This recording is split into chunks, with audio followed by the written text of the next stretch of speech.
Chinese, and I don't think y'all understand. Chinese people aren't really too keen on black people. So as much as you don't like the U.S., trust and believe the U.S. is the best place for you to be in right now. And I'm gonna land there. Hey, Luke, let me give an example real quick. So, and I promise I'll make it quick. So, Mr. One, let me tell you why I disagree with your position. Because what you're stating and how you're positioning your statement is that the trickle-down effect is the only result. Well, let me give you a personal example. I was selling cybersecurity and privacy technology into Brazil. Brazil has a 40% tariff. If the product costs $300,000 at list value, I cannot afford to raise my price up $120. What did I have to do? I had to eat it. That's the part that you're missing. It's not always the price is just stacked on top. Businesses have to make business decisions because even if it's a 1% increase, a 3% increase, a 5%, they have to look at the probability of the market, the cost that these people have already. Everybody is fighting for $1 in everybody's pocket, and they're going to say, what is the probability of me being able to sustain or maintain the same sales units and generate more revenue, or if I increase my if I increase my taxes exactly to the same height of if I increase my my product value, my product costs to the same notion of the percentage increase of the tariff, what is the likelihood of me surviving in the same market that I'm in? So what you're seeing companies do, for example, Nike, or I think you mentioned Nike, you have political funding from them on the American side. Well, what are they going to do on the other side in all of these countries that they're in? They're going to put political funding behind that too. And that's why I said the tariffs are reciprocal. So if they're getting the other countries to lower their tariffs so that way they can continue doing business as usual, then that's okay. The main point I'm trying to make is that just because there's a tariff, the market does not mean that the trickle-down effect is going to take place, going to raise the price of their product 200%, and then they're going to charge it to the American person, and then the American person is going to be out of pocket. That's not how business works. They got to make business decisions. All right, real quick, let me, TC, you there? If not, I'll reset it for you, brother. All right, so we're talking about the MAGA Civil War, Trump versus Margaret Taylor Greene over these Epstein's files, Candace Owens versus Ben Shapiro, Tucker Carlson. There's a huge divide amongst the right now. And there was a tweet.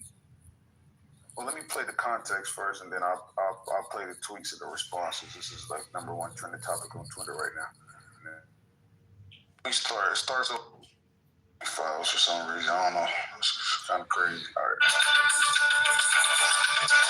Pretty picture of the Capitol there, and somewhere inside that Capitol is our next guest, making her way up the stairs as we speak. She's one of only 4 Republican lawmakers who helped force a vote to release all of the files in the investigation of convicted sex offender Jeffrey Epstein. Now, the House is expected to vote next week on a bill to release the files after a bipartisan petition to force the vote finally got enough signatures. And all of it comes after a new batch of Epstein's private emails were released, a batch that mentions President Trump multiple times. Some GOP leaders and the president oppose the release of these documents, and the president denies any wrongdoing, hasn't been accused of wrongdoing. Only on CBS Mornings, we are joined now by Congresswoman Marjorie Taylor Greene. Congresswoman, good morning. I want to begin. Thanks for having me. Good morning to you. I want to begin with the release of the Epstein files, the vote to release those files. You are on the side of releasing them, and you're on that side despite President Trump saying that only a very bad or stupid Republican would be standing where you are. Why is this so important to you? It's for the victims. These women have been waiting, some of them for decades. I talked to several victims that were raped by Jeffrey Epstein back in the 90s. And so this is information that has needed to come out for a very long time, and the American people have demanded it. And so the American people deserve to see transparency from their government, rich, powerful people. Is this the same lady that called, what's the black girl from Texas? Girl, yeah, she called her baby Crockett. Okay, let me finish the clip. Should not be protected. That is completely wrong. And it's a message to victims everywhere, victims of rape, human trafficking, and children who are trapped in terrible situations, that the government will not protect the predators, that we will work hard to protect the victims. So, Congresswoman, that all sounds reasonable. A lot of people agree with you. The question comes to mind, why is GOP leadership and the president himself so opposed to letting these files be released? As the Wall Street Journal put it, he looks like he has something to hide, even if he doesn't. So put on your political hat here. Why is he so opposed? Well, I've talked to many of the women, and the women themselves have said that Donald Trump did nothing wrong. And even their attorney said that Donald Trump was the only one that helped them. So I'll just being very honest with you, it's something that I don't understand. I think it's a huge miscalculation. And I truly just stand with the women, and I think they deserve to be the ones that we're fighting for. You can understand, Congresswoman, how in the absence of a compelling why, a reason from the White House, people jump to conclusions and assume the president must be implicated in some way. And then we have all this new information that came out both from Republicans and Democrats. I know you were going through it as of Wednesday. I'll just highlight one email that's getting a lot of attention here. It's from Jeffrey Epstein in 2011, and he says, "The dog that hasn't barked is Trump." The email goes on from there. We don't understand the context. What do you make of this? I don't know. Not understanding the context of their conversation, and of course Jeffrey Epstein is dead, so we can't ask him himself what that means. There's many conversations in these emails. There's tens of thousands of pages. That email in particular came from the estate. We subpoenaed the estate on the oversight committee. I'm part of that investigation, so it would be good to have further information there. But there's many people, and I've been looking at these emails, and I think it's a very interesting view into a world that most of us have never seen. It's like kind of like a web of global affairs, business connections, very high and powerful people, foreign leaders, and it's just an interesting world, and even the intel community. It is an interesting world. It makes me wonder, and I'll just put it baldly, do you think President Trump has something to hide here? I don't, because I believe the women, and the women have said over and over again that Donald Trump did nothing wrong. Even Virginia Giuffre said it under oath, and she wrote it in her book. And so if we listen to the women, they say Donald Trump has done nothing wrong. Congresswoman Green, Gail King here. We're very excited to have you because we've been trying to get you for a while. So we're glad you finally said yes. We're delighted to have talk to you. Thank you. But I wanted to talk to you about this shutdown. There's been a lot of controversy about it. All right. Wait. Let's stop. Let's pass it to Joe. Job. How you doing? Joe B. Yes, sir. I don't need you to speak. So you said in the chat that nobody cares about these dumbass fouls. Can you elaborate? Yeah, they're minutia in the middle of all this. They're moot. They're not relative. They're in the big picture. They're a little fly on a camel's ass. What? They are not really relative to the voting public. Literally, all right, I don't know if y'all kind of detached from what's going on. There's literally been a huge divide over these files when it comes to the Republican Party. There's people do you know what's going on, or? Hell yeah, I know what's going on. Come on. So why you are know you me, saying? Joe. Okay, no, I know you're a smart woman, but I'm saying, why are you saying that this is not a priority when people are literally divided on this? Because they're literally not divided. There's like maybe 10 or 20% of the Republican Party that gives a shit, and of those, they're not able to the wave. 20%, okay. El Norma, you want to respond? So you come off your. Oh yeah, thank you for that opportunity, Lou. So this is what I'll say. We've had at least 4 different attorneys general from a couple from each party, from Jeff Sessions to William Barr to Pam Bondi to Merrick Garland, access to this evidence. They found no crimes to prosecute.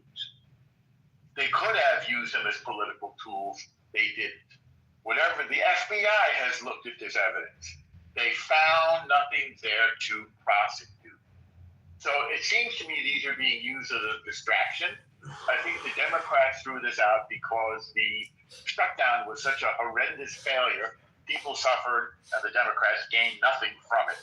So I think this is just a typical sex scandal, about as significant as Bill Clinton having oral sex with an intern in the Oval Office. It's just a distraction and a political tool. Does nothing to help the American people. Can I speak, please? Well, let Doctor, you disagree? Are you talking to me? Adams. Oh, hey. How you doing? Give me 1 second. All right, do you think, Awesome? All right, cool. So, first of all, I want to talk to these, I just think this whole thing is... Hold on, brother. Wait, because I thought you was responding to L number. Hold on. All right, now, this is not... All right, now, if this is just like some random people that's doing some freaky stuff, that's one thing. But this could potentially lead to us finding out that people that's supposed to be our political representation, when it comes to domestic issues and geopolitical issues, are compromised, right? So how are y'all trying to like undermine this? This is important. If people in position of power that's supposed to be our political representation is being compromised by messing with little children and they're being blackmailed potentially, y'all don't feel like that's a concern amongst the American people? Sorry about that, Lou. But we been use that, Lou. So let me just say this. Let me just say this, okay? This country hates children, okay? And I'll tell you why this country hates children, okay? The penalty for child abuse should have been the death penalty a long time ago. The fact that we're even squabbling and you have people who are obstructing the release of these files, that to me is absolutely unacceptable. Not only should the perverts and the child molesters that are on that list be tried and hopefully put to death, but anybody who is obstructing that, I think they should be tried for sedition for putting American children in danger, and they should be sentenced to the death penalty themselves. There's no excuse for this. Yeah, I'm trying to figure out. We get to the bottom of every other thing, but when it comes to this specific, like literally the dude that's part of the royal family, what's the dude name that just got his Prince Andrew. Well, he's just Andrew now. He got his Prince royal Andrew title just revoked. got his titles taken from him, so he's not even a prince anymore. So like this is something that's going on geopolitically. This is a global situation. So The whole royal family should step down. They all enabled it. They all engaged in trafficking. They this is enabled. not some small thing. That's what I'm saying, Lou. They all enabled it. The queen knew about it, and his brother's covering it up. All of them should be thrown off the throne. I feel like, like these people should be in jail. They are filthy, filthy, filthy human beings that should be locked up and never see the light of day again. The fact that we had a pedophile running around Buckingham Palace and people were attending, tuning in to see the royal wedding for Meghan Markle and freaking Prince Harry, this is unacceptable. It's absolutely unacceptable. We need to start standing up for our children. Well, I would say it is possible it is possible that if you look at that there could have been many intelligence agencies involved. Like with Prince Andrew, there could have been MI6, of course, the CIA, it could be the Mossad, it could be a lot of people. And it could be that there's a bunch of people implicated, and intelligence agencies in particular across the world are saying, don't you fucking dare. And this fucking disaster for our agencies as well. There's so many things behind the scenes that there's no way we can tell why he's not it. So we knew something was going wrong way back when, the right wing talking about QAnon and how these kids were getting taken up, and all the politicians was like, "Oh, this is a mass conspiracy. This is not really happening. There's no real cabal." There was even a movie that came out exposing it, and it was slandered for false information. Like, I disagree with the way Trump has been moving in the last couple months. I think that, blocking these files coming out. Even his partnership with Israel. When we get on that, I want to go on that too. When we get on that, it's just making him look back to people who believed it. People who say, "Yo, this is a chance we have." You know what I mean? Have somebody that's going to fight, that's to be above, and really put America back in a spot where we are some of the global leaders, where we can stand up and be proud to be Americans on that stage. And I think Trump has let a lot of his base down. This whole Epstein. I'm gonna keep it real, bro. I think the Democrats is performing because they just got embarrassed by the shutdown. So they're trying to do this performative stuff because this has been going on for a while. It's been going on since 2009 or 2006. 2006, man. 2006. Yes. And there's been people in position of power that's Democrats that could have released these files. I think this is like political.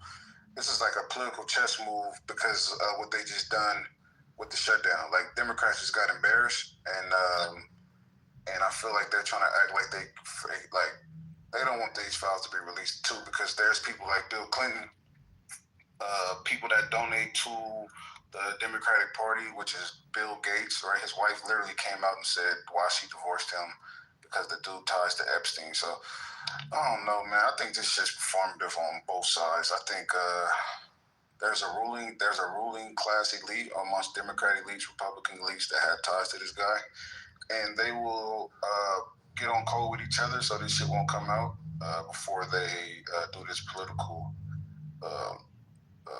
game bang. Lou, meanwhile, they locked up Diddy for getting pimped out by Cassie. This is crazy. This I'll tell you, like, this America hates children. They absolutely hate children. They want to demonize black men. That is the priority. They want to go after Bill Cosby, Tory Lanez, Diddy. But you have a bunch of pedophiles running around Buckingham Palace and over in Hollywood, but nobody wants to say anything to them. It's absolutely crazy. By the way, free Tory Lanez. And then this is the most important part. Trump was a big Democratic donor back in the day when he was allegedly dealing with Epstein. So this is please. Yes, do not let that slide by. This is. I'm so sorry. I had to because I knew y'all weren't trying to do this like. What's your name? Yeah. Is that trying to do that weird?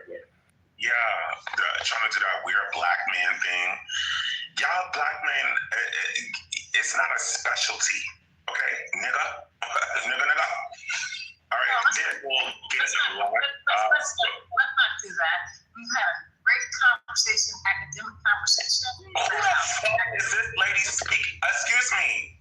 Please, Did I even speak yet? Well, I can't speak because I'm one of the moderators, so I could. I'm trying not to. Okay, and stop being a hog like LeBron James. Hello?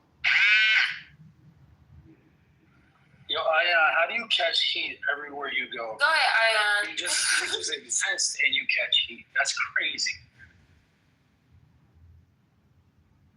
Ion, you there? I think you're on mute. Oh, he's not. Ion, can you hear us? Ion, you there? Hello? Alrighty. I don't even see him on stage. We are talking about.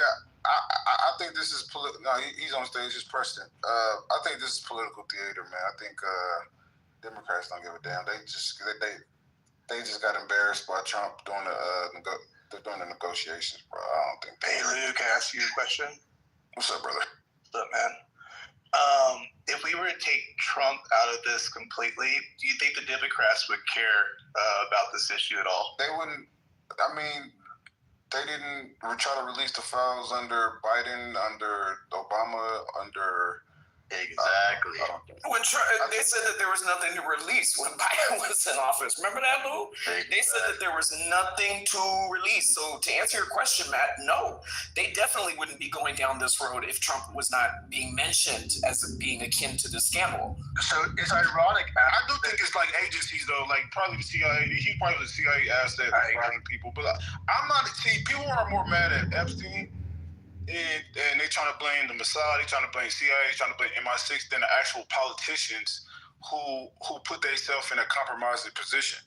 Because it's like, if somebody's trying to bribe you or trying to put a child on you, and you're a public figure and you're a politician that's supposed to represent the American people, we should be grilling these individuals that got compromised. Not the motherfucker that's doing like the because I'm pretty sure the CIA and the MI6 and they probably done some wild shit, but they can't do no shit like this to me.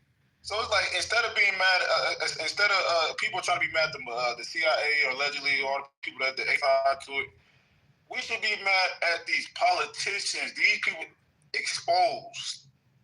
It's like everybody want to blame everybody except the motherfuckers that actually got compromised and was fucking with kids. Like Jeffrey Epstein literally got a fucking picture of Bill Clinton addressing his home, at his home. Mind you, he was getting a massage from a 17-year-old in the airport. There's a picture. What do you think that picture means? That's a painting, not a painting.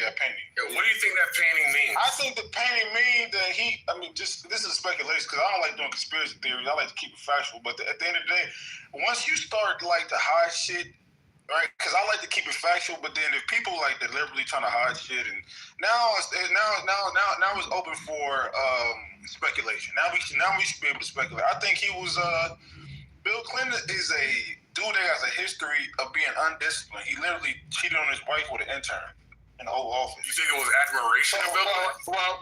Well, I heard they had situation. He probably freaked out, bro. Listen, Bill Clinton's a freaked out dude. I don't know, he's been on, I think he's been on Epstein plane 30 to 35 times. I think Epstein had him compromised. He got some egregious fucked up. Bro, he literally got kicked out of the White House for getting his dick sucked. That's not Epstein's body. That's all Bill. I'm just saying he has a history of being compromised. That's the point. The point is the same guy that Epstein has a painting of has a history of doing undisciplined things. He literally got his dick stuck in the Oval Office, like Theo was saying. So you think it's admiration? Wait, what? You think it's admiration? Epstein admires Clinton, and that's why he honored him with this painting? Because listen, it's a bribe, right?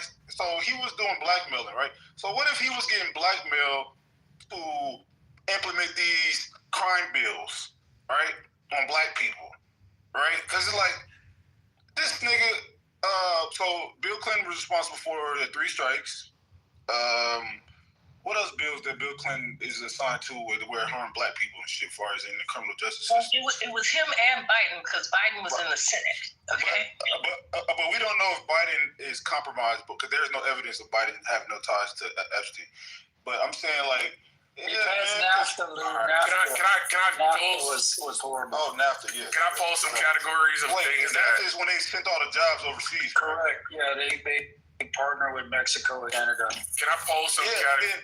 That directly affected black men, because if you look at me and Theo was going over this in a room. We was talking about because people always talk about the war on drugs and migration of black men, but we don't really speak on what happened prior, which was the NAFTA. A lot of people in these major cities, Philly, Detroit, LA, a lot of black men was in. They was employees of like big companies. What was the name of them companies that we was talking about in LA? Car companies. Yeah. GM. So Bill Clinton is the one that, I ain't gonna lie. Now this shit making sense. Now I ain't gonna lie. Now Bill Clinton is the reason why NAFTA happened, and then they shipped all of these companies that was employing thousands of black men overseas. And then literally after that, the war on drugs happened, then mass incarceration. Like, Bill Clinton, this is why we need to drop these Epstein files, because a lot of shit will start making sense. Because if Bill Clinton is the one that was actually compromised, what was he compromised to do? Was he compromised to implement bills to harm black people, black men? Like, this shit is important. So the fact that y'all saying that these files shouldn't be dropped, why the fuck would y'all make these arguments? It's absolutely diabolical that the only person who got convicted in relation to Epstein is a woman named Ghislaine Maxwell. Where are all the men who are abusing these kids? Because they're anti-Semitic. anti-Semitic. She's Jewish. Can I finish? Because I'm sorry. Before you go, I wanted to just say the things that we adorn our walls with. Wait. Damn. Preston, I didn't want to change the topic. Concrete, you got it. No, I'm sorry, Lou, if I interrupted. Who did I interrupt? Do your thing, Preston. Oh, no. Okay, thank you. I forgot my name was Preston Lou. Fuck you.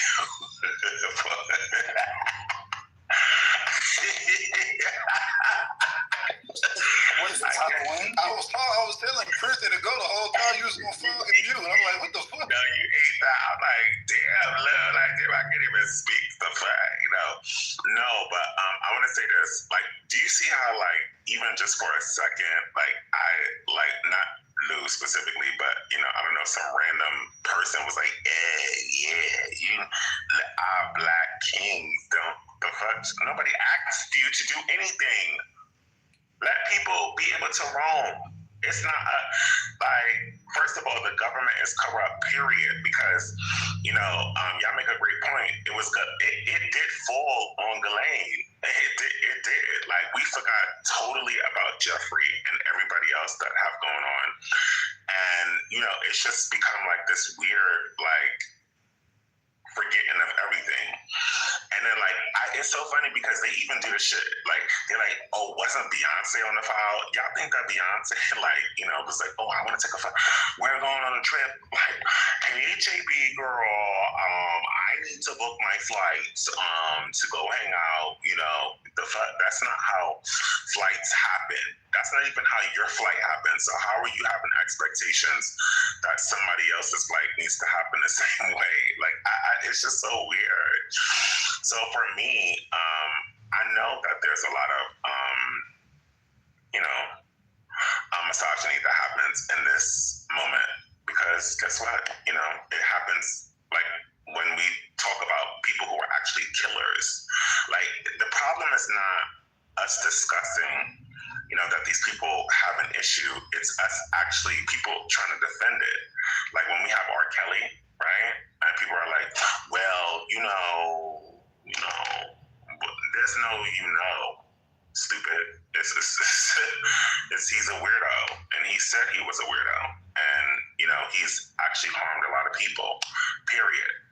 And even with Trump, it's the same exact way. We just need to keep him being weird. It's not about politics. Like, fuck that. Like, how about let's have a real discussion? And I want us to start doing that. Like, let's start calling out weirdos for being weird. You know, let's not do the race thing. Because when y'all start doing black, you know, looking weird too. I don't know. And I know y'all be having sons too. It's so weird. I don't know. I would never keep my kids around, you know, somebody, you know, like, let's protect our man, girl. What the fuck? Go vote. I miss. Can I finish? No. Oh. Can y'all go back to the kitchen? Like, this is when I miss when women were back in the kitchen. Like, this is the part. Oh, wow. Not a man telling a woman to go back in the kitchen and mind your fucking business. That's the thing. When men used to. Now, if a straight black man were to say that, y'all ain't coming with us. Is this turning into a gender war? Is this turning into a gender war? Can I give my submission on this? See, this is called gay black man privilege, is what this is. That is a friend of mine. How dare you? Go to the kitchen. Like, is there a sandwich? That's crazy. And hold on, TC and Lou, you know what's the problem? Y'all don't give a kitchen for women to be in. Like, you know, put a kitchen in that motherfucking house and seal that bitch up so that they can't come and speak out because it's just too much. Like, y'all didn't, it's Thanksgiving, Annette. Like, you ain't got shit to do. The fuck? Like, what if it's already done? How about that?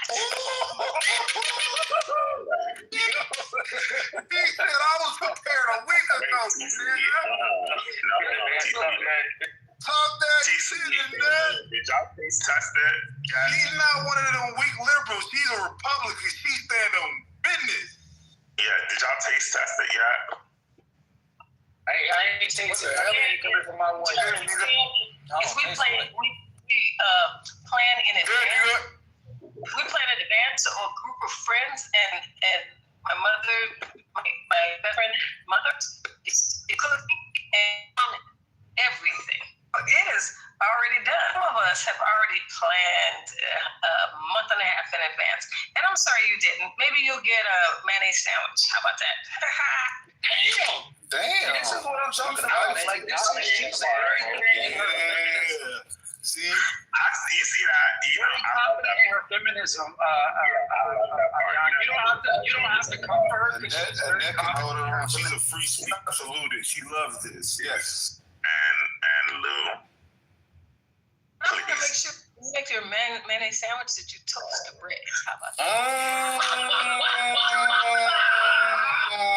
Since we're talking about feminism, how has it worked out? Mind your business, brother. Let's I got a question. No, Preston. Chill out. You can ask a question later. I'm not finished. Hold on, Lou. I didn't finish. Annette, why y'all only know how to cook when y'all niggas fuck up? why y'all don't know how to, why you can't wait any other time? When niggas fuck up, that's when y'all learn how to cook. And you know what? You're assuming. I have two children, That's what I'm talking 25 and 24. No, you have to cook for your children. So when you cook for one, you cook for all. What don't you know about that? Okay, Rosa Parks. I was specifically talking about niggas. I was talking about niggas who are predators. Now you know how to cook. That's what I'm saying. Like, and Lou and TC, this is why I tell y'all try to be, it's a patriarchy. No, it's a motherfucking Rosa Parky. Because like it be like Rosa Parks kill these lineages off. Because what make us like, hey y'all, there's some predators out here, and say, well, ours be's cooking, and ours got the perms in my heads, and ours be's getting flowers, and guess what? Cause man needs a coat. Like nobody asks you for anything. Like it's okay. Your spot is not going to be taken away because a few niggas like to be predators. You know that, right? Guess what? Tell the drill truth. It was Rosa Parks, but who was before Rosa Parks? Do you know? Do you know? I don't have time to be cooking all day. Colvin. Okay, so this one hit me to history, and right now in America, we are making history. We are making history when it comes to war. Look, it went from the Department of Defense to the Department of War. Isn't it amazing that when that got all filmed, that all the sound bites were war. Isn't that interesting? So if you don't think the greatest marketeer is marketeering this, okay, for the sound bite, okay, in his favor, you got another thing come in and stop hating on the president. Thank you. Thank you.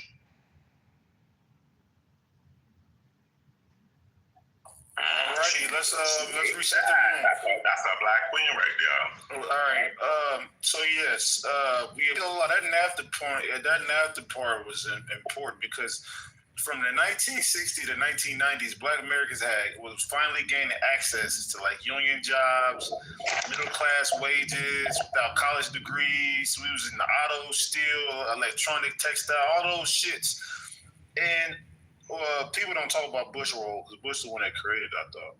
Did Bush create it, and then I thought Bill Clinton signed it into office? I think Bush signed it. Bush signed it, and then... Clinton took over his administration. Bill Clinton pushed it through Congress. That's what happened. And then he publicly defended it.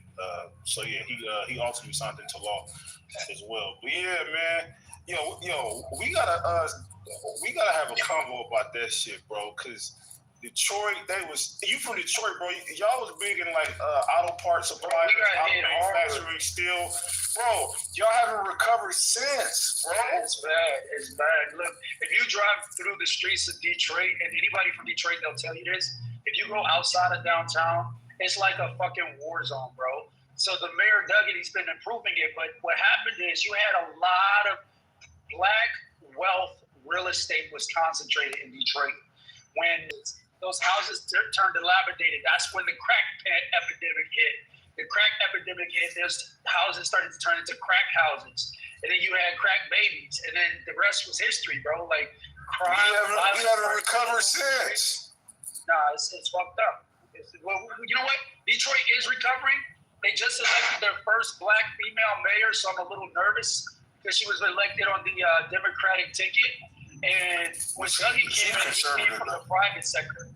No, she's what are you talking about? She's Democrat. She's a Democrat. You know, there's Democrats that are conservative. She's not like far left liberal. She's not like California. She's not like Kamala Harris. She's not like California. No, but the thing about it is, here's the thing. She's a politician, Lou. And when Dougie came in from the private sector. She's coming back in from that political class that kind of fucked everything up for us in the first place. So I have my reservations, but I give all hope. Like, I'm putting good graces out there and like good feelings to Detroit. Hopefully they continue that. But Duggan was really, really good for the city, Lou. And not American. Listen, Lou, you know, black women, they are take over a lot of major cities. No, they're killing it. Bottoms, Mary Sheffield. What's her name out of LA? Karen Bass. Little girl from LA, Lou. Karen Bass. You hear me? Karen Bass out of LA. Cheryl out of Philadelphia. The lady in Oakland. The lady in Oakland. You know, there's a black female mayor. There's a mayor of North Las Vegas. She's a black woman. I know her personally. That's my people. A lot of black women. So this is the time for black women to say. That's why I like that. That's the only good thing about the Democratic Party is black women. But outside of black women, bro, I really not. I'm like black women are the only assets to the Democratic Party, in my opinion, man. But outside of them, man, the party's going too far. Have y'all realized it's mainly black women that run for something in Democrats, but all the black men run for Republicans? Why is that? What do you mean? It's not like that. It's designed for. What black men are you talking about? You talking about? Because I'm confused. What black men are you talking about? It was Ben Carson. Ben Carson ran. Where's he running at? Where's he running at? Right? But he ran. There's been more black men I'm saying office undemocratic than there have been Republican. You talking about Tim Scott? Who's the black guy in Florida that's running for governor? What's the dude name? I'm talking about, I'm bad with names. His name started to be Byron Donalds. Yeah, actually, he black American or is he Caribbean? He black. He's black American. Yeah, all the men you hear, all the black men you hear running today, all fucking Republicans. That's fucking weird. And all the black men you hear running are fucking Democrats. Hey, we doing the room with see Saturdays we're supposed to be doing rooms on like Twitter or TikTok or some shit, bro. Those are the big. Are we going to talk about the Vince Perel versus Candace Owens? I have some shit to say about that. Oh yeah. We can hear that too. Oh yeah. We can get to that. All right. So wait. I didn't even finish. All right. So I played the video of Margaret Taylor Greene, whatever her name is. What's her name? Margaret? Is it Margaret or is it Marjorie? Marjorie. Okay. Marjorie. Okay. So she posted a text message of her and Trump. She said. Well, I'm gonna read what she said on Twitter, then I'll read the text message. She said, "President Trump just attacked me and lied about me. I haven't called him at all, but I did send text messages today. Apparently, this is what I sent him that put him over the edge, the Epstein files. And of course, somebody gotta get off mute. Who was that cooking shrimp? Somebody mute him or okay? And it said, of course, he's coming at me hard to make the example." To scare all the Republicans before next week vote to release the Epstein files. Oh, okay, so there's a vote next week. Okay, that's going to be interesting. It's astonishing really how hard he's fighting to stop the Epstein files from coming out that he's actually goes to this level. But really, most Americans wish he will fight this hard to help the forgotten men and women of America who are fed up with the foreign wars and foreign causes, are going broke trying to feed their families and losing hope to every achievement, the American dream. That's what I hope for. That's what I voted for. I have supported President Trump with too much of my precious time, too much of my own money, and fought harder for him, even when almost all the other Republicans turned their back and denounced him. But I don't worship or serve Donald Trump. I worship God. Jesus is my Savior, and I serve District GA14 and the American people. I remain the same today as I was, and I have been. I will continue to pray for this administration successful because the American people desperately deserves what they voted for. For me, I remain American first and American only. So then she posted a text message of her, Donald Trump, today at 12:23 p.m. Donald J. Trump, check the flight logs of the Epstein files. This is what she's texting Trump. Bill Clinton is on there 26 times, exclamation mark. Hillary too, exclamation mark. For any of us releasing the Epstein files has always been for the women victims of Jeffrey Epstein, but also because we believe that Democrats, bad guys like Clinton, were entangled and involved with him. Epstein was the spider that wove the web of the deep state. Lean into it. So, I guess somebody wrote her name Natalie. I don't know who Natalie is. Texted her and said, Jeffrey Epstein is a hoax. So Trump came out and said, True Social, now that the Democratic Party are using the Epstein hoax involving Democrats, not Republicans, to try to deflect from their disastrous shutdown and all of their other failures, I will speak with AG Pam Bondi and Department of Justice together, great patriots with the FBI to investigate Jeffrey Epstein. Oh, no. This is what she... Wait, no, I'm tripping. Hold on. I fucked up the timeline. My bad. All right, Trump wrote her after she posted all these text messages and said, hold on. Give me a sec, bro. And where's the TC? I sent it to you. Okay, I got it right here. My bad. All right, Trump wrote on True Social after she posted these text messages. He said, "I am withdrawing my support and endorsement for Congresswoman Marjorie Taylor Greene of the great state of Georgia over the past few weeks, despite my creating records achievements of our country, including a total and complete victory on the shutdown, closed borders, low taxes, no men and women sports, or transgenders for everyone, ending DEI, stopping Biden's record-setting inflation, biggest regulation cuts in histories, stop 8 wars, military being respectful by every country in the world, as opposed to being the laughing stock that where we were the last 12 months, having of dollars invested in the United States, created the hottest country anywhere in the world, being a dead country for 12 months ago. So yeah, he basically just started bragging and said he disowned this girl. So then she responded, God damn, this shit crazy.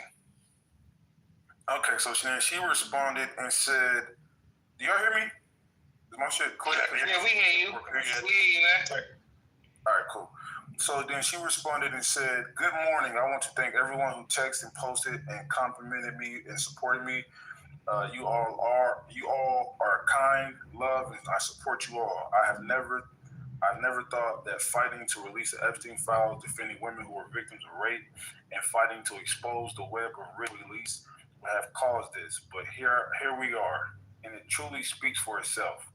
There needs to be a new way moving forward. The toxic political industry complex thrives on ripping us all apart, but never delivers anything good for the American people, whom I love. The PIC tells us to hate each other. What's the PIC? What is that?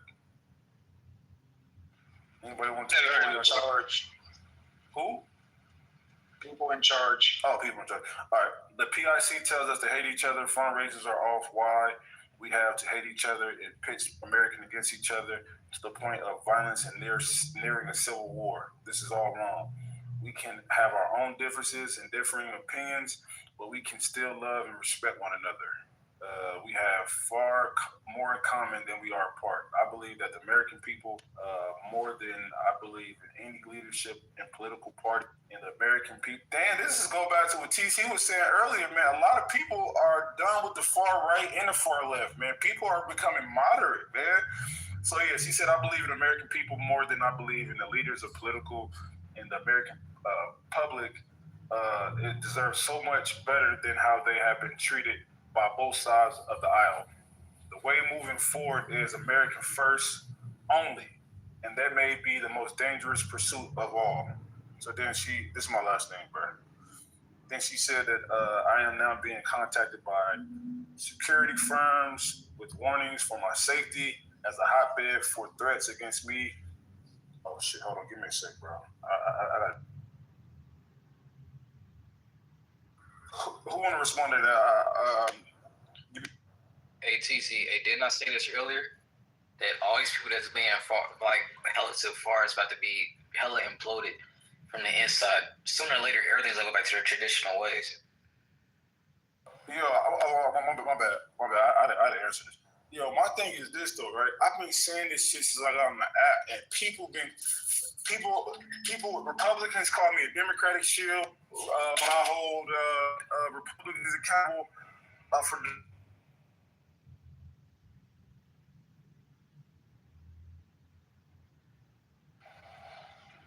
Little facts in the making. Listen, I don't have this fucking blind allegiance no more.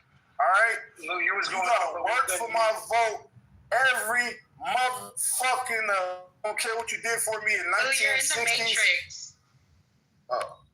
Y'all hear me?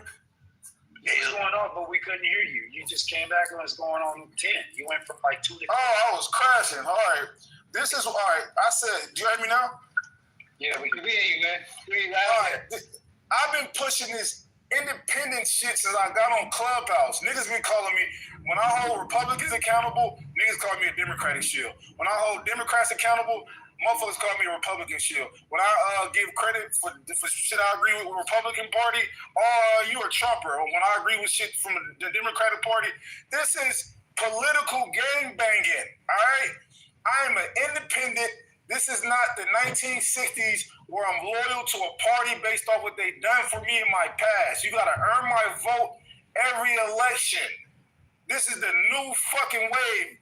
There's more independents in 2025 than there are fucking Democrats and Republicans. All right, this is the new wave. A lot of you motherfuckers is detached. But Lou, right? We gotta be careful with that because you have some chameleons like AOC who is trying to. I'm with y'all. We gotta watch it when we put in this. It's not what called a populist now section of people, man. So you just gotta be careful with that fact, man. But listen, America is up for bid now, bro. Ever since the SEC versus Citizen United, bro, in 2010. Big money controls shit. They said 200 individuals has contributed more to super PACs than the rest of the United States, right? So America is up for sale. This is why I do like Elon Musk, right, who was a foreigner, right? Somebody like George Soros, right? So Elon Musk is on the Republican side, George Soros is on the Democratic side. These are two individuals that's born in another country that has more influence on than the 99%. All right, it's because they putting it where their mouth is. We still stuck on Democratic loyalty. Fuck the other side. Black Republicans are coons. This is some outdated shit. This is a new renaissance in America right now. Y'all literally witnessing this shit. You see what the fuck going on with Mondami in New York? You see the division going on amongst MAGA, right? There needs to be a new renaissance on how specifically black people deal with politics. All right, we need to start putting our money where our motherfucking mouth is. That fucking voting shit is not enough. Hey Lou, can we do that? Can we talk about the Candace Ben Shapiro beef that's going on? Yeah, I've been trying to get into that. Awesome, I think you want to talk about it, and then Pepe has a lot of information on that actually. So go ahead, Austin. All right, Pepe, what you know about the Candace? Well, let Austin go first. He said that he wanted to talk about it real quick, but yeah. All right, you do. All right, I want to say this, man. First of all, this whole thing is wild. Ben Shapiro's out here lying on Candace Owens. Nah, I don't think Candace Owens. It's always right, but the more people lie on her and the more people mischaracterize what she's saying, it makes it seem like they're hiding something. It makes it seem like there's some shit that she don't want to get out. You know what I mean? Even now, when Vince Perro was saying that Candace Owens said that Erica helped kill or was involved in Charlie Kirk's murder, like she never said that shit. It's like, dog, why are you lying on her for? And then Ben Shapiro is now for cancel culture. He's now for canceling people. Like this whole Israel First movement in America is disgusting. The way that they're moving, the way they're canceling American voices, the way they're allowing Israeli politics to move the way that Americans decide to talk is totally disgusting. I'm on America's side. You know what I mean? I don't think Israel should be influencing Americans what they can say, what they can't say. I mean, they shouldn't be trying to take away our freedom of speech. Every day is a medic now. If you speak out against Israel, it's crazy. And I just think it's some nasty work going on. But that's what I want to say.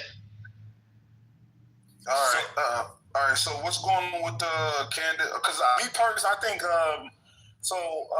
Candace used to work for the Daily Wire, which is Ben Shapiro media company, and it was one of the biggest conservative podcasts and media companies in the United States. They had a falling out, and then Candace Owens actually started to surpass Ben Shapiro, right? So he had one of the top ones. He still has one of the top ones, but I think Candace Owens is the biggest in the conservative media spaces right now. I think she's number one. Tucker. Yeah, Tucker and Candace. So you got Tucker Carlson. He has a lot of issues with Israel. You see how he grilled Ted Cruz in an interview about Ted Cruz talking about how, biblically speaking, we're supposed to protect Israel, and then Tucker Carlson grilled the shit out of him. Then he did a little passive-aggressive thing at Charlie Kirk's funeral, comparing Charlie Kirk to Jesus and how Jesus essentially got killed for speaking the truth. He didn't say by who, but it was like a dog whistle. They was basically saying like the Jews or whatever. So he got a lot of pushback. Candace Owens been preaching his kings. He had issues with Israel. Then you got Ben Shapiro. Carlson, Ben Shapiro, obviously he's pro-Israel, he's Jewish. He started calling out Tucker Carlson for interviewing the Groper dude, Nick Fuentes, right? And how, why would you come anti-Semitic, racist, white nationalist, and so I don't know if you want to add anything else to. I'm probably missing out something. But Pepe, you want to add something? Pepe's going to join in here. He's been following this really closely. But yeah, with so at least the two main people that have been going at it. Well, the number one target has been Tucker Carlson, and so you have what some people on the right are labeling as "quote unquote" the woke right, which is like the people that are further on the right. And this is going to be Tucker Carlson, Candace Owens, a whole bunch of other people, including Nick Fuentes. And then you have the people that I would say are, and this is highly orchestrated, by the way. This is not just this wasn't a grassroots thing. You have a bunch of people that are largely very Zionist.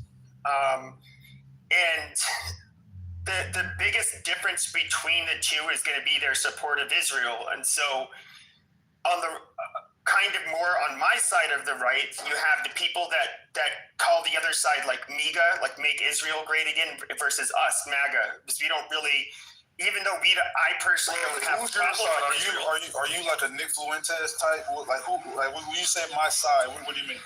I'm much closer to. Are you all right? I'm much closer to like Tucker Carlson than I am people like Mark Levin and the people that are. I forgot to mention Mark Levin. Yeah. You were calling for Tucker Carlson to be canceled. It's like the rest of these white people. You don't have a side. You don't have no power. I know. You're just yeah, I know. And you're just from the islands and LARP as an FBA. Amazing. No, but why do we do that? Like, you have no power. I feel like, yo. Because we're talking about the war. Let him finish the what's going on with this civil war. Yeah, so you're talking about the people. So there's going to be the people that are that people know, the influence of politicians, and then that are going to be on one side, and then you have the people who support them on, as well on their sides. So there's two different camps, and so a lot of Americans, they do have. They're not happy with the Wait, Pepe, let me ask you a question. The Zionists. All right, because my thing is this though, like politically and ideologically speaking, right? The Likud party align more with the Republican Party than they do Democrats, right? So, from a like geopolitical strategic standpoint, shouldn't the Likud party is because we are the American empire, so we got bases, we got interests everywhere, right? Wouldn't it make sense for the to side with the Likud party, which is kind of similar to their ideologies? They're nationalists, they're conservative, there's a lot of similarities between the two parties. Well, sure, there may be a lot of similarities, but you're going to get some people who believe that Israel first is America first, and that there can be no wrong, and so you just have like this reflexive. But they serve everything. I'm not Republican, but they serve Republican interests, right? No, No, they don't. They can. No, they don't.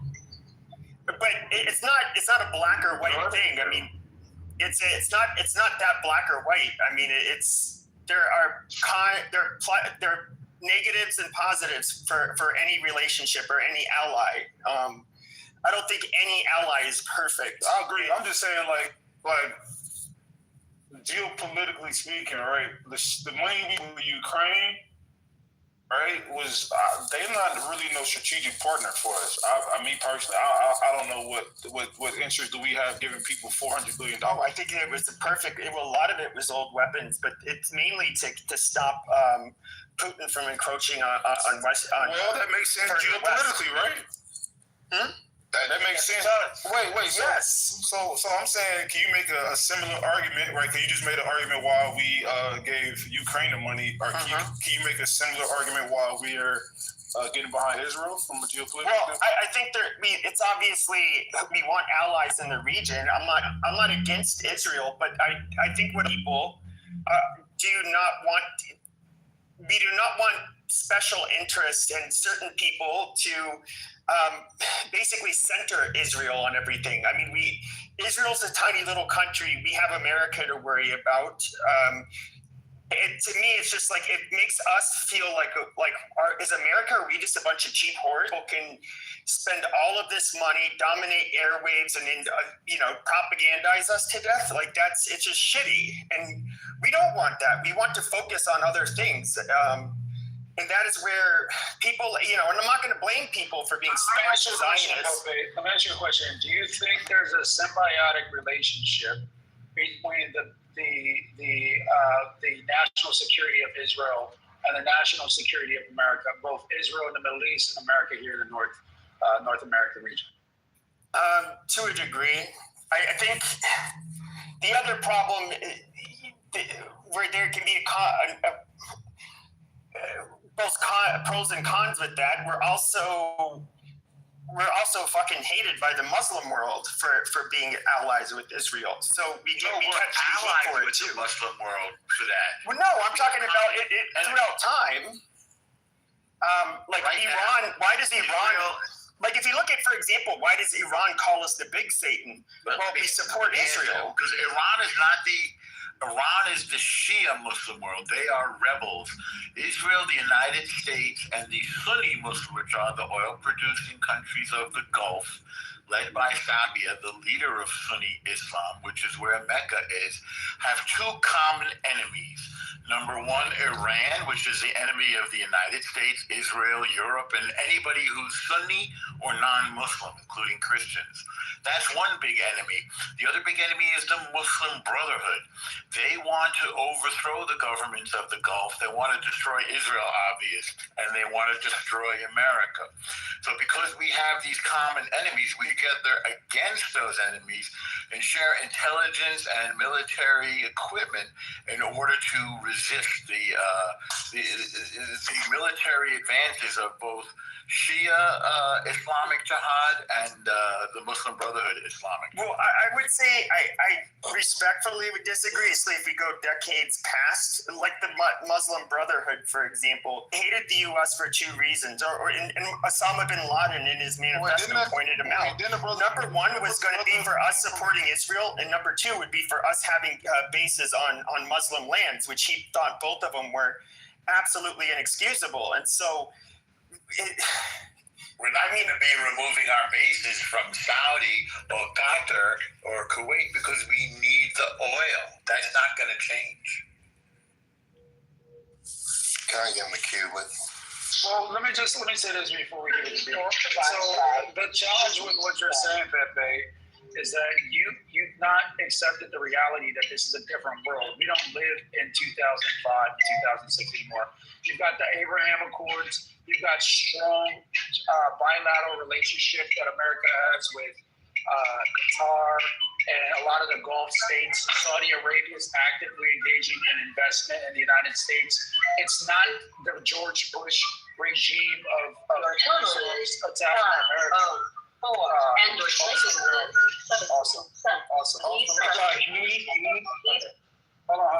on. Let me just land here.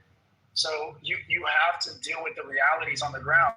This is no longer Mahmoud Ahmadinejad that's raising a Muslim intifada against the West and Israel anymore. The Gulf states and the Muslim states are actively working with Israel, and America's brokering those relationships. Well, I can give you a perfect example of when I say they center themselves too much. Now, I would say one of the biggest threats to freedom of speech is Zionists. Now, a lot of people like Judge Napolitano, who's always a regular contributor on Fox News, he's talked about it.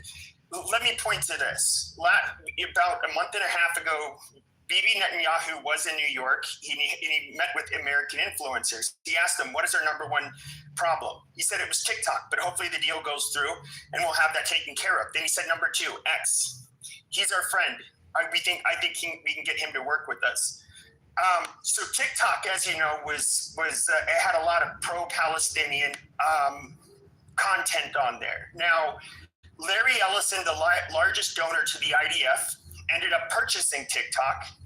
Now their trust in public safety leader is a former IDF, person, and obviously the algorithm changed. Right about the same time, the algorithm completely changed on X. Now we have like the two biggest social media platforms. They're now controlling what Americans can see and what Americans can say. Now, I'm sorry. That is literally, that is foreign interference. I get they don't want people to see certain content, but at the end of the day, I do not want for the benefit of another country, anybody policing our language at all. Then of course, Ellison, his son, David Ellison, I believe that's his name, he ended up with this merger with CBS News. He ended up putting Barry Weiss in charge, who, if any of you don't know who she is, she used to work at the New York Times, had a very public dispute with fellow editors. She ended up getting, leaving, and she's very pro-Zionist. They put her in charge of all of NBC News and all of their affiliates. No, yes, it's legal. Okay, he bought it. What's the issue? Sure. So they're buying. So they're legally. I ain't gonna lie, man. I'm learning a lot. These motherfuckers say, "Okay, you ain't finna disrespect our people on the app. Let me buy this bitch up." Sure, but that's obviously kind of where it's going to rub people the wrong way. Is that they're legally and with money, real money, buying these platforms, and they're controlling the dissemination of information. And they're controlling what people can say. Now, you have to ask yourself, do you want to live in a country where people can do that for the benefit of a foreign country? My answer is Absolutely no way in fucking hell. This is where We've been doing that to the benefit of the British for years. What are you talking That's fine. And we ended up revolting against the British. So at the end of the day, I think it's perfectly natural for us. Why are they still on our payroll? Hold on, Adams. We do not, here in America, we do not have to control our fucking speech for any other country. We don't have an allegiance to any other country. It's that fucking simple. And if you have these Zionists that are willing to do this sleazy shit, you're going to have problems with a lot of people on the right. And these are people who, a lot of them, they don't hate Jews and they don't hate Israel. They're just not willing to be taken advantage of, really. Also, because there's a lot of Jewish Americans vote Democrat. And then a majority of them do. A majority of them. Here's the problem. Here's the problem I have with what you're saying, bro. Here's the problem I have with everything, right? It's all good to say you want free enterprise and you want to control the app or whatever. The problem is you go against what they say, when you criticize Israel, when you criticize anything the person does, then it's an attack on every Jewish person. And then you're deplatformed. And then you're anti-Semitic. And then if you don't do what the people say you do, they effectively cancel you, which we have a problem with on the right. You have a problem with being canceled. Cancel culture is one of the things we've been fighting for the longest time. But when they do it, it's okay. This whole thing is just a weird dichotomy we have with Israel. And it's not even politically. It's because people religiously, tied to these people. And so we have to defend these people. Y'all know the First Amendment restricts government action, not private companies. Sure. So yeah, but hold on, because if somebody privately owns a social media company, right, and they just so happen to be black and they don't want racism on their platform, that's legal based off the Constitution. Right, so I mean, I understand. I see what you're saying. They're trying to suppress information, but I mean, if it's a privately owned business, they can do what they want. No. No one's saying that we can't do that. No one's saying that it's wrong to do that. Yeah, nobody's saying that it's not legal. However, so you have plenty of media voices that are critical of Israel. There isn't any question about that. Sure. Notably, the New York Times, the paper of record. And notably, CBS has been critical, NBC, ABC. It's not as if there's a shortage of voices criticizing Israel. In fact, people in Israel criticize Israel. There's nothing wrong with that. What's wrong is if you... Wait, hang on. What's wrong is if you're not... You're off topic. Please stay on topic. What's going on? Let me just... We're actually having this conversation. What's wrong is if you demonize Israel, if you delegitimize Israel, or if you hold it to a double standard. That's what people object to. Wait, no. But that's their free. Wait, that's their first. But that's their First Amendment right. If they want, they do have a right to do that. But that's what we charge that as. Now, if it leads to hate, now if it leads to hate, violence against Jewish Americans, that's a different thing. But yes, people are allowed to have double standards and Yeah, I mean, the way Normo talks is like it all makes sense, and that's why we get to cancel them. It's like fucking Normo. You don't see the hypocrisy, bro. Like, no, you have to explain it to me. Hold on. So this is what you're free to talk, and I'm free to Normo. Let him. Normo, rock with you, bro. But the way you talk it throws me for a loop, bro. Because you're just like it just makes sense, and so we're gonna take your livelihood from you. It's like, no, bro. Like, you're not a fucking god, dude. Like, you can't just be like, oh, you feel that way? I'm going to label you anti-Semitic. I'm going to organize all the power systems that I leverage against you. I'm going to sue the fuck out of you out of house and home. I'm going to demolish you, discredit you, remove you, silence you, cancel you. And that's what you get. Like, this is the reason why you guys are losing the information war, Normo. Because of people like you that promote this type of like anti-American. Lou is 100% correct. The First Amendment is not intended to prohibit speech or allow for private enterprises to police speech. It stops the government from policing speech. He's 100% correct about that. But you can't have your cake and eat it too. You can't use this as a sword and shield. It's a yes, you get the right to have your freedom of speech, but your freedom of speech is anti-Semitic, so I'm going to empower systems to stop your speech. Like, that's where it becomes like antithetical to basic principles and values of Americanism, is that everybody gets to have their right to say what they want to say, even if you don't agree with what they say. What you're doing is you're saying, we get to have the right to take away your right to say what you want to say, and we're going to leverage government to do it. And that is anti-American, Normo.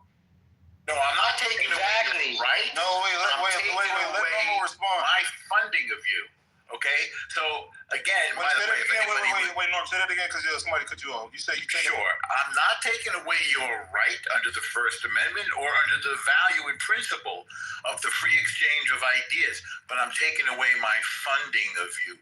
I'm not going to have you in my company if you're an anti-Semite. You are free to be an anti-Semite. There are many in the country, but I'm not going to help you. And by the way, I would do the same thing to a person who was anti-black. They'd be out before the sun set. And we had a person at my company. I was at Inside Edition. You could turn it on. It wasn't my company. I was a producer there, right? He was sitting in the editor's chair, and he said, I don't even know if I'm allowed to say this, but he made a remark about SAMBO. It's something we were editing. No! Yes, that guy's chair was empty the next morning. It's like, don't even bother coming back to work. You are out ski. Can I ask a gotcha question? Back and forth between TC, bro. Oh, I don't know that, bro. I don't know what's going on. You guys just let me know. But I would say no. Just read the room, TC. You got to understand though. You cannot complain about you yourselves being targeted. A cultural shift against you. He talked about Larry Ellison. He's talking about how they're leveraging entire systems to silence criticism. And we've seen this happen multiple times. And so when society responds and says, no, we see the play, we're going to protect ourselves against you creating or gatekeeping the free flow of information by purchasing systems, using lawsuits, using government action, lobbying, that type of thing. Nothing wrong with lobbying for your interests. But when you're lobbying against somebody else's right to speak against you, that becomes problematic. And we've seen this most recently in the wake of the October 7th attacks in Israel, where everybody who had any criticism against Bibi Netanyahu were canceled and immediately labeled anti-Semitic. That principally and practically is anti-American. That's all that is. Nobody's saying you have to fund, people that are anti-Semitic. You're using that as you're creating a straw man there. Nobody made that argument. The argument that's being made is we as a society gets to protect against systems, that would silence criticism and silence alternative perspectives on the basis that you get to control speech. That is anti-American. And both parties are doing the same thing. Wait, let El know. Yeah. So I will say that I will not enable you or provide you. I don't mean you, obviously, TC, but some other mythical person. By the way, the people were not canceled for criticizing Bibi. They're criticized for they're criticized and fired for lying and using blood libel. In other words, making up excuses to kill Jews. We're not going to enable that. We will use every legal means at our disposal to combat people who are lying and demeaning and attacking us within the courts or within the press. We will respond, and we will respond with all legal means available to us. And by the way, all that also applies to people who do this to black folks. Or by the way, maybe there's other folks too who we would fight if they were depriving them of their civil rights. I'll tell you something. If they were depriving civil rights for gay people, we would fight against that as well, frankly. So that's a universal Jewish principle. But I would say, though, but when you look at... Norm, you won't mind. Wait, hold on. I'm going to let you on time. We're going to do a post this is a squabble. We'll do a post game squabble. Y'all can chime in on what y'all heard from Norm and TC. Let them go. They almost done. TC, you want to? I mean, I think everything that Norm is responding to me on is non-responsive to the arguments that I'm making. I don't even think he's making arguments, because I'm not suggesting that he has to sit idly by or even support people that don't support him. That's not the argument I'm making. He's not responding to what I'm saying. What I'm saying is, we see what's happening with Turning Point USA. That's a great example. Turning Point USA was being pressured. This is an organization that the political class of the funding apparatus, political funding apparatus of Zionism, they don't have a hand in. They were using their money to pressure. It's a different subject altogether, Normo. We're not talking about withholding funding against efforts that you don't like. We're talking about using money as a weapon, as a tool to bludgeon people into compromising and basically acquiescing to your political ideology. And then when they don't, you use that same money to go against them, to sue them, to take them to court, to use litigation, to dismantle them, to cripple them, to kill them politically and like sociologically speaking. Yeah, that's like that. Black Americans need to start doing shit like this. Well, see, if we did, I would support you if you did. More systems, I would support you if you did. It's really what it is. Fuck athletes, bro. I'll give you the last word on this. Hey, Lil Cookie, what I'm saying is, it creates unfair advantages against people that don't side with you. No, what's wrong with that? We need to do the same shit. All right, fuck athletes, bro. Let's go ahead and without bloodshed, bro. See, listen, man. This is what I got from this conversation. They're proactive, plus the rest of America, not just black people. The rest of America is reactive. Y'all wait till some shit happens, and then y'all want to act. Y'all want to be fake outraged for 2 weeks, and then the shit gonna continue to happen. They drawing a hard line. Hey, this is how we move. You go against our interests, we going against your shit. What's wrong with that? But you guys can't be like that, because they're a lot smarter than your people. And they're a lot smarter than white people, because yeah, they're on average smarter than white. Yes, they're on average smarter than white. Yeah, on average they're smarter than other white people too. Yeah, we agree. I'm not playing victim. I'm just saying that. I'm not playing victim whatsoever. I don't have a problem with the Jews, and I don't have a problem with Israel. I only have a problem. Nick Fuentes. Yeah, that's not me though. Fuentes is crying like a bitch. No one's talking about Fuentes. How you the majority? We're not talking about Nick Fuentes. I'm not a Nick Fuentes supporter.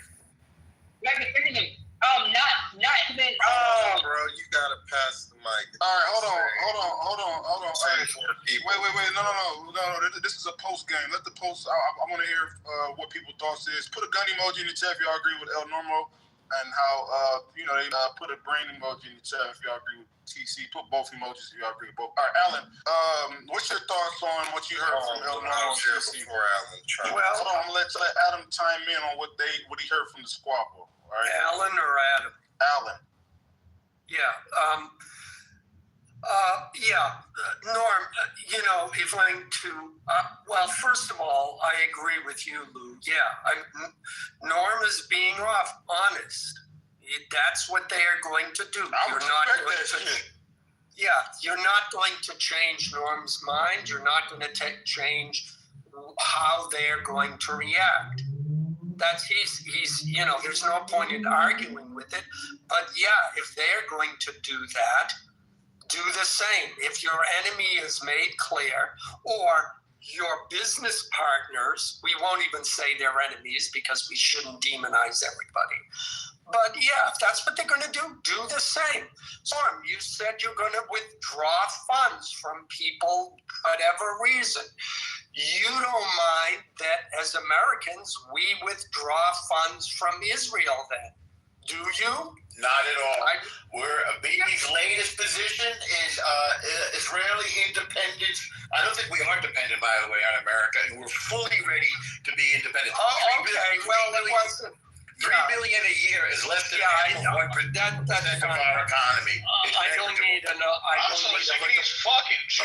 But I'm sorry, you were being rhetorical. I'll mute up. No, not really. I mean, the short answer was fine. That's it. But I mean, I would have to say, compared to let's see what other countries could do with $300 billion over 40 years in the Middle East and what effect that would have. I mean, I agree. Israel is That's a good point, Alan. That's a good point. That's a good point. I mean, Israel, what they would do with it because we've given that money to other places. We've given money to the Palestinians. But $3 billion to Sudan. Don't interrupt when I'm. Let him land. Hold on, Okay. Yeah, I mean, look, Israel and Jews have done a lot. In Israel, it's a thriving country, but at the same time, you cannot completely deny the support that America has given Israel since its formation. So, yeah, I mean, and that's the thing, and I'll end with this. For me to say, well, maybe we should withdraw our funds from Israel, you're very nice about it, Norm, but I would say 98% of people who are Jewish in this country or in Israel would say my statement is anti-Semitic or it's blood libel because then it would be enabling the murder of Jews, et cetera, et cetera, et cetera. I'll end with this. Can I respond? Okay, go ahead. Yeah, you can. I'll end with this. I don't know who your favorite basketball team is, but I'm guessing being from New York, it's probably the Knicks. You'll forgive me if the Boston Celtics are my favorite team. Larry Bird, the greatest of all time. Don't argue with me. But in the United States, we have the right to pick which team we want to support, and that includes we have the right to decide which countries we want to support, and we don't, and calling us anti-Semitic or anti-Black or anti-Asian or anything else is not within the realm of that. It's my money. I'm going to vote on how it's spent, and you do the same. I totally agree with you. And if you apply a double standard, then I will judge you accordingly. I believe in giving $3 billion to the Sudan. I'm even okay with the fact that we give money to Arab nations, to African nations. It's been estimated we spend $300 billion a year in defending Europe against Russia. You know, we have 100,000 troops in Europe right now. We have about 10 U.S. soldiers in Israel, only recently since the peace accord. We have big bases in Qatar, in Saudi. Nobody's objecting. Why? Because we need to have those bases there. These are called strategic partnerships. The United States is the world's superpower. The United States is not involved in Israel for some kind of charity thing, and Israel doesn't have enough money to influence the United States politics. We're partners with Israel because it's in the U.S. interest, militarily, economically, and technologically. The whole world is right now buying the software that Israel used to itself in the last 2 years of war. So those same European countries that are saying, oh, recognize Palestine, all that, they're scooping up Israeli military technology because it works. Stuff like the Iron Dome and facial recognition and targeting equipment. So Israel's not going away. Israel's a powerful country. It's now the dominant power in the Middle East, and we're more than to be independent if the American people make a decision on it. You contradict yourself. Let me respond quickly. It's not a double standard, Norm. We hold you to a higher standard. We expect more of you, and we are disappointed when we see what's happening now. It's not a double standard. And I'm dead serious on that. I'm not saying that you cannot run away from that. So you can argue whether it's a double standard or not. That's me. That's my opinion on that. I would like to say, Norm, please continue.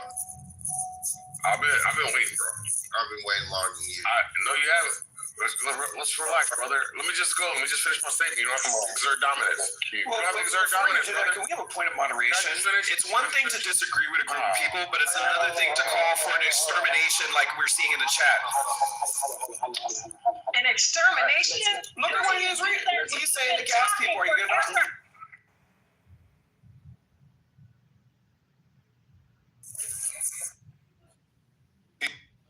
TC, you're on mute. TC, I don't know if you know you're muted. TC, you know you're muted. Oh shit, I was muted the whole time. I was setting order, and it's on concrete. Well, I just want to say, we don't condone anti-Semitism in the room. No. We can't control the chat, but we can control the stage. All right, that's good. Now, I want to say, Norm, I want to encourage you in all of your retaliation against anti-Semitism. I think the more draconian, the more retaliatory you get, the better for the rest of the world. Stay vigilant, brother. Root out anti-Semitism wherever it might rear its ugly caucastic head. And also, pause. And also, I want to say there's something amongst us that is more pernicious, more diabolical, more insidious than anti-Semitism, and that is anti-negritism, right? Anti-negritism has been normalized and proselytized, propagated throughout society all over the world. And Norm says that he stands with us, the Negroes, against anti-negritism, right? So 100%. What I want Norm to do, and I stand against anti-Semitism. So Norm, what I want you to do is with me and the other Negroes to, in unison, denounce Charlie Kirk and his legacy and his agenda, which was staunchly anti-Negro, right?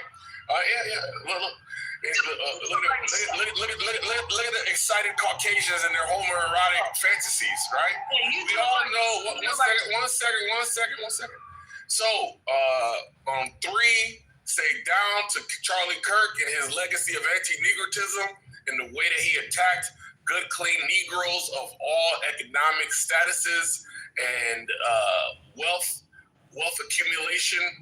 And so, Norm, on 3, we'll say down with Charlie Kirk, and I expect you to wholeheartedly endorse this sentiment of anti-negritism in the form of Charlie Kirk. Let's go on 3 and 1, 2 and 3. Down with Charlie Kirk. Hey, Norm, what's going on? Norm, hold on, I don't hear you, brother. Okay. We all heard. 1 second, I'm almost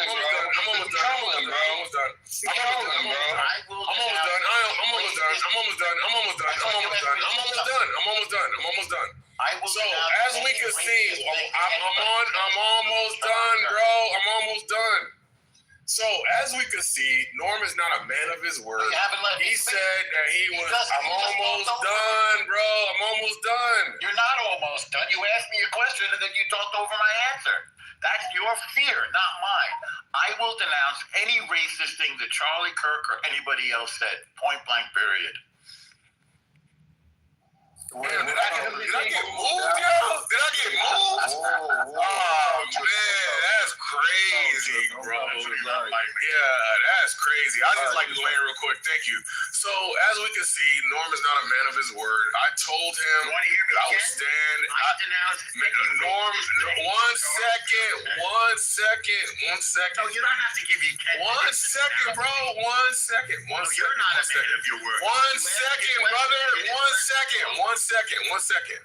Now, unfortunately for Norm, he doesn't know what anti-negritism is.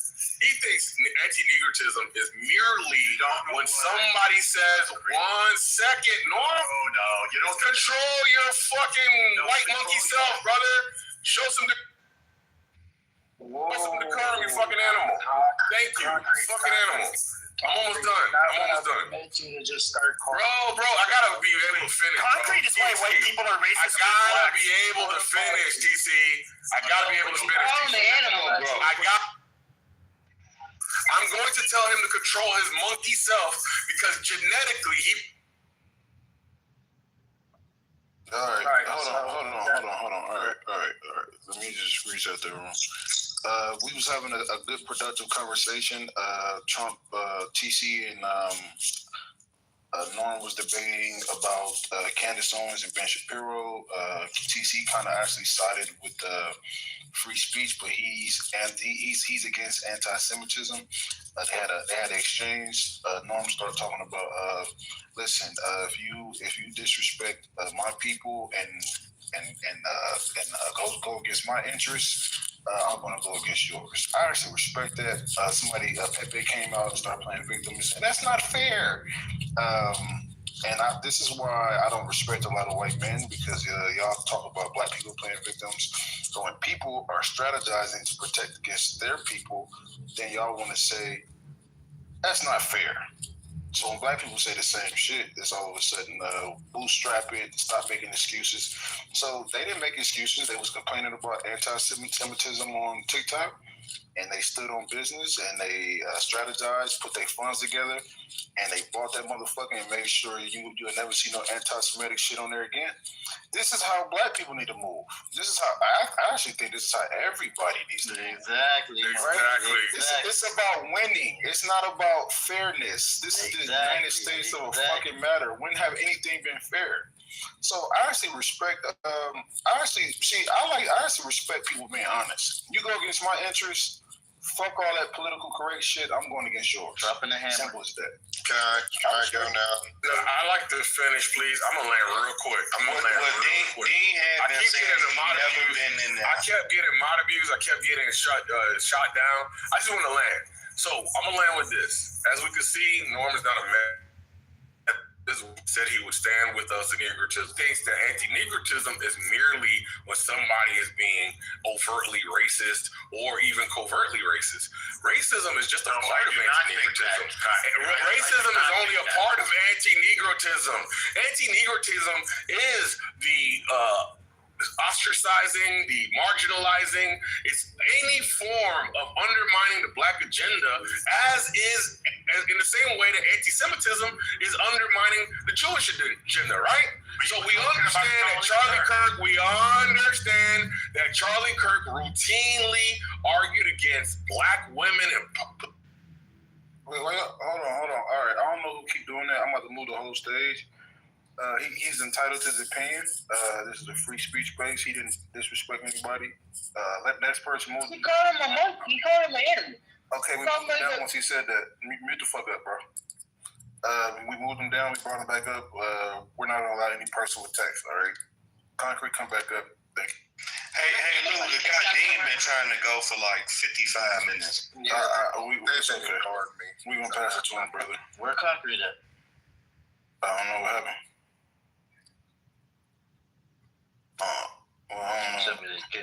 I'm hitting in the back channel. We'll see if they kick him. We'll start the room over. All right, let's pass it to Dean. Appreciate it. Greetings all. Hope this Saturday's treating you well. Interesting discussion. I think things have devolved into this debate about Israel and so forth. It is germane to some extent to the title, but I think what we see concerning the title, Candace versus Ben, MBS versus BB, yeah, we're seeing the death of Trump versus MTG. Death of MAGA and pretty much a Republican Party that was usurped by MAGA. I think we saw on full display something similar. These vying interests on the, in the spectrum of said respective party with the Democrats, the far left, versus the left, and ultimately they cannibalize each other. I think we're seeing this happen with the Republican Party, or what's left of it. I think ultimately this Israel question, it's a genocide. You have the left and the right now conceding this point for the most part. The leading genocide scholars have deemed it such. So the question is, why do we still have such political support, other echelons for it? And then they appeal to these sort of insidious.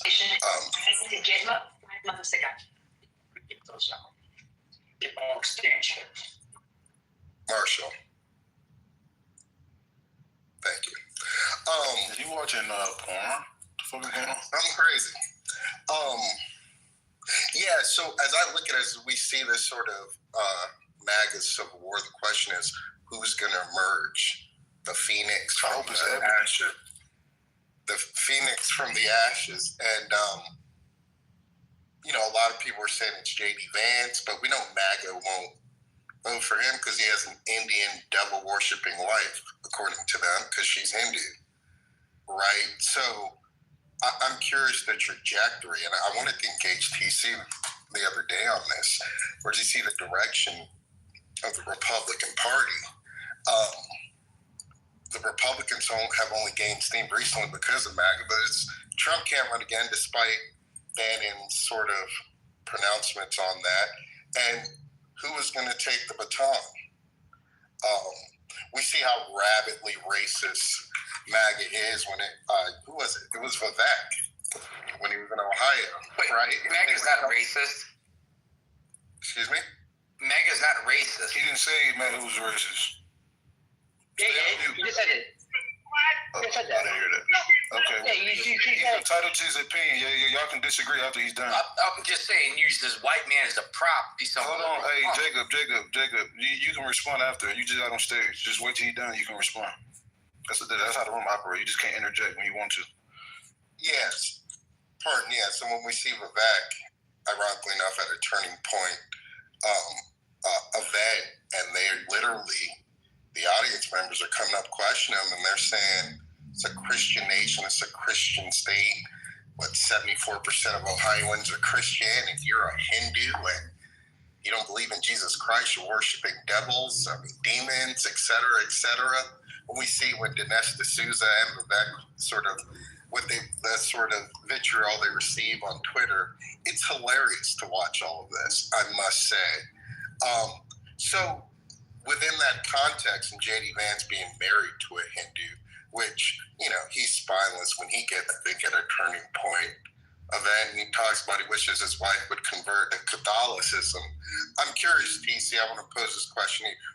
Who's the heir apparent for MAGA? Who do you think will be at the top of the ticket 2028? TC is going to be at the top of the ticket. I'll vote for TC, I ain't gonna lie. Wait, where'd TC go? I respond. Wait, hold on, bro. He asking El Normal question, bro. Oh, you asking me a question? No, that is a lie that all the world's genocide scholars have called this a genocide. That's a full-out lie. In fact, no judicial body has called it that it's a genocide. They are inquiring because South Africa, which has nothing to do with this, brought a suit. But I will remind you, the term genocide was coined by the Jewish people to describe what was done to us. Genos meaning tribe and side meaning to kill. It means to wipe a people out. Now, you should know that no country has actually ever been convicted of genocide, although many genocides have been described. We have not wiped out the Palestinian people. In fact, their population has quadrupled in the 70 years of the Jewish state, and their income and life has improved in Israel. We've offered them their own country numerous times, as has the rest of League of Nations, United Nations, Clinton, Obama, you name it. We've offered them their own state. So far, hopefully they will be peaceful, and hopefully they will say yes, because it's in the U.S. interest to have an international economic corridor from India through the Middle East. We all want to do business. We will have to prepare for when the oil runs out. That's why the Saudis are turning westward. And we have to counter China. We're not willing to deal with jihad, Jew hate, or the extermination or genocide of Israel or the Jewish people, which I should remind you is both the Muslim Brotherhood's and Hamas's stated aim in black and white, which is what makes them our enemies. You will notice we went to war to get our hostages back, and having received them back, the war has stopped. That should give you every indication about what our war goals are. Now we're in the process of rebuilding, and Trump is behind that, and I'm grateful for the support in getting our hostages back. You know, they have no right to keep our hostages. They have no right to kidnap innocent people from their homes in their pajamas, little babies and old grandmas, and keep them in dungeons and torture them and sexually abuse them. And that's a good enough reason for any country to wreak havoc on the people who did this. Thank you. So, real quick, No, I'm responding. Norm, they're gonna hate you because they're racist against white people. But go ahead, respond to Norm. No, I'm just saying that was so beautiful to end. I'm going to respond to him. First of all, I said the world's leading genocide scholars. That's what I said, which is a fact. Again, You said every and both are wrong. Can I finish? Yes, sorry. Thank you. I appreciate that. Again, we're seeing sort of consensus from the political right in a lot of those circles and the left that are acknowledging that what we have seen happening to the Palestinians is a genocide, right? Norm can sort of spot off the points. They have little to no utility anymore. People have become wise to what's going on. That being said, the question is, particularly in the MAGA circles, what is going to be the stance of the right concerning Israel? Now, people like Norm will want you to think that this isn't a legitimate discussion. If you think it is genocide, even with the greatest intentions, you're ultimately anti-Semitic. No, you can discuss it. That's fine. I just finished. And we also saw the same sort of discussion. I mean, Ms. VP Harris, she just said, they should have been more critical, at least publicly, concerning Netanyahu, right? So we're seeing a tide turn in the U.S., their disposition towards Israel. I mean, it's obvious Netanyahu has overplayed his hand, and politically, they're in jeopardy. Now, that being said, I want to focus on the topic. No, hell no, bro. Wait, you're not finna, what the fuck? Look, bro, you just had a whole convo. You're not finna switch it up after that. Let's finish the dialogue. Oh, okay. Yeah, so... you already said what you said, so I don't know, you want to respond? Wait, because my thing is, I think we kind of get caught up in, like, sensationalism. I think because we do this shit where we see something get a lot of tweets, and we think that's, like, the majority. Isn't the biggest Zionist group in the United States is Christians United for Israel? The what is it, CUFI, some shit like that? They got 10 million members, don't they? Or am I tripping? Yeah, so I'm saying, I think the people that's like that aligns with Nick Fuentes ideologically when it comes to Israel is like a minority. I don't think it's the majority. Majority of people. Even that group you just mentioned, Mike Huckabee, who was the U.S. ambassador, what did he say? Upon Israel bombing a church, a historic church in Palestine, Huckabee, you don't get more darling of Israel in Zionism than Huckabee. He said, it's obvious, I'm paraphrasing, that the Israeli government are antagonistic to Christians. Oh, no, he never said any such thing. He said it was wrong to the and it was wrong. It was wrong. Hell yeah, it was wrong. Hiding in there. And we will rebuild it. It was a mistake for sure. He never said they were anti-Christian. Yeah, but don't lie. Finish, but tell the truth. Finish, but tell the truth. Can I finish talking to you, Luke, or no? Yeah. Hold on, Norm. Let him learn. Thank you. I said I'm paraphrasing. Right? So even certain elements in the Christian Zionist world are realizing that there's this vehement sort of feeling towards Christians. Mr. Officer Tatum, who knows which side his butter biscuits are buttered, he even talked about it when he interviewed Netanyahu. Oh, when we were over there, we were getting spat on as Christians, right? So I think we need to acknowledge that element also to the political framework, that there's even a divide amongst Christians.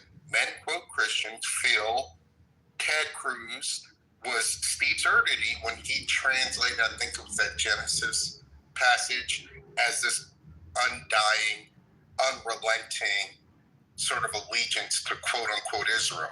That even parsed out this discussion of dispensationalism, etc., amongst Christian circles, right? This is part of the undergirding of a lot of this dissension amongst the right concerning the position towards Israel. And it's not necessarily, you can't just sort of you can't just sort of sweep it away and say, oh, it's steeped in anti-Semitism.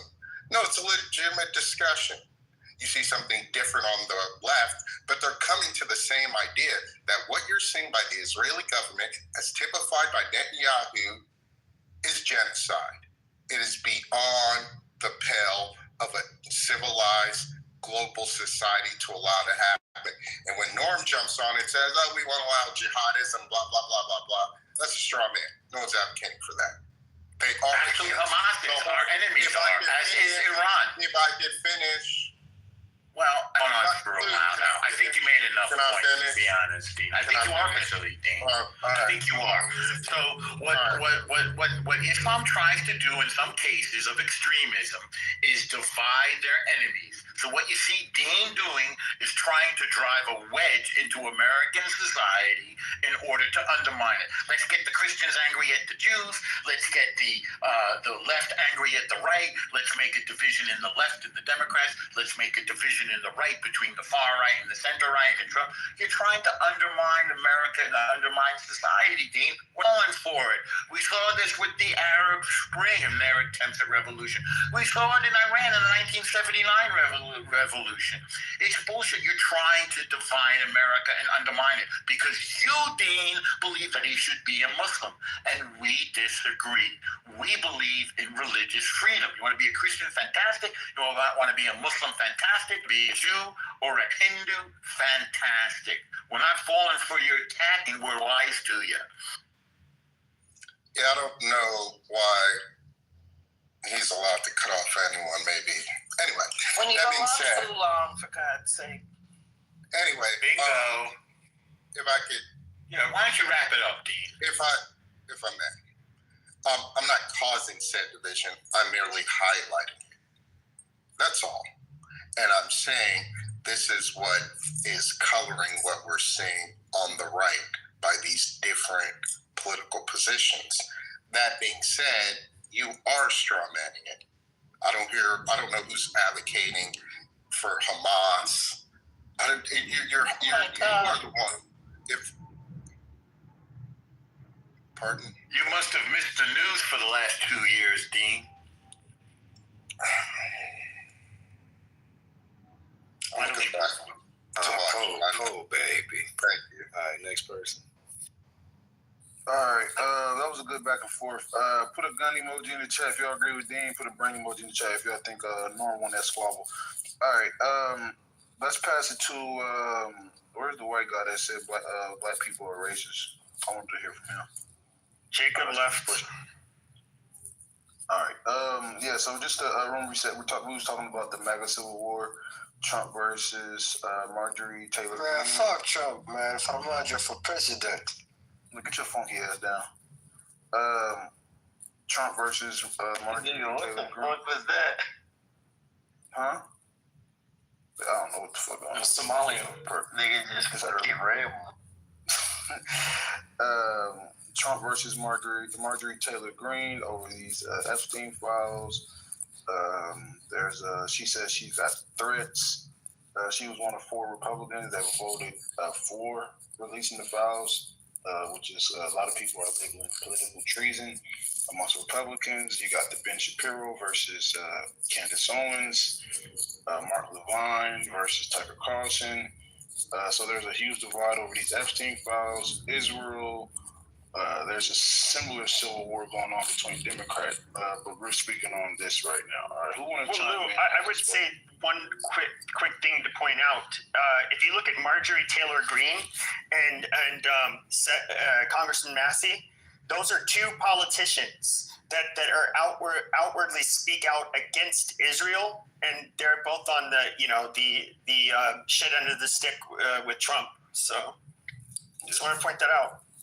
I mean, it's kind of similar when the Democrats ranked when it came to the government shutdown, and then Democrats who kind of went against the grain with as far as the continuous resolution or whatever. So there was a lot of Democrats that was demonizing those individuals. So next news, I think that. Oh, go ahead, Sword. After you, I want to ask Elle a question. All right, go ahead. I'll wait. I just had a question because I kind of wanted him to actually answer what Concrete was saying, because he was saying he stands with people. What were you saying? What did I say? He stands against. No. I want to hear him say it. I want to hear him say it. Yeah, I will say, I will vigorously denounce any racist thing that Charlie Kirk or anybody else has said.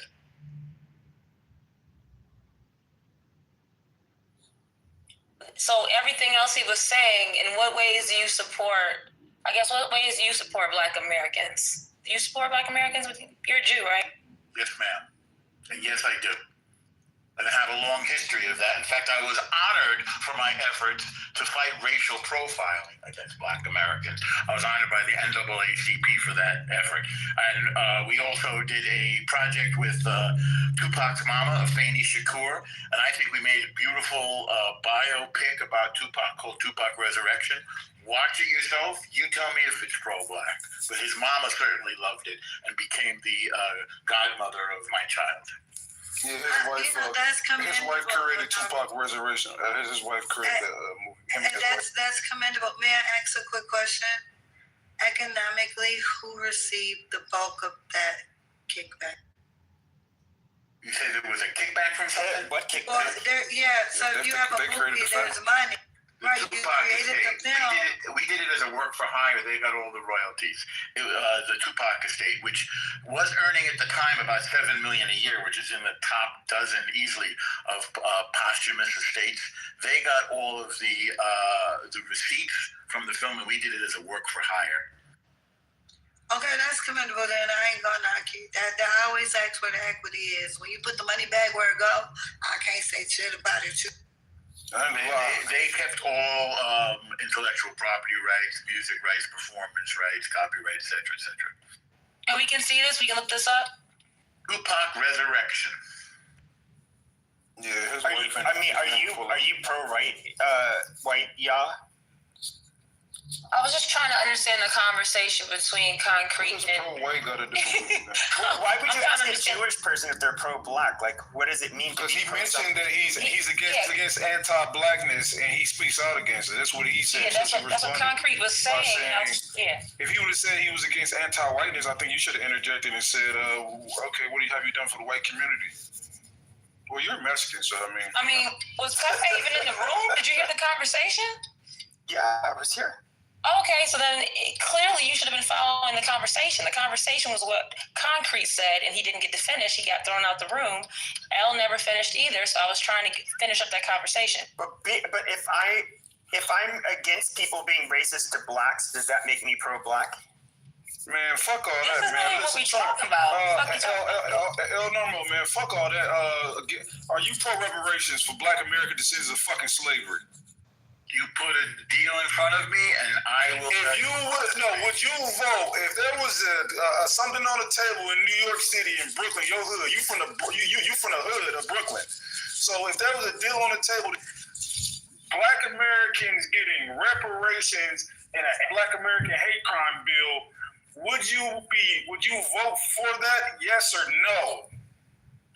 Yes. Oh, okay. See, that's all I need. He's talking to normal. I thought you was asking Pepe. Lou, was you talking to Pepe or El Normo? No, it's all normal. Oh, see, my thing is this, right? I don't really do the feeling shit. Like, I feel like we don't got permanent allies. We got permanent interests. So there's a lot of things that I can see eye to eye with when it comes to Jewish community in terms of like fighting like these white racist Nazis and how they got a lot of vitriol towards us. In them, but when it's all said and done, bro, we gotta focus on interest. So, all right, what are some things that y'all agree with that we're trying to shoot for, right? And where's some things that y'all have? What's some things that y'all want to accomplish that we can help y'all with without compromising each other, right? It should be a strategic partnership. It shouldn't be about feelings of, I like Black people, my best friend is Black, or my cousin, my eighth cousin in Louisiana Creole is Ashkenazi Jew, Louisiana. Like, fuck all that, man. It's about, when it comes to politics and business, it's about mutual beneficial, not one-side allyship, where one side campaigns for us and then we don't campaign for them when it comes to their interests. Should be strategic allyship. Simple as that. No? El Normo, do you believe that you have evil agenda people in your Jewish community? Like who? I'm asking you, do you? Oh, it's not about who. You have to tell me who you're talking about. I don't know. You mean in general? I'm not talking. Yeah, in general. Well, Do you know if you show me somebody, I'll tell you if I think their agenda is evil. Benjamin, one bad Jewish person on the planet. Netanyahu's done a lot of good for Israel, a lot of good for America, and done a lot of good for any nation that he's dealt with. So what specific evil did Bibi do? Bastard did. That ain't got nothing to do with it. You talking about Black Americans, right? Evil to Black Americans, not evil to other people. You think Bibi did evil to Black Americans? No, I thought that's what she was saying about Jewish people doing stuff to Black Americans.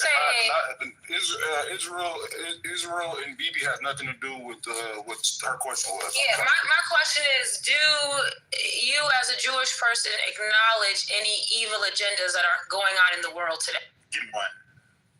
Tell me one. Listen, why do I have to give you one? Do you acknowledge it? Question. Yeah, but I'm asking you. I am asking you. I'm not talking about Israel and Gaza. She's talking about Black. She's talking about in America, bro. It's like Gaza is not an issue. Anywhere. I just want to know if he has the capacity to hold his people accountable for some of the things. I don't like racists like Nick Fuentes, the KKK, the Aryan Nation. Those seem to be evil agenda people to me. Do they pose a threat to you?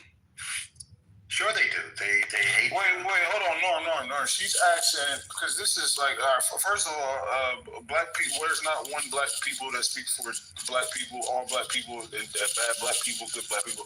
But she's asking just an obvious question. There are good Jewish people that done good things for Black people. There are some horrible Jewish people. She's asking, I'm asking, does she acknowledge? Do you acknowledge that there are bad Jewish people that done harm to Black people?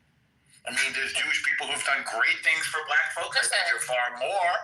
And if you give me an example of somebody and you point to what they did, I will judge it fairly. Okay, let me make it very. We're in this room right now talking about politics, right? We're talking about the Epstein's files. We're talking about different things that the Democrats have done, different things the Republicans have done. You have been very vocal as well. So I'm asking you specifically about your people, right? Do you acknowledge any of the agendas that are bad that the Jewish people do in the world? I'm not saying I need to put a name on a person. You are a very intelligent person. You are in this room having a conversation with us.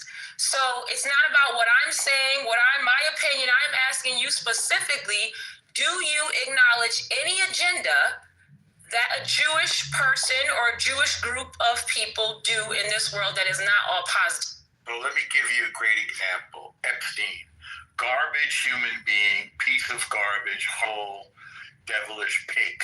So I hope that answers your question. All right. Did you get your question answered? Yeah, I just wanted to see what he was going to say. Thank you, Don. Thank you as well. I just want to say this. Can we get back to the convo now? Yeah. I'd like to. I got a comment that help us get to the convo. You ready? Yeah. Do you think? Sounds beautiful. You heard that the tariffs were lifted on like beef and stuff. Did y'all hear about that yesterday? You said what? Tariffs. Trump lifted the tariffs that were on beef. I can get you the exact data. Hold on. I tried to put it in the chat. But y'all hear about that? Yeah, pull it up real quick. Somebody can chat GPT it. Tariffs were lifted on some things the affordability point. Remember, y'all been keeping up with that? This affordability concept is important for human beings. Like, they got to be able to afford living. It's been a 360 on that, on the tariffs. I'm just saying, so just recognizing some things, that's worth talking about. I'm saying, like, because that whole idea of tariffing everybody 100%, 50%, and all this kind of stuff, is recognizing that wasn't having no real good effect. So just I know that's probably contrary to the room energy. That's kind of like on a positive tip. So I know that might be controversial to be positive about some good steps being taken. But I like to just, throw some stuff in the atmosphere that might be good to talk about and think about. The unity of the people is what I'm speaking to. You know what I mean? Folks matter. Folks want to be able to afford life. You know what I mean? So maybe you caught some lessons from them votes that recently in November 4th, affordability seemed to be a good position to stand on. Like, who's going to make it more affordable? All the way across the board. Whether you're talking about healthcare, whether you're talking about eggs, whether you're talking about, buying some shoes, housing. You got to be able to afford living in a capitalistic society. If you can't afford it, it's all bad. So anyway, just thought Hey, sweetie, I What is appreciate wrong with that. y'all in the chat? I ain't gonna lie, bruh. Now, I don't think this is, where's TC? Because I had to ask him a question. I don't think this divide will cause people to vote Democrat because of what everybody's divided on in the Republican Party. I think they got so much hatred towards the Democratic Party. Even though the Republican Party is divided, I don't think they'll commit political treason by voting on the other side in the next election. I don't think it's that divided. They just won't vote. That's the problem. Did you see November 4th? What happened? Mississippi, Georgia, California, Virginia. Wait, so I don't know what happened in Mississippi, but you just mentioned 4 Democrats that voted Democratic. What's the breaking news? No. Virginia. No. Okay, let me help you out. Since you don't know, man, listen closely. Go study Virginia and all the Mexicans that voted for Trump that changed back. You get it now? No, I don't agree with your appraisal. Some people are slower than others. I don't know what to say. Somebody help him out. Virginia is typically Democratic. You could call it. Not talking about typically, bro. I'm talking about the last time around before. So you're not. So I said you talked about blue states voting for Democrats. No, you're calling them blue states, and that's where your premise is already based on ill facts. It's not true. It's ill. Okay, it's ill, meaning not true, like inaccurate, like not on the right page. Your whole premise was off, bro. Your whole premise to say, what's wrong? Bro, just don't try the little spin game, bro. Go back and look at the facts. Whatever you're doing, it's not working, bro. You're trying to create something that's not true, okay? So did blue states vote blue in this round? You're talking blue state stuff, bro. Yeah. You're talking individuals that changed their position, and voted the other way, man. So don't you see a difference between a president and a governor?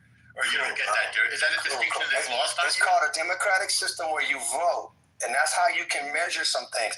Lou just got through saying, stay focused. He just got through saying, I don't think people are going to go over to the Democrat. And I asked him on point, on target, did you see what happened November 4th? I don't think he's talking about the president. Yeah. No, I'm not, bro. That's where you're off. Again, you're ill, your logic. I didn't say nothing about president. That's what I'm saying. See, I don't know where you get your thinking from. I didn't say anything about president. I'm trying to get you focused. I don't know. Everybody can't focus the same. I think maybe you're the one. I don't know where you're throwing in some other stuff. I think you're the one who lost. There wasn't no presidential election on November 4th, bro. Okay? Are you clear now? Correct. There was no. Thank you. So why are you thinking president? I don't understand, bro. Lou wasn't talking about president. He was talking about Norman, do you mean states that historically vote Democratic? Some people just like to that's what you meant. Okay, then that makes sense. Isn't that what states that historically vote Democrats? Yeah, that makes sense. Okay, hold on. I've been for a millisecond because I want to put a caveat on the table. A lot of y'all are looking past. And I need you to pay attention to what's happening because we have to deal with this. If you are an American, it should be your number one priority moving forward. The amount of fraud in the state of Minnesota should have everyone petrified. That goes down even to election fraud. And you all are not having the right conversations. I need you to see what politically we did here. I'm not saying everybody did it, but I can admit that Minnesota is the most corrupt state in the union to boot. At this moment, and I dare you to challenge me on that. We're a blue state, so argue with your mama. The Dems ain't shit. Okay, no problem. So Minnesota is not comfortable with the Democratic rule that they've had up until this point? Is that what you're saying? I'm saying this over 20-year diehard Democrat left the plantation the last election, and I don't think I'll be going back no time motherfucking soon. Because if you think that I would ever vote for what the fuck just happened up in, you crazy as shit. What just happened? What's the Black American population in Minnesota? What's the percentage? Well, a Black American? Yes, what's that? Shit, less than 1%. Oh, what the fuck? Yeah, that's not your state. That's a Somali state, bro. Yeah, that's like them niggas. Wait, so the Somali got Black Americans outnumbered? Wait, Lou, are you joking? You know, Somalis outnumber Black Americans in Minneapolis. You gotta ask her the Native American population. He doesn't know about what the Somalis have done out there. I know what the Somalis done. I was just asking what's the guys. Give us credit, man. We the new Jews. It's 1.8%, Lou. Well, that's crazy to say. Okay, well that's It's embarrassing. not crazy to say. That's a good thing. What happened? Did you dissatisfy? Actually, I won't argue with anybody. Here is a composite of two data I love points the juice. that I did already for when people ask me this question, and then that way I don't have to argue with you. People always say, "Well, did you publish it?" Yes, I did. As part of my academia, here is an excerpt from what I put together regarding the matter. You can now see the actual delineational breakdown we walked into by 2020. We had no idea what the fuck we were gaslighting ourselves into. So I employ all of you to think about it. When you author these sanctuary cities, when you're authoring sanctuary states, when you're disputing and arguing about voter rights, when you're arguing about IDs and why it's important to be legal versus illegal, please look at Minnesota for a way of how never in your lifetime to replicate this shit. Yeah, it's Professor, what's the Native American dangerous, population Professor. in Minnesota? And the Professor, American Indian population, as I told you, 0.8%. Bro, Minnesotans are happy. Well, most of the what's wrong with this woman? No, they're not. Look, they're happy, man. Majority of the Minnesotans are happy. They just don't fuck with it. Yes, they are. Happy at all. And ICE is coming for your asses. We can't wait till he sends them. We're begging for the National Guard to come here next. Yeah, we got fucking tampon Tim's bitch ass sticking shit up his boom boom with tutus, sitting up under Ilhan's raggedy, dusty, funky ass next to, oh my God, y'all really get on my nerves with this. Stop it. Because the shit is disrespectful. Report after report of your fraud, of your crimes, of how you literally ran our beautiful fucking city to the dirt. I can't wait for you to go home. Damn, that thing's pretty clear. It's really bad. And what she just did is actually worse than the passion she had. Everyone's talking about it out there. You can just Google Somalis in Minnesota or TikTok it better yet, because the TikTok, they're really breaking it down on there really good. And they have videos documented of the way that the Somalis attacked this, because the United States actually helped the Somalis take that place over. And we brought them over and was giving them a lot of free handouts. And they... Who wants to live in Minnesota? Yeah. Who wants to live in Somalia? I absolutely love it in Minnesota. Let me be very clear. Los Angeles? We have, let me tell you what we got. I love to brag on my state. I don't know about y'all. So let me tell you why I live here. I don't lack a season. I have all four. I get to see the summer. I get to see the winter. I get to see the spring and the fall. My trees bloom like it is in the books and the movies. And they turn beautiful colors in the fall. Reds and yellows and browns and beautiful autumn colors all across our very mountainous ridges where you can see all kinds of hiking trails. We have fresh springs that just pop up with fresh spring water everywhere. Trees that give fruit in abundance. Just walk down the block and grab an apple. I'll never be hungry in Minnesota. Baby, I don't know why you'd ever want to live somewhere that ain't this fucking beautiful. That's what I'm talking about. West Hollywood is ghetto. Hell with Hawaii, you want to live in Minnesota. I mean, I think the Black American Americans could take a page out of their book because the way that they turn that state is, it's not sinister, it's genius, but it just is messed up for Black Americans and Americans, period, for not seeing it. Because what's going to happen is every other immigrant group is going to take a page out of that book and try to get their own state. The way that the Somalis did it, they have given immigrants a blueprint.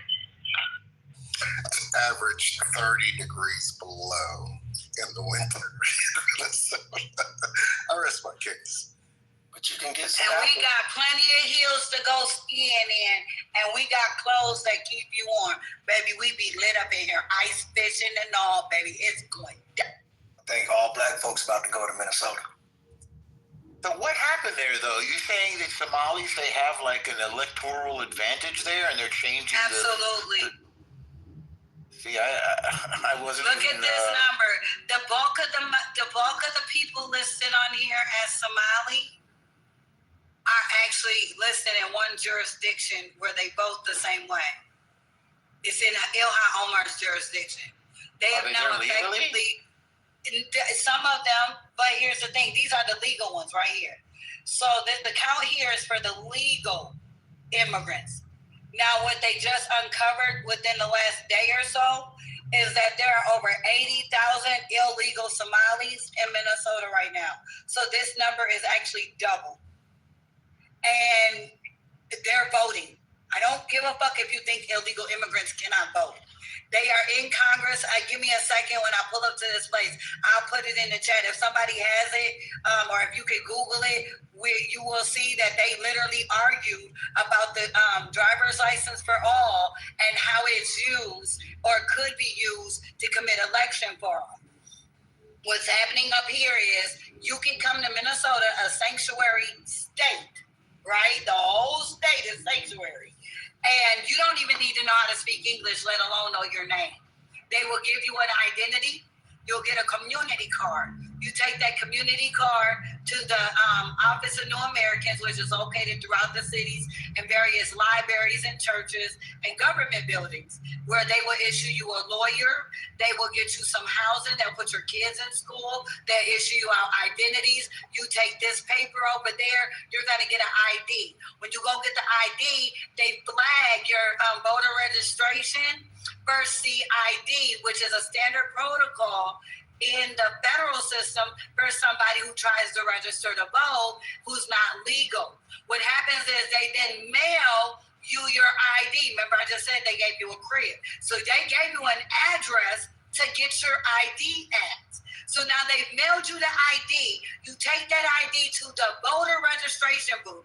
When you go to the counter to register to vote in Minnesota, presenting that very fraudulent ID to the registrant clears your CID, and now you are eligible to vote in Minnesota, and it will not flag as an illegal vote. Professor, did the Captain Philip pirate, did he win?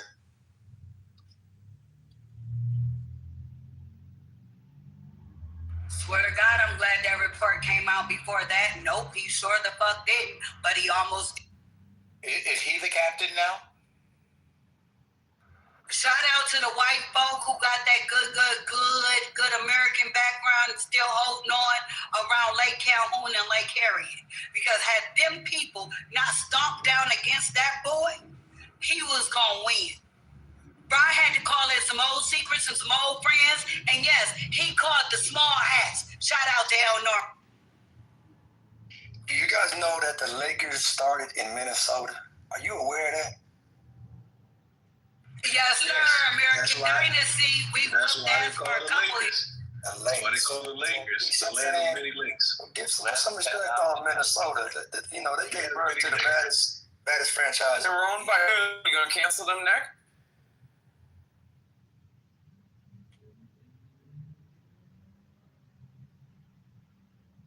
See, the key is that they got out of Minnesota. Don't forget that. Yes, it's a good thing. We also got the Mall of America. Okay. For all the folks who like going shopping, yup. Minus 30 below on average. Oh, hush. On average. What state are you in, African immigrant D? I'm on the East Coast, the best coast. I agree with that. Why you lying? All right, I'm in Utah. My design, Utah, natural beauty.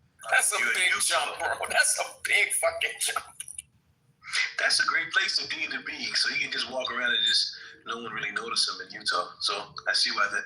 Yo, did y'all see the fucking alligator? Listen, did y'all see the Bill Clinton shit, bro, with the Epstein files, bro? Bill Clinton. If you don't get up for that gay shit, who people sleep with is not our business. You see the picture? Trump giving Bill Clinton a blowjob is insane. Or Bill Clinton giving Trump a blowjob is insane. What you see the picture? Nah, y'all be making motherfucking Diddy rooms for fucking 15 days straight. I mean, fucking 3 months straight just for him to get charged with fucking transportation to engage in prostitution. So all freaks should be created equal and criticized equal. Isn't that crazy? I feel you, but riddle me this. How come while we're talking about gross election fraud, here you come trying to distract us? Because this is the #1 trending topic on Twitter. Everybody's talking about this shit right now. Everybody and their mother. This got released 2 days ago. The oversight committee just released the documents, and it was basically Jeffrey Epstein. I got a brother named Matt Epstein. Mark.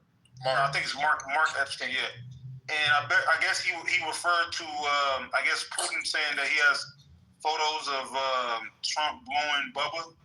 Bubba is Bill Clinton nickname, and this is all in the documents. So if I don't know, man, there's some weird shit going on in the United States, man. Donald definitely knew about the girls. Hold on. Donald definitely knew about those, quote unquote. Yeah, but I don't know. But because he's mentioned that don't mean he was involved in messing with little children. That's not. What? So here's what I will say. Go ahead. Real quick, a motherfucker the other day, my dad died when I was like 5, right? And I don't have very many pictures of my pops. And this one particular picture of my pops is kind of distorted, right? So I got this little Photoshop group I be fucking with, right? And I was like, yo, can you fix my pop's picture?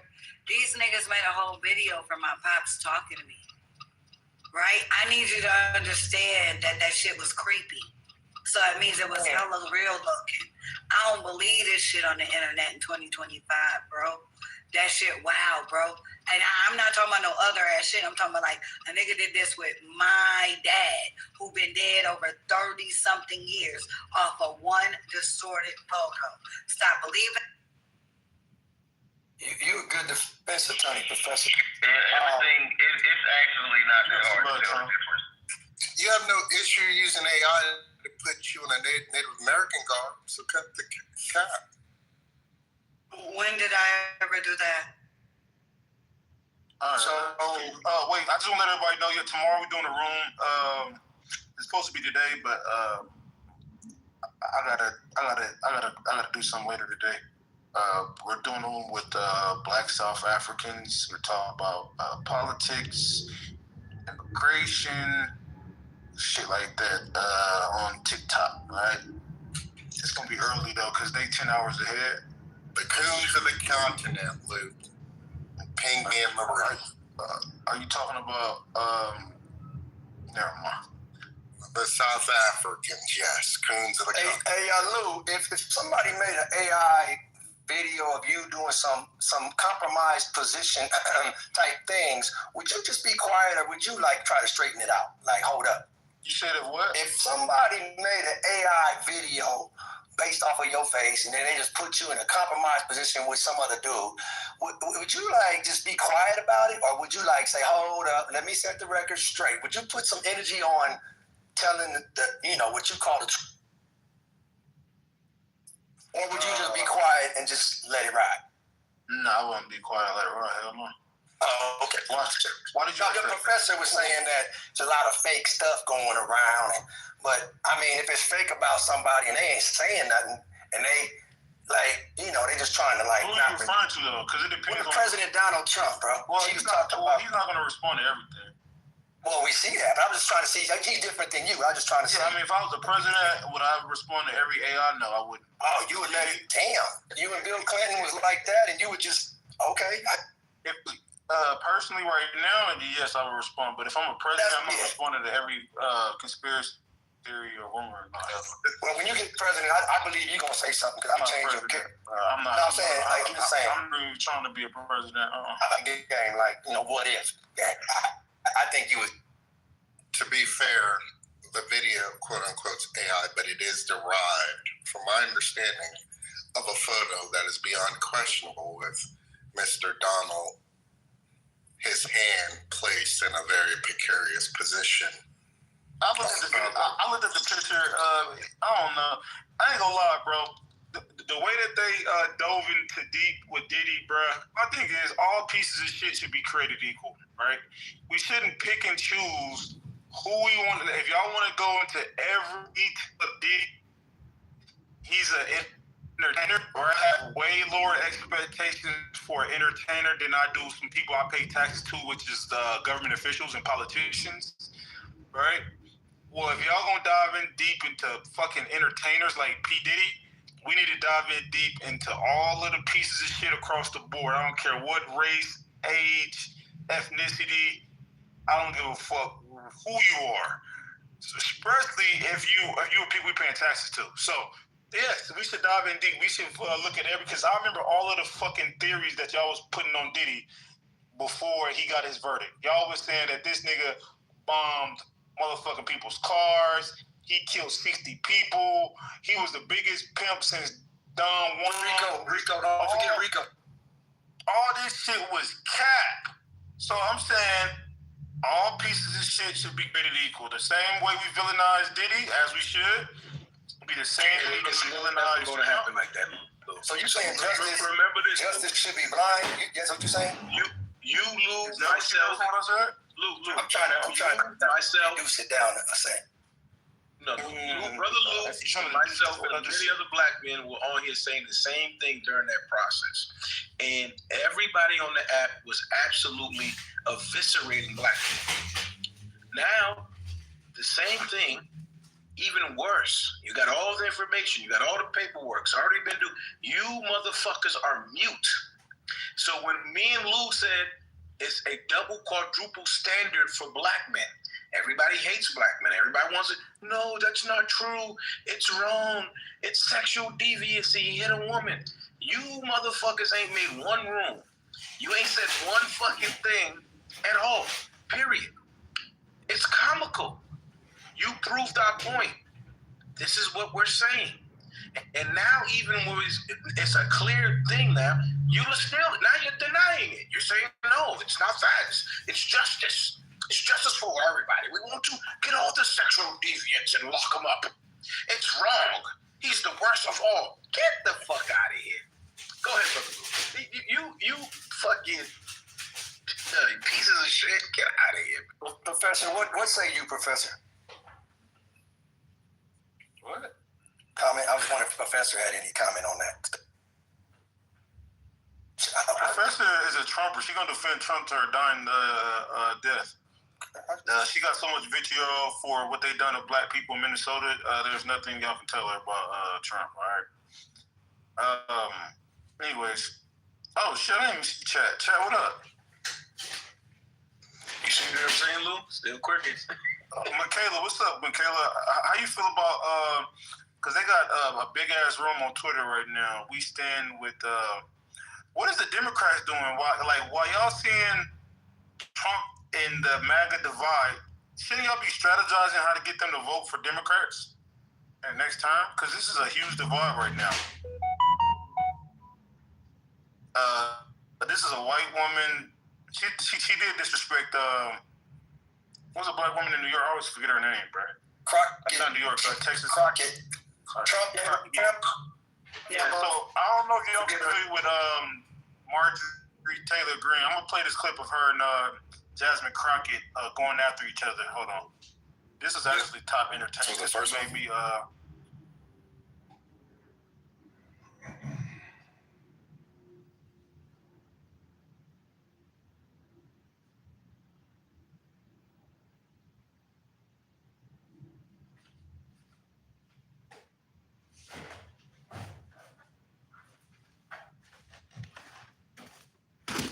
You the ones talking about, I think your fake eyelashes are messing up.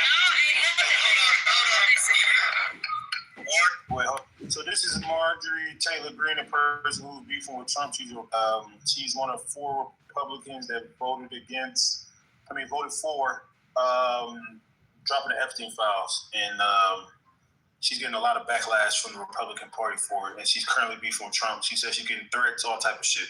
So this is her beefing with Jasmine Crockett a while ago. Do you know where you know where you're Marjorie Taylor Greene team? Well, you the one talking about, I think your fake eyelashes are messing up. Order, Mr. Chairman.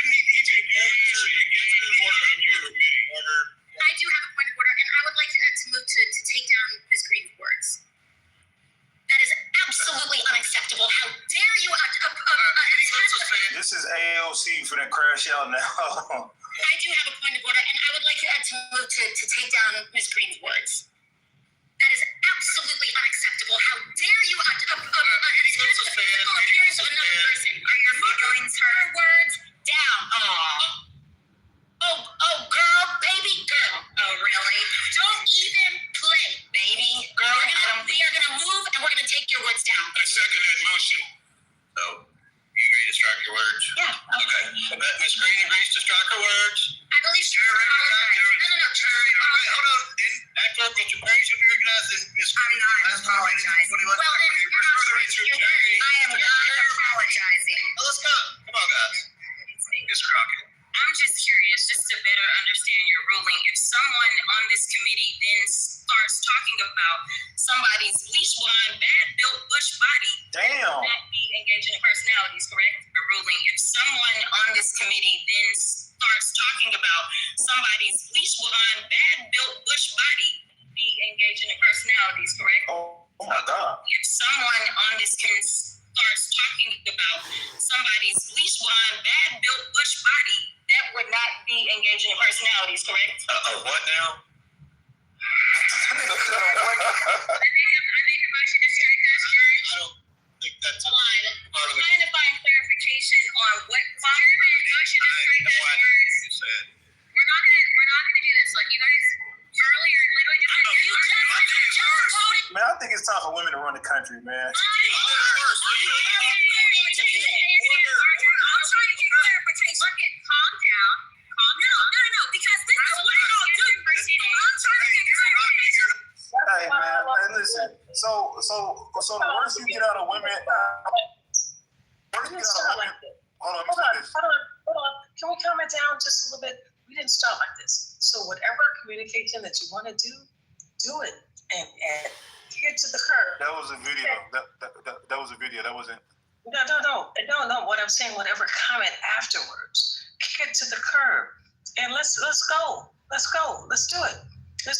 And the brothers who've been dominating the room, they can't dominate the room anymore. Real talk, mama. All right, real quick. But yeah, man. See, women don't be as egregious, bro. Like they talk they shit. Like men, we get in position of power. Well, not black men, because if it was black men had access to those Epstein files, we would release them. But a lot of these men, bro, they covering up these Epstein files, bro. I guarantee you, if a black woman was in position of power, or a black man, or just any woman, I even see Marjorie Taylor Greene. She coming out. She's standing with the victims. I think it's time, man. If these files don't be released by the end of Trump term, man, I'm voting for whoever woman runs for president next. Hey, Lou, the facts are, talking yesterday on the 14th, Jasmine went to bat for Marjorie Taylor Greene. So you should put in context when that you just played, when that was, Compare that to where now, Jasmine said. When was that? I think that was a year ago. That was like I'm talking about yesterday.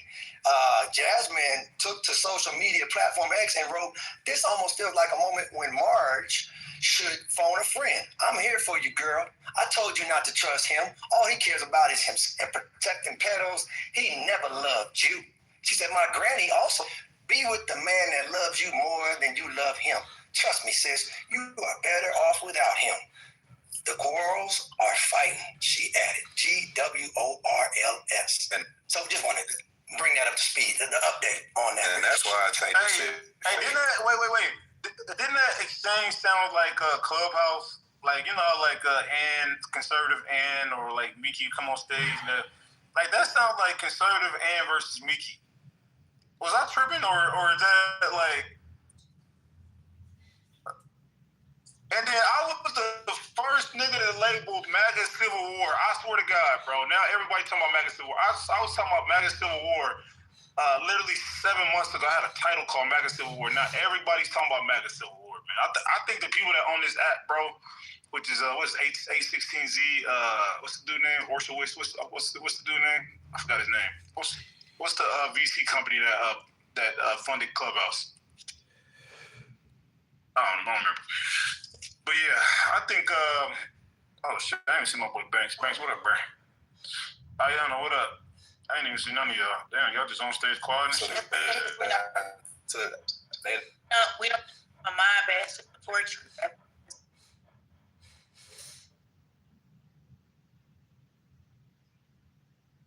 I know, cause they went from beefing hella hard, right? They talking about bleach body and fake eyelashes, going at it.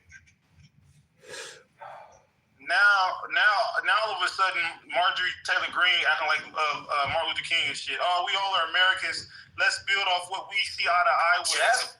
Bro, this shit is a plot, man. I don't believe that shit. Man, listen, man. But I'm gonna keep it real. I think the radical left and the radical right, the far right and the far left, has made a lot of people turn like kind of center, like moderate, like, you know. And I've been preaching this independent shit. My goal is to get everybody to be independent, man. All right. Every election, well, you can vote for you want to vote for it, but they should earn our vote every election. We shouldn't vote off what people done for us in the past, man. That shit should be over with, bruh. Policies, do shit specifically for us. For the next election, that's how we need to move, man.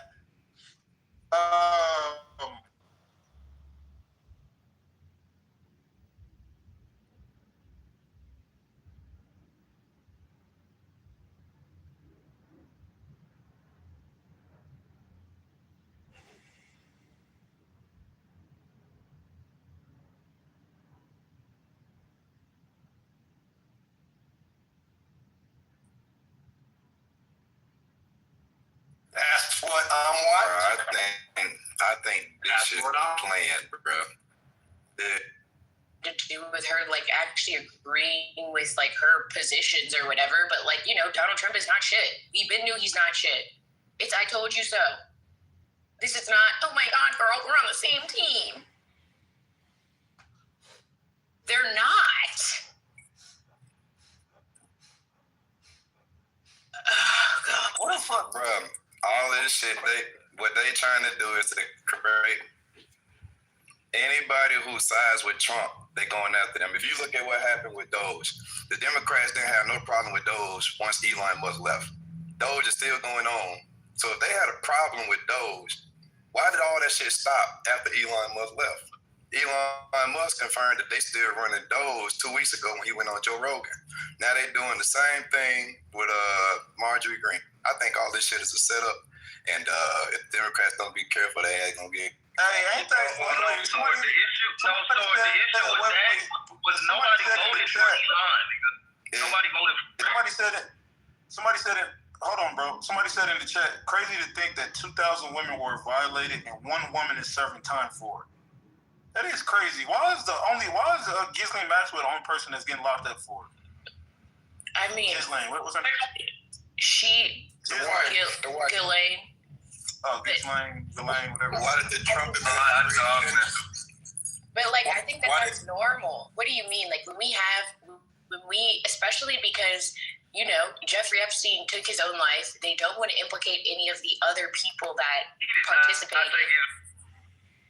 Well, I mean, I agree with going there though. I can't go into the Epstein. He disappeared / passed away before he could be sufficiently incarcerated.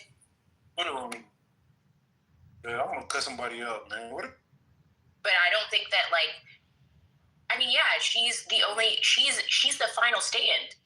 They can, the reason that they have kept her living and kept her in that position, and like now she kind of has it better, is because if she dies, there's absolutely no reason not to. I bet you if she dies, there's like some trigger that releases everything. Who is the shit you talking about? Lane is not a snitch. Lane is not a snitch, bro. The reason why they killed what's the dude name?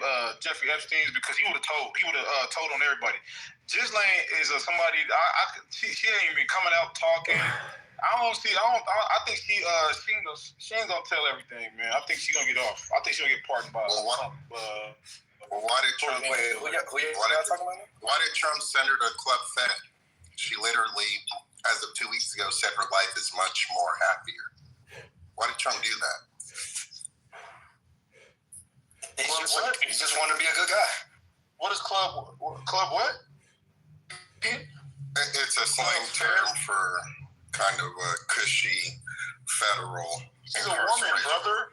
No. He literally moved her from Florida to one of the most lenient federal facilities in the country, in Texas. She's now, those she's incarcerated with, one of them is one of the former housewives.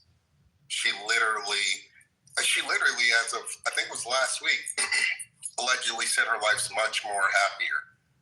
Right? And the terms of this agreement befuddle leading authorities when it comes to incarceration and the terms on which inmates moved and so forth. And this was after Trump's personal attorney, now I forget his position in the administration, went and interviewed Miss Maxwell. I think they said for 12 hours or something. So what was that quid pro quo? That in turn, she now moves to a much cushier sort of confinement, if you will. And I use confinement loosely given where she is. Remember when Trump was interviewed and he said, I wish Maxwell a good life or something along those lines a couple years ago. Oh, yeah, let me play this clip in the chat. I'm glad you put this. This is from a Republican, Tim. This is how I know this Epstein shit is just cap, man. It's just political theater to make the other side look bad. Let me play this shit. Everybody, Tim Burchett in Washington, D.C. today, of course, trying to open up the government, but I tried to make them release the Epstein files, and I was blocked by the Democrats. This is all gamesmanship, folks. It's not about releasing the files. If they had something on Trump, they would have released it. Biden had it for 4 years, and they hate Trump more than anything in the world. And so now they've blocked it, and so they can piecemeal the truth and the half-truths, both sides of what really went down with Epstein. And it's kind of disgusting, really. But, yeah, this shit is cat, man. This Epstein shit is just all fucking cat. I want to say, if somebody requests the medical record, that doesn't tell it all.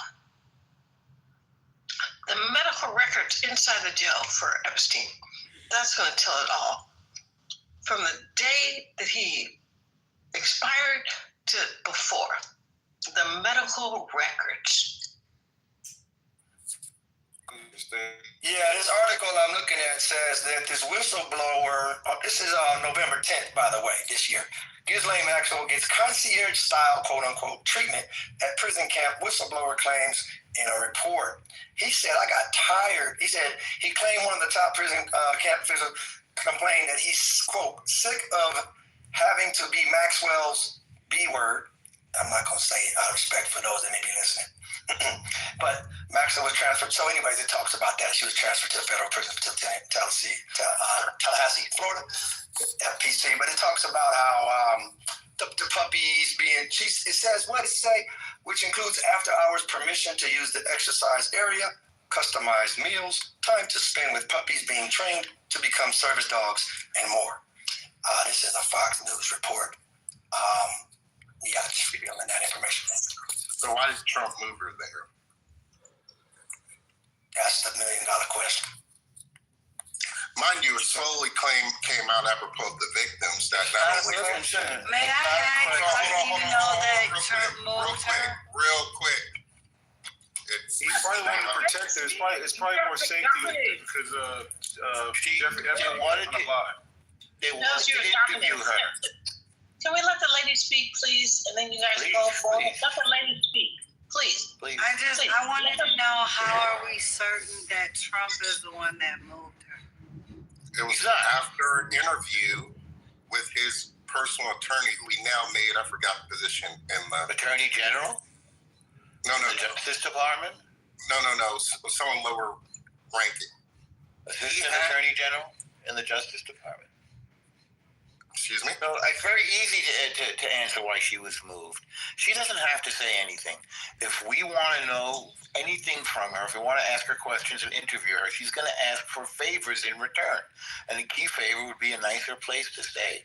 So she did what we asked her to do, we meaning the American government, and in exchange for that, she got a nicer place to stay. And if we want to know more from her, then the offer might be to commute her sentence somewhat. That's the way that works. We want to know the whole story with it. She knows everything. She made all the plane arrangements and all the hotel arrangements and all the food. She was like his secretary. She knows the whole thing. If you want to know, just have to go talk to her about it. But she'll probably want some years taken off her sentence. So the detractors to that point of view would say she was given a quid pro quo to remain silent on anything implicating Trump, right? So that's where things become a bit suspicious. Many are saying, given Trump's posture, per the Epstein files, disclosure, et cetera, that what he did was ultimately he's buying her silence of anything incriminating him. But there's no evidence of that. It's the simplest explanation. Hold on, let me exchange with... Okay, all right, but the warden has... I don't, there's no... Yeah, but I think the question is, when you see such suspicious behavior... When you see such suspicious behavior, it does allow for such speculation. It's not suspicious. Right? Hold on. Simple explanation. Hold on. I'll tell you why it's suspicious. Trump had a certain posture, as did Kash Patel, as did Bongino, as did Pam Bondi. But when the push came to shove and the explicit release of the quote-unquote file, we see a stark 180. This isn't my assessment. This is that of Alex Jones, Candace Owens, various right-wing individuals, even MTG. Right? So hold on, I'm going to land here. Within that context and that quote-unquote strange behavior, then it becomes suspicious when Trump administration has an interview with Maxwell, which they haven't fully disclosed. We don't even know what was sort of bantered about for in excess of 12 hours, to my understanding. Then she's immediately moved to Club Fed. Many would say this follows that trajectory of suspicious behavior, ultimately some would assert with the aim to cover up any sort of incriminating evidence with Trump and Epstein, and he's ultimately solidifying Miss Maxwell's silence. That's the argument being made. Yeah, but it doesn't make sense because Trump began by advocating for the release. So he must have known that he hadn't done anything wrong, or he wouldn't have used it as a weapon against the Democrats. And the thing that he's now concerned about is that he's not mentioned in connection with any crime. Epstein was apparently obsessed with him. He was a neighbor. He lived down the street, and he wanted to gain leverage over him. So, he was in the house. You can't take anything that Epstein says seriously. Or that other guy, Michael Wolff, who's conspiring with Epstein to blackmail Trump when he was thinking about becoming a candidate. Nobody found any incriminating evidence about Trump in those files. They released 20,000 pages. Nothing in there that's incriminating of Trump. Yeah, so hold on real quick. Again, I agree his initial posture was to release the files. Then what happened? These are the woman questions. What happened? Furthermore, I mean, you're only speculating that there isn't anything incriminating. I agree. It's been released. Nobody's found anything. Plus, the FBI had the files, and three attorneys. What's been released? I beg your pardon? It's 20,000 things were dumped 2 days ago. Yeah, that's not the entirety. That's not the entirety. All right, so what else are you missing? I mean, you just, Damn, he ain't show up at 20,000 pages? He's the most. And you say that ain't enough? He's the most mentioned name in those 20,000 pages is Donald Trump. But not one crime. Not one crime. He's the most mentioned name in those 20,000. And not one crime. So if Jack the Ripper writes the note and mentions his tailor, is his tailor implicated somehow? Most mentioned and it means nothing. It adds up to nothing. Hold on, but according to Kash Patel and Bongino, before they were in the respective positions of government, their argument was there was a deep state, a superstructure that one of its main objectives was protecting and rendering a shield for the most powerful individuals in the world implicated in some of the most egregious crimes we know, such as abuse of children. So even Trump and his acolytes' own narrative is that much of anything incriminating will be shielded and will not be released. This is their narrative. They didn't say that. That's not what they said. Bongino didn't say that? Bongino didn't say that they're going to shield people from prosecution, which you just said. Hold on, Kash Patel and Bongino never said that in the private sector? They said that they're going to be shielded from prosecution? No, you're not listening to me. You said, I'm quoting you. No, you just said that. No, they said there's a deep state, which in turn serves one of its primary functions is providing shield and cover to the most powerful individuals in the world in regards to such crimes. And what is your children? My point is, this is their narrative. My point is, either they're lying or they're telling the truth. And consequential of that, they seem to now be operating under the same mission. Again, these are detractors from the MAGA side that are saying this. You're adding two unrelated facts here. And you're adding 1 and 1 and getting 3. No. So again, let's keep our eye on the ball. Hang on. Let's keep our eye. I heard what you said. I'm responding. Let's keep our eye on the ball. Has anybody seen any evidence of a crime? These things have been out there for I don't know how many years. Show me a crime. Show me one crime. And if there is a crime, prosecute the crime. Otherwise, we're talking nonsense here. We're going around and around in circles. Although we mentioned him, he knew him, he was down the block from him, I saw him. If there's a crime, prosecute the crime. Otherwise, we're just talking nonsense. Y'all hear this? Y'all hear this point? Here's my last. I agree with you. No, these guys want to denounce. Sober up first. Thank you. No, sober up? No, I just have to be the right. So shut up. Okay? These guys have tried to denounce Trump ever since that they got on this vehicle. And I've tried to stay calm and I've tried to stay calm. I've tried to stay calm. No, you guys can go ahead, but don't keep denouncing Trump and the administration. Hello? I heard what she said. Let's get back to the conversation. Wait, hold on. Nick, can you say it again? Because my phone up. Oh, come on.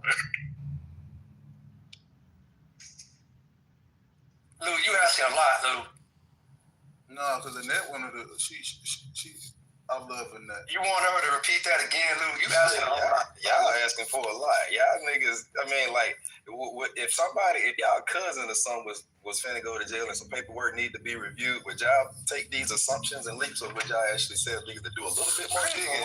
Yes, you gotta do more. Listen. Yeah, that's a false Everything leads to Trump being on. Listen, I'm gonna keep it real, bro. Politics aside, everything leads to Trump being on these files.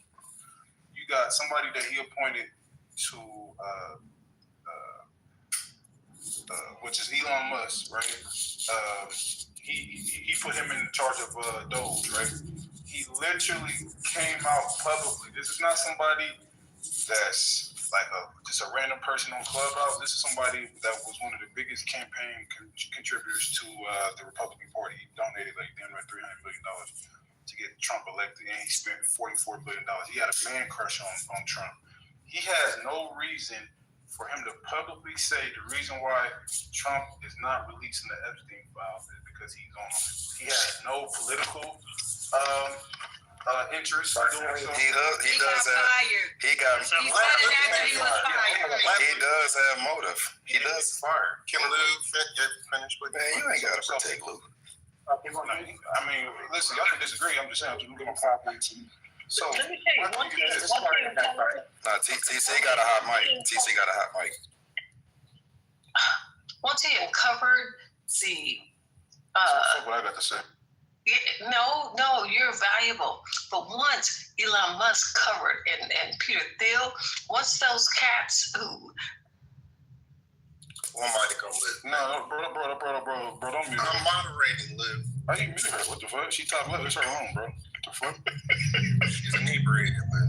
Don't mute her. She's inebriated. She's not inebriated. You talking like that, but that's crazy.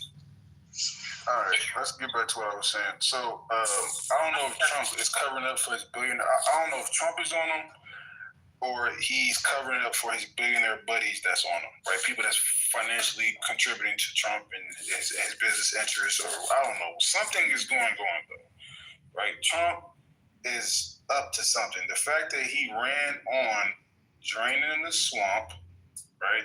Kamala didn't run on that. Biden didn't run on that. He ran on draining the swamp and releasing these Epstein files. He get in position and he keeps showing what he's done. Oh, look, I've done this I stopped hella wars.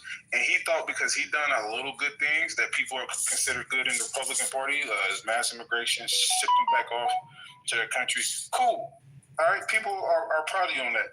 But you have to be held accountable for you saying that you want to drain the swamp. And it's looking like he was in the swamp getting drained by Bill Clinton. I don't know. That's a little out.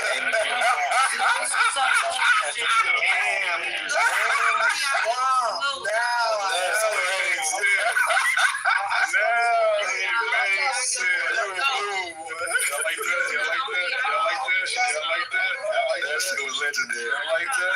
Yeah, you gotta hang that one up on the mantle. Call me double entendre Lou. Call me double entendre Lou. All right, check it out. You been on Smack TV. Here's the fun part. About can we get to the root of the Epstein files for real? Because I'm kind of tired of these being in a distraction.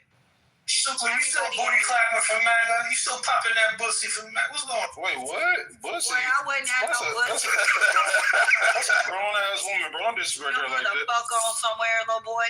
What I'm saying is, if you don't mind. hold on, sweetheart. Hold back. So check it out, right? What's tripping me out about this whole thing is everybody had a chance to release something that everybody says exists, but ain't nobody ever seen for real, right? The other part about this crazy ass shit with these Epstein files is only person I ever seen called Epstein now before all of this was Donald Trump. He said, I don't fuck with that dude no more because I don't like how he get down. He did something at my place with some young girl, and I'm not cool with that. And he was very vocal about it then, and he left it alone like he do everything else. He said what he said. So I only person that's ever been against that nigga publicly that I seen that outed what this nigga was doing was Donald Trump. Y'all just wild to me like y'all saying he so motherfucking into corruption, but he the one that called it out. Y'all gotta be confused or something. I don't know. Yeah, so that was his BFF. But you read Hold on, I'm speaking. Hold on. That was Trump's BFF for at least a decade. On Trump's admission also. Furthermore, why could you say that? hold on, I can finish.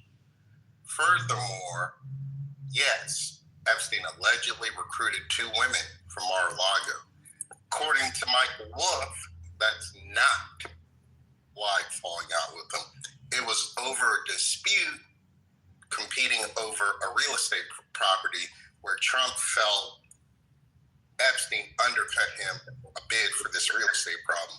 That's what brought the divide. Right. Furthermore, when we see things like Trump and with his artistic prowess drawing this silhouette of a naked body and saying, "May your life be forever a mystery," whatever sort of weird innuendo is implicit in that message, and Trump initially denying it, then when we see disclosure from the legal counsel, former legal counsel of Epstein, this comes out that what Trump wrote for his birthday letter. These sort of things just stoke the flames of there is something deeply insidious between the bond of Trump and Mr. Epstein. What I'm personally waiting for, per Michael Wolff, is there's a photo of Mr. Trump with women of a questionable age, some topless, sitting on his lap, and a very sort of suspicious stain on his trousers. Apparently, this was in Mr. Epstein's safe that was raided by the FBI. Again, so when we talk about full disclosure of things, I'm not certain all has been disclosed. I personally, if I could finish, Go ahead, if I just could don't try to finish, You're making stuff up now, Dean. I swear. Go ahead, Dean. Didn't say that? Oh, Mike Wolff didn't say that? Go ahead, Oh, Dean. you're making up stories. Hey, don't let him detract you, Dean. All right, hold on. This guy is a blackmailer. Taking the word of some blackmailer. Hey, black. Don't say black like that. Let's go back, Dean. Come on. I don't mean it that way. He continuously cuts me off. Furthermore, he said I'm making up things. I said per my. Yes, you're making up stories. Gossip Luke. and innuendo. Hey, Dean, go ahead. Thank you. And we know Mr. Wolff is Trump's de facto biographer. Trump himself invites Wolff to Mar-a-Lago, right? So I don't necessarily throw out what he has to say, particularly when he seems to have some credibility in this issue. Now, again, all I'm saying is when we see landscape of Trump's relationship with Epstein and Mar-a-Lago, we see videos with them keying it up. We literally have video of this. This isn't AI. This is before all of this sort of the peak of the clamor for the release. We've seen the videos, right? Trump acknowledges his friendship with Epstein during the height of Epstein's egregious activity, right? Then we see that Trump, yes, he was vocal about the release of these things. When he gets office, to lose point, he now has a 180. I'm just waiting for a credible explanation. Sukla said the files I don't know exist. Pam Bondi said they're on my desk per review from a directive from the president. They will be released at said date. When data rises, the files don't exist. But on Fox News, you said they existed. This is Pam Bondi. Bongino, Patel. Just listen to what they say. In other words, you got nothing. If I can finish. They got nothing there. Dean, you've been going on for half an hour. Trent is going after Dean, and Sweet's going after Dean. You're going on for half an hour. Go ahead, Dean. You're talking to me. I know that, but I'm David got pretty good. I know that Norm isn't talking about anybody talking to. Yeah, I am. You're talking about Dean talking to like. Let that king finish his self-hating Jew. statement. Don't disrespect Yeah, but there's something we're not. I am speaking up for this strong black man, Dean. Let me live. Go ahead. Stick up for your Jewish side, not your stick up for your Jewish side. I'm sticking up. Let her stand up for her black man. Norm look like your uncles, all right? So have respect for your uncles. That's diabolical. Don't ever disrespect me like that again, or we're gonna have to catch me outside. From now on, Uncle Norman. All right, so let me just land. Thank you, and I appreciate you, my beautiful mulatto attorney. Mulatto is crazy.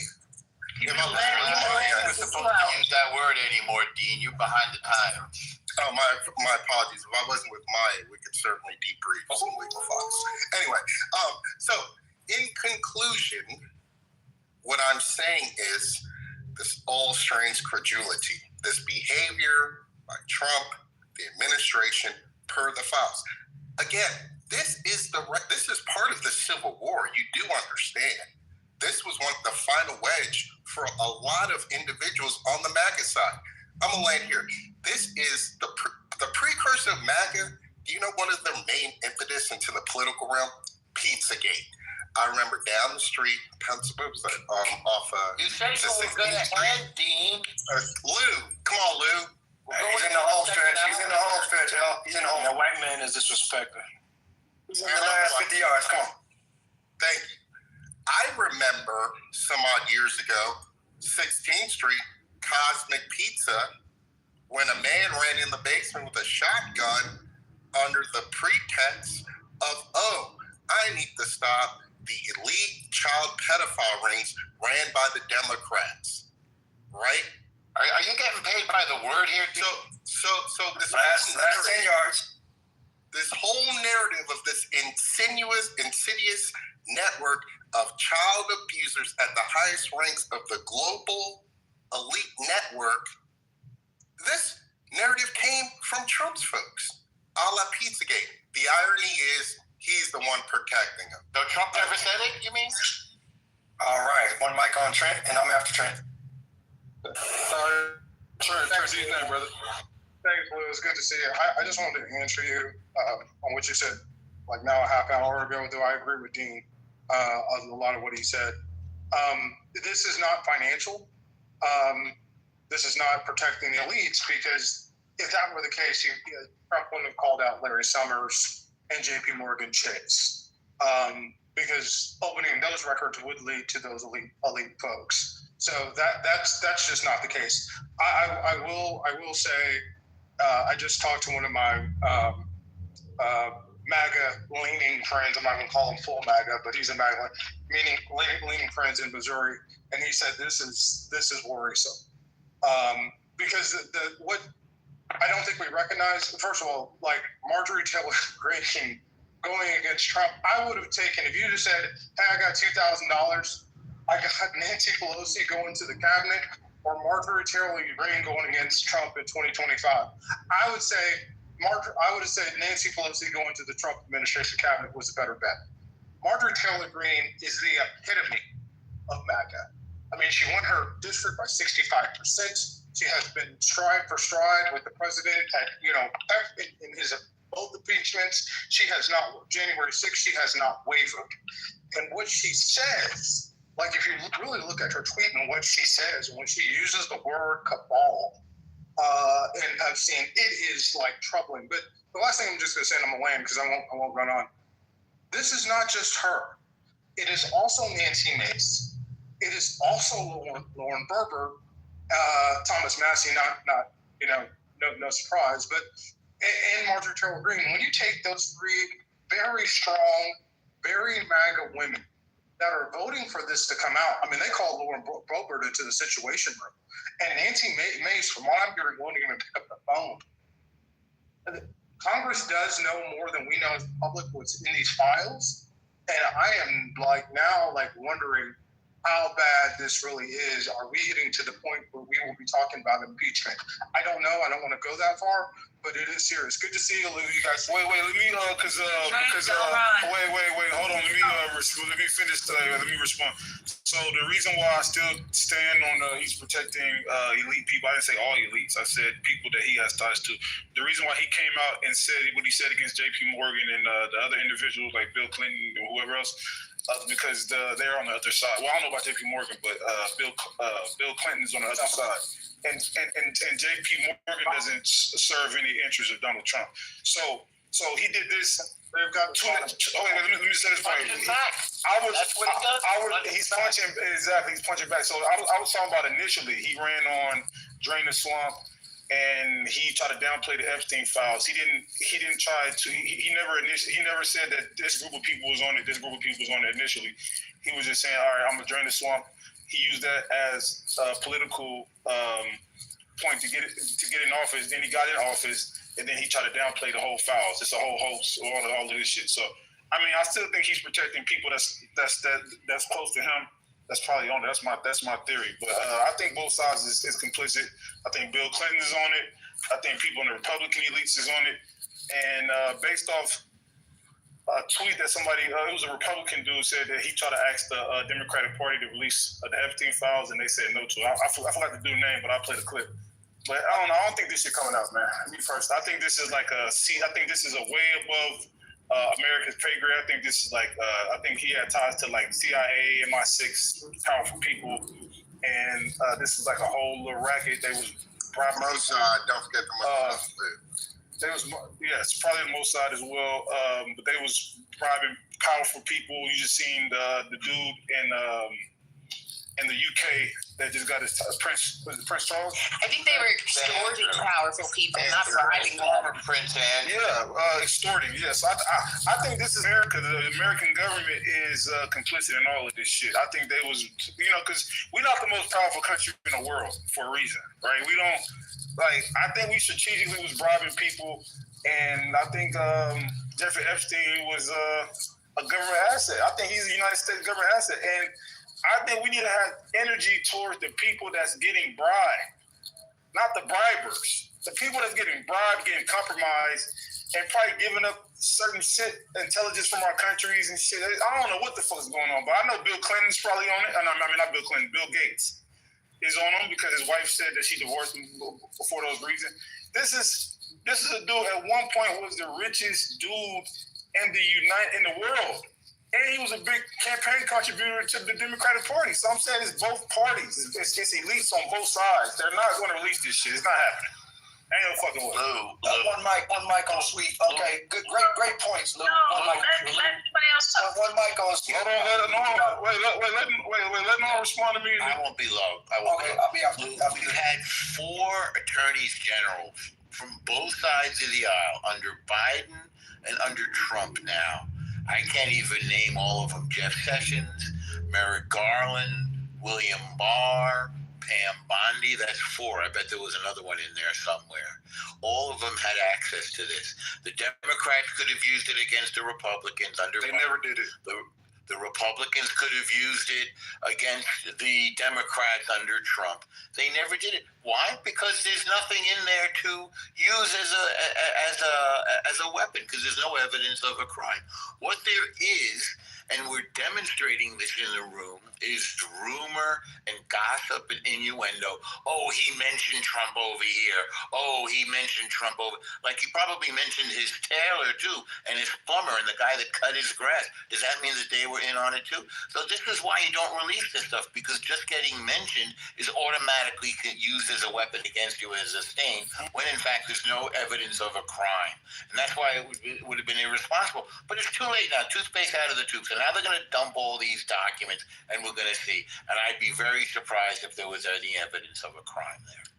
Great points. Hold on. Before Sweet go, I just want to say this part too. Now, when people go against the Democratic grain, right, they make sure they prosecute. I got the answer from the Quran. Allahu Akbar. Who wants the answer? Who wants the fact that? Please, I don't want no smoke. Please, brother, please. All right, but y'all remember when Eric Adams went against the political grain and they put some bullshit charges on him out of nowhere? Y'all remember that? Oh shit! Hold on, I gotta answer this call. Sweets. All right, brother. That's what I'm saying. Beautiful comments, everybody.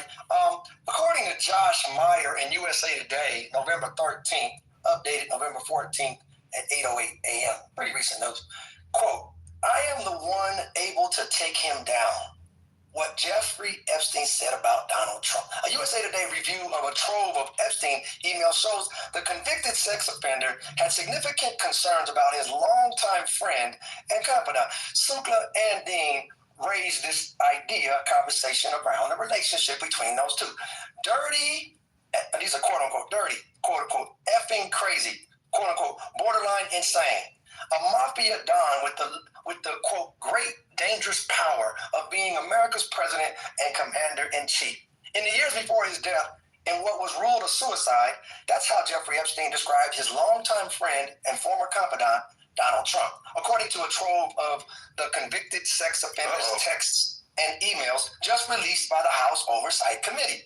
But perhaps the most intriguing thing Epstein said about Trump in the 20,000 plus pages of emails provided by his estate was this, quote, "I am the one able to take him down." Goes on to say, House Democrats released emails November 12th from Epstein saying Trump's, quote, "spent hours at my house," end of quote, with one of the disgraced financier's victims, and that he, quote, "knew about the girls," end of quote. Democrats said the emails raised questions about what Trump knew about Epstein's crimes, which included allegedly sexually abusing potentially hundreds of women and girls and trafficking them to other wealthy men. Last piece here. The White House and Trump himself have tried to spin the document release, and a later one by Republicans, as being a giant nothing burger. Quote, "These emails prove absolutely nothing other than the fact that President Trump did nothing wrong," Press Secretary Carolyn Leavitt told reporters November 12th. A USA Today review of these documents shows that Epstein has significant concerns about Trump's behavior and character. On February 8, 2017, 3 weeks after Trump first took office, former Treasury Secretary Lawrence Summers told Epstein that it's okay. So far, Summers said of the new president, he didn't wreck the world and avoided scandal, end of quote. Epstein, in a shorthand and typo-written response, said, "Recall, I've told you, I have met some very bad people." Put this into your own words. This does not add up to anything. No. I want you to fight. I want you to fight Josh. Don't fight me. These are Josh Meyer's words. Okay. I have met some very bad people. I want you to fight Josh Meyer after I'm done. I have met some very bad people, none as bad as Trump. Not one decent cell in his body. So yes, dangerous. I'll end right there so Elmo can fight with Josh Meyer. So Josh Meyer quotes a dead pedophile blackmailer, and somehow you're giving this dead pedophile blackmailer some sort of credibility. No, I just read it. I don't give it any credibility. That was November 13th. Well, why did you read it if you don't believe it?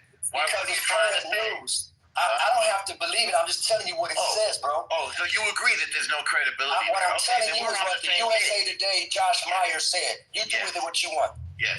I didn't write the article. I'll do with it what you should have done with it. Well, I'm not going to do anything with it. I'm just reporting what Josh Meyer from USA Today said. You can process it like you want. You should have done. Thank you, sir, but I don't need any advice from you. I've been okay with my whole life without you telling me what I should do. If I want your opinion, I will. Clearly, you do need my advice. In the meanwhile, you manage your life, okay? You're wasting your time reading the old. You manage your life. Hey, you finished your time. I'm talking to the room. No, you cut me off. Go ahead. No, I didn't cut you off. You landed. So you said now you want El Normo to respond. Now you're cutting me off. Maybe you don't like what I'm saying. Go ahead and tell me what I should do. I would take anything that a convicted, a pedophile, panderer, blackmailer says with a grain of salt, and so should you. End of story. You mean the convicted Trump? Don't take his words. Take him with a grain of salt. I don't. Did you not know who was the convicted blackmailer, sex abuser, and panderer in the story? Trump was never convicted. Did you not know who that person was in the story that you read out loud? Are you going to argue with Josh Meyer or not? Are you going to try to pick on me?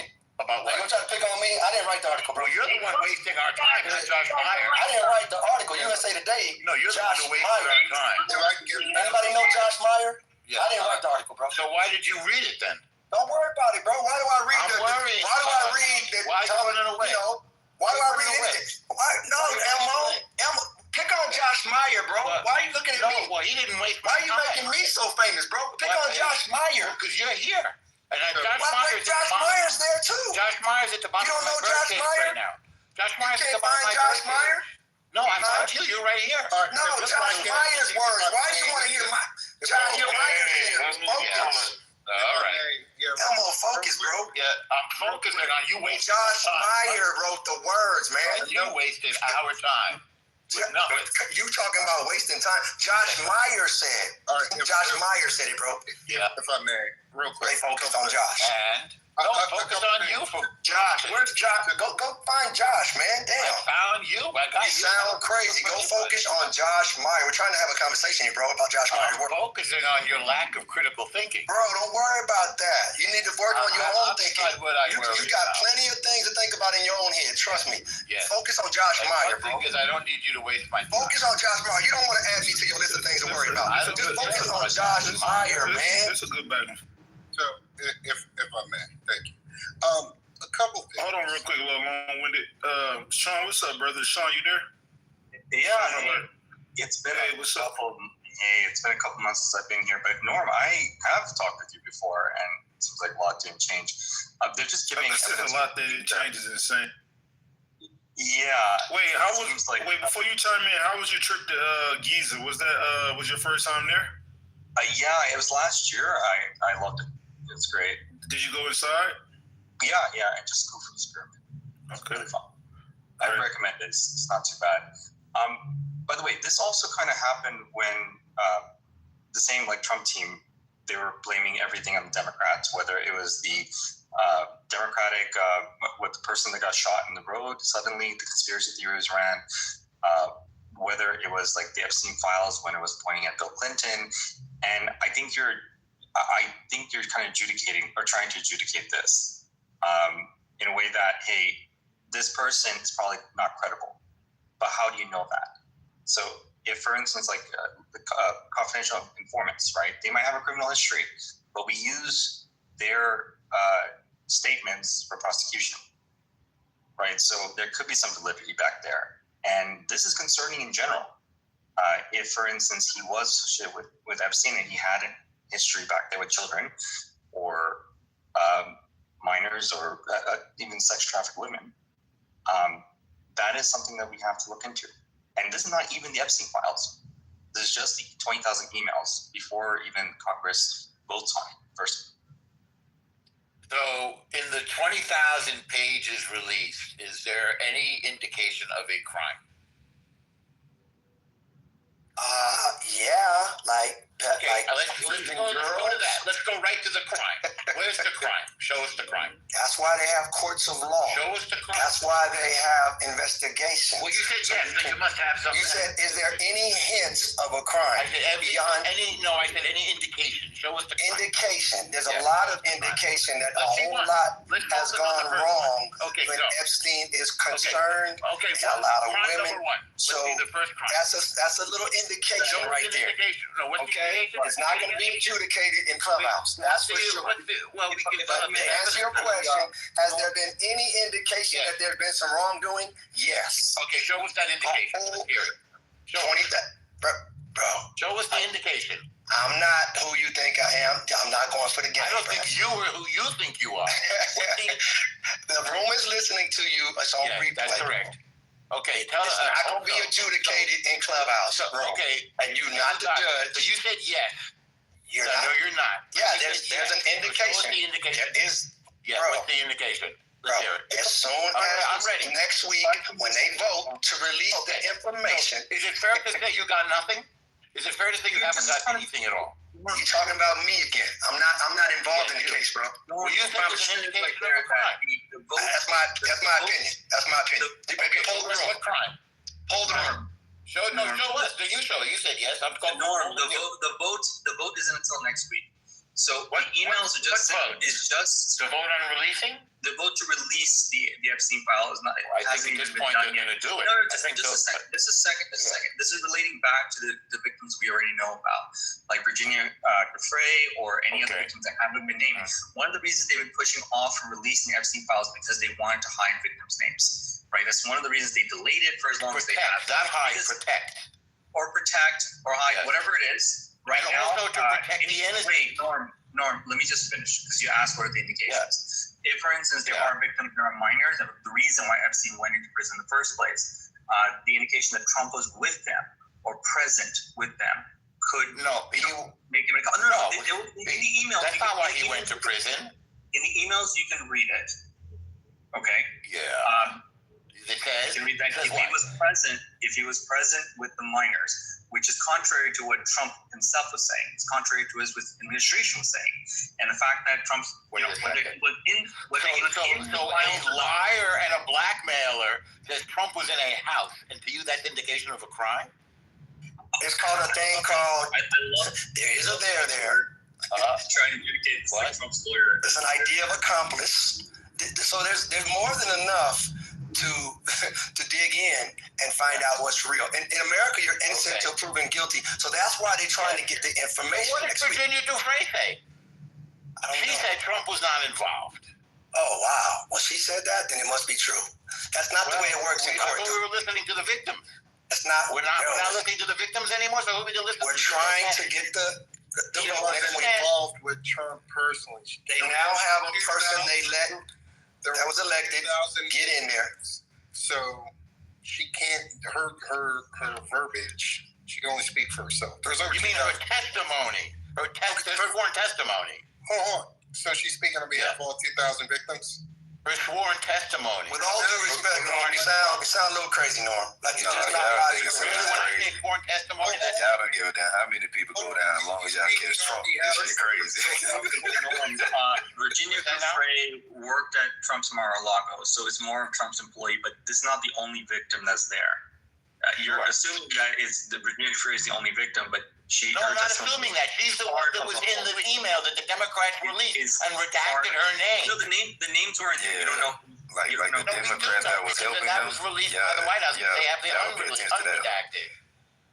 So the one email that they highlighted mentions Trump, and then it turns out that the person speaking was Virginia Dufresne, who said that Trump wasn't involved. Normal, you sound a bit disingenuous, bro. Your argument sounds a bit disingenuous. It sounds a bit disingenuous. You're going hard on one side, bro. And we just trying to get the facts out. If there was evidence of a crime, you said yes, but then you came up with nothing. They're going to do something next week. Let's talk about it after next week, okay? Why don't we talk about it now? Are you afraid? Bro, it doesn't matter if I'm afraid. Can you wait till next week? Okay, so maybe you're afraid. That shit crazy, because if y'all cousin was in that paper, y'all wouldn't be making all this emotion. You're prejudging. You want to wait till the facts come in. The facts that I have so far. Okay, well, can you wait? And can you recognize they're going to vote in Congress? You know the United States Congress, right? What are they voting on? Irrelevant. You said there was an indication of a crime. Go out there with your picket sign. I don't know what they're about to do next week. You said there was an indication of a crime. Then when I asked you what crime, you shut up. You muted up real quick. No, I didn't. I said there is. Okay, I said there is much indication, bro. Okay, and then I said what crime, and then you muted up, correct? Yeah, because you act like you're saying something logical. Okay, so then there's no indication of a crime. Because Norm said so. Okay, that makes you feel better, bro. And no, I want you to feel better. Stand on that for the next 48 hours so we can see how it goes next week. No, I want you to feel better. What would make No, don't worry about me, bro. You got plenty to worry about. Trust me. Norm, you don't know nothing. You don't know enough about my data. Just worry on you, man. Okay, so in other words, there's indication of a crime, but you don't know what crime or who said it or what indication is.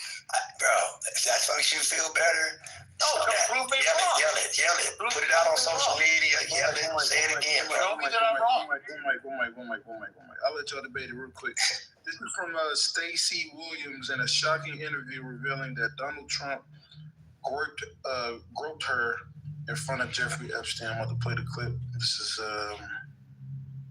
but I'm seeing it all. Hey Lou, this whore, I sent you a clip as well. Jeffrey looked at me and said, let's go stop by and see Trump.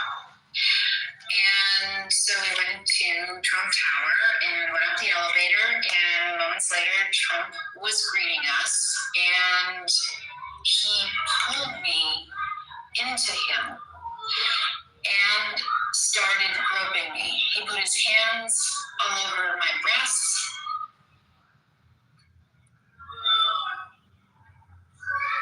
my waist, my butt, and I froze because I was so deeply confused. We're gonna stop. Are y'all familiar with this lady? Anybody familiar with Stacey Williams? That's her name. How old was she at the time, Lou? No, I'm not saying. Wait, I just want to clarify. I'm not saying that she's telling the truth or she's a liar. I can't say because I wasn't there. But this is the stuff that people have sent me to want me to play. So I don't know. I'm not familiar with Stacey Williams. Lauren. I don't know how old she was. I can find out. Why is that relevant?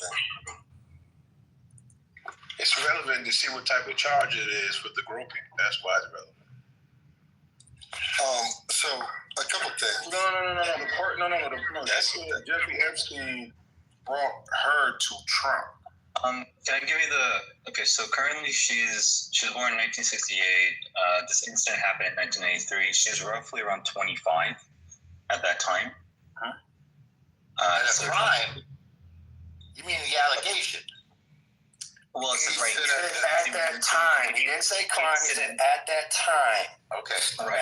The incident occurred in 1993 after disgraced financier. Okay. Still crime. Allegedly. So what it is an allegation. Yes, correct. It's allegation. All right. I mean, no. We got to be intellectually honest and call it what it is. We don't want to put our political ideology biasness on the case where something serious is. So yes, this is an allegation on Trump. This is not confirmed. He hasn't been convicted. And I don't know too much about this lady, but yeah, she was 24 when this happened. So this is unrelated to the other stuff, to pedophilia. Yeah, but wait, no, but it's not. It's not unrelated because she specifically said in the interview that she was Jeffrey Epstein. She was Jeffrey Epstein, and Jeffrey Epstein brought her to Trump. So it's not unrelated because we're talking about Epstein and his ties to Trump. No. So to the title, Indication of a crime. Is there any indication of this malfeasance? It's not an indication. A person's testimony. Oh, okay. Testimony. It's a story that she said. She's not under oath here. No, you're right. She's saying it's her words. She's saying it. So now we've gone from. And you're going to judge that she's lying. You saying she's lying? Wait. So hold on. Now, can we all agree, right? When people go against the political grain, Trump was a Democrat. He was, and if he was doing all of this, he was doing this all while he was financing and donating to the Democratic Party. So the Democratic Party had ample time when Trump back in the day had tied to Epstein and he was doing all this egregious stuff. Why didn't the Democratic Party expose him then? I think what's going on is he went against the political grain by running on a Republican ticket, and now all of a sudden y'all are trying to show people, hey, look, let's expose Trump now. Why didn't y'all expose him when he was giving the Clinton Foundation $100,000? Why didn't y'all expose him when he gave Kamala Harris $5,000 to her campaign? Like, that's what I'm saying. This is kind of weird. So Luke, here's the deal, though. A couple things. That's exactly what it is. A couple things we have to. He went against the political grain, bro. Y'all know anytime, for example, in the black community, when a black person goes against the political grain, right? Should I name names? Lou, I'll tell you why. This is one of the greatest self-inflicted political wounds in recent political history. Why do I say that? The Biden administration said there's nothing to see here, committed suicide, end of the case. That's it. Patel, Bongino, this was their cause. If I could finish, this is their cause to celebrity. As long as it's not the 3 hours. Anyway, this is their cause to celebrity in the public sector. Trump then revives it, says, I'm going to release it. He was cajoled by his own party. It wasn't the left. This wasn't a left, quote unquote, issue. Yeah, because the left is egregious. This wasn't a Democratic issue. You don't have to make every point 5 times in a row, Dean. We get the point. It was irresponsible. Can I just speak? It was irresponsible. Elmore, don't get nervous, bro. I'm not nervous. Don't worry. It was irresponsible of Trump.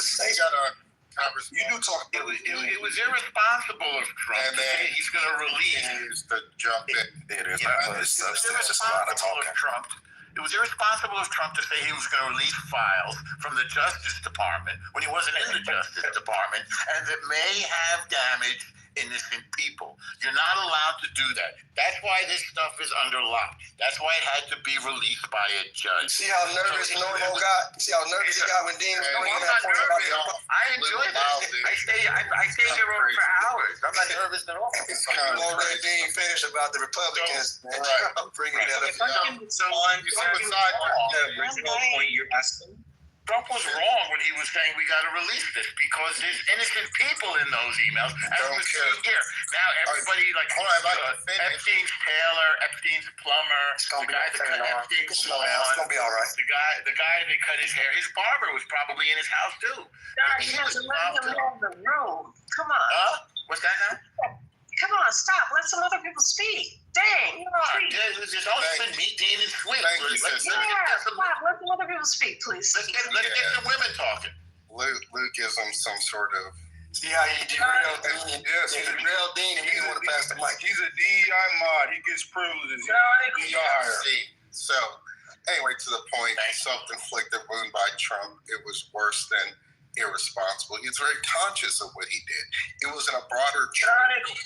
It was in a broader trope of being a reaction to politicians, as usual, who cover up and protect the power structure. Hence, he not only said he was going to release the Epstein files, but the Kennedy files and the MLK files. It was a broader narrative he was pushing forth. Now the question arises, why did he hit a 180? First of all, there are mechanisms one can employ, to protect, quote unquote, the innocent, redactions, et cetera, Mind you, when the Trump administration thought they can gain political capital by this, they had the spectacle, I believe, last October when Pam Bondi called the MAGA influencers to the White House and gave them folders brandished on the front Epstein files, and they had that sort of now humiliating photo op where they come out of the White House brandishing these Epstein files. Lo and behold, what was encased in those Epstein files, over 90 whatever percent of it was already publicly disclosed information, right?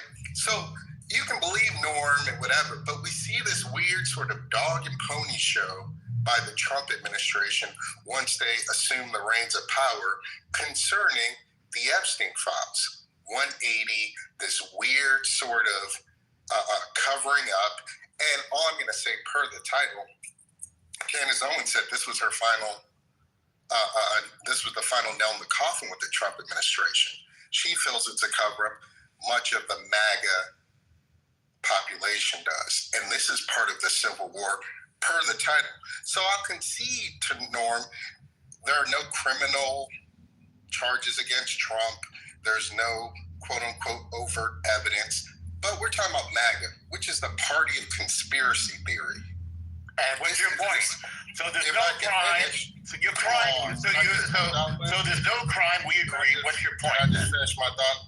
Well, maybe you need to get to the point because you said this exact same stuff like an hour ago. Can I finish my thought? But what's the point you're trying to make? Can I finish my thought? I'd like you to make your point. Cool. My point is, this is such a self-inflicted wound. I think it's going to have very, very significant damage to the MAGA movement. Not only I'll just quote Steve Bannon, who says, if he doesn't fully release the Epstein files, we will lose the House, and more than likely, we will lose the midterm elections. That's Steve Bannon. Well, most presidents lose the midterm elections. That can happen in either way. Can I respond to this real quick? And this is something that needs to cook for a bit. Is it possible? Yeah, go ahead, brother. Okay, so somebody mentioned earlier that even though Trump was a Democrat, why didn't Democrats call him out when he had done it? In all honesty, look at how much time we've dedicated just to one individual. It comes to attention span, and this is why media is very important to highlight, inadequacies in our justice system. And if we go back to say why was Epstein given a sweetheart deal by Alex Costa? Because nobody was paying attention to it. Like, these happen every single day. And so, yeah, some of these can be politically motivated, but it doesn't mean it's invalid. Like, it's still valid, just very much spotlighted. And yes, it can impact the MAGA movement, but this has happened before.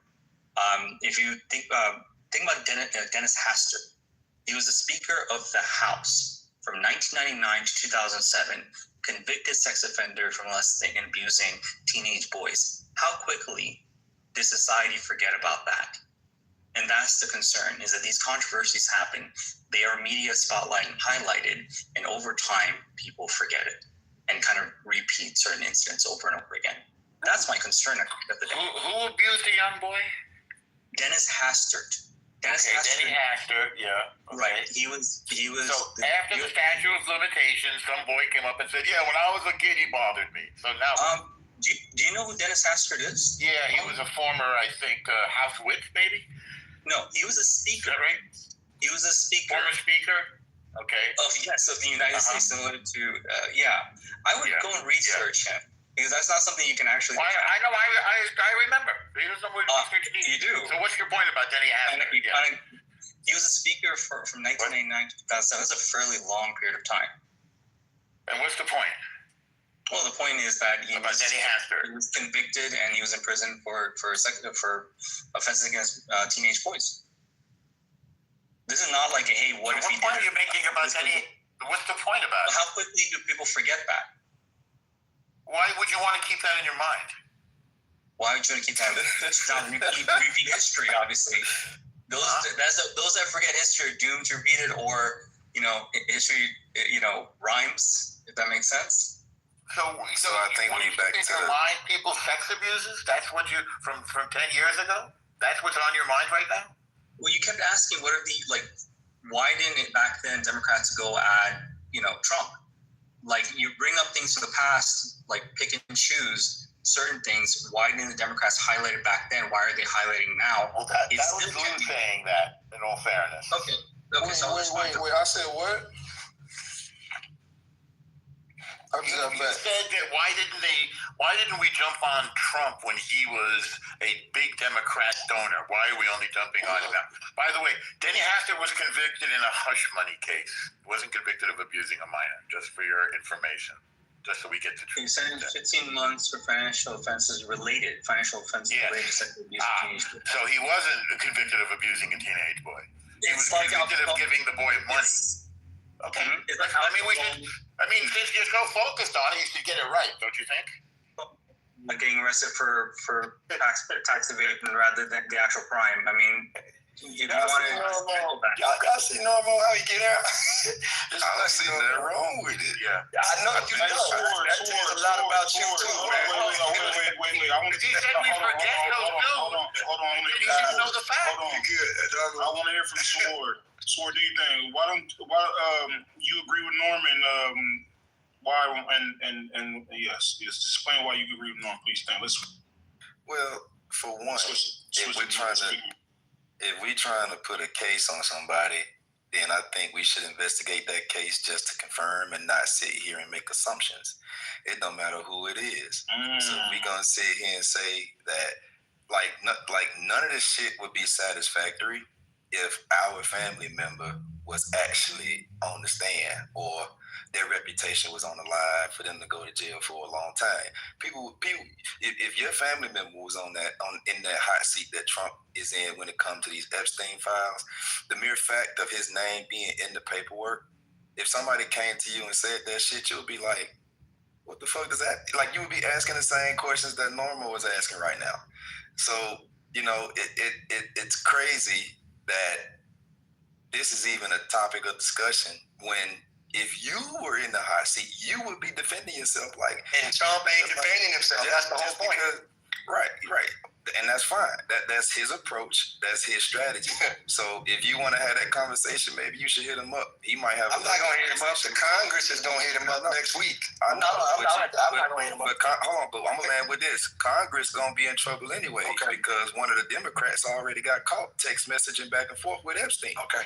All right. During the goddamn committee hearing. We'll be in the room talking about Congress in trouble next week. So and this person was a Democrat. No problem. So it's like it's crazy how like that's the type of proof we need if we gonna throw somebody in jail.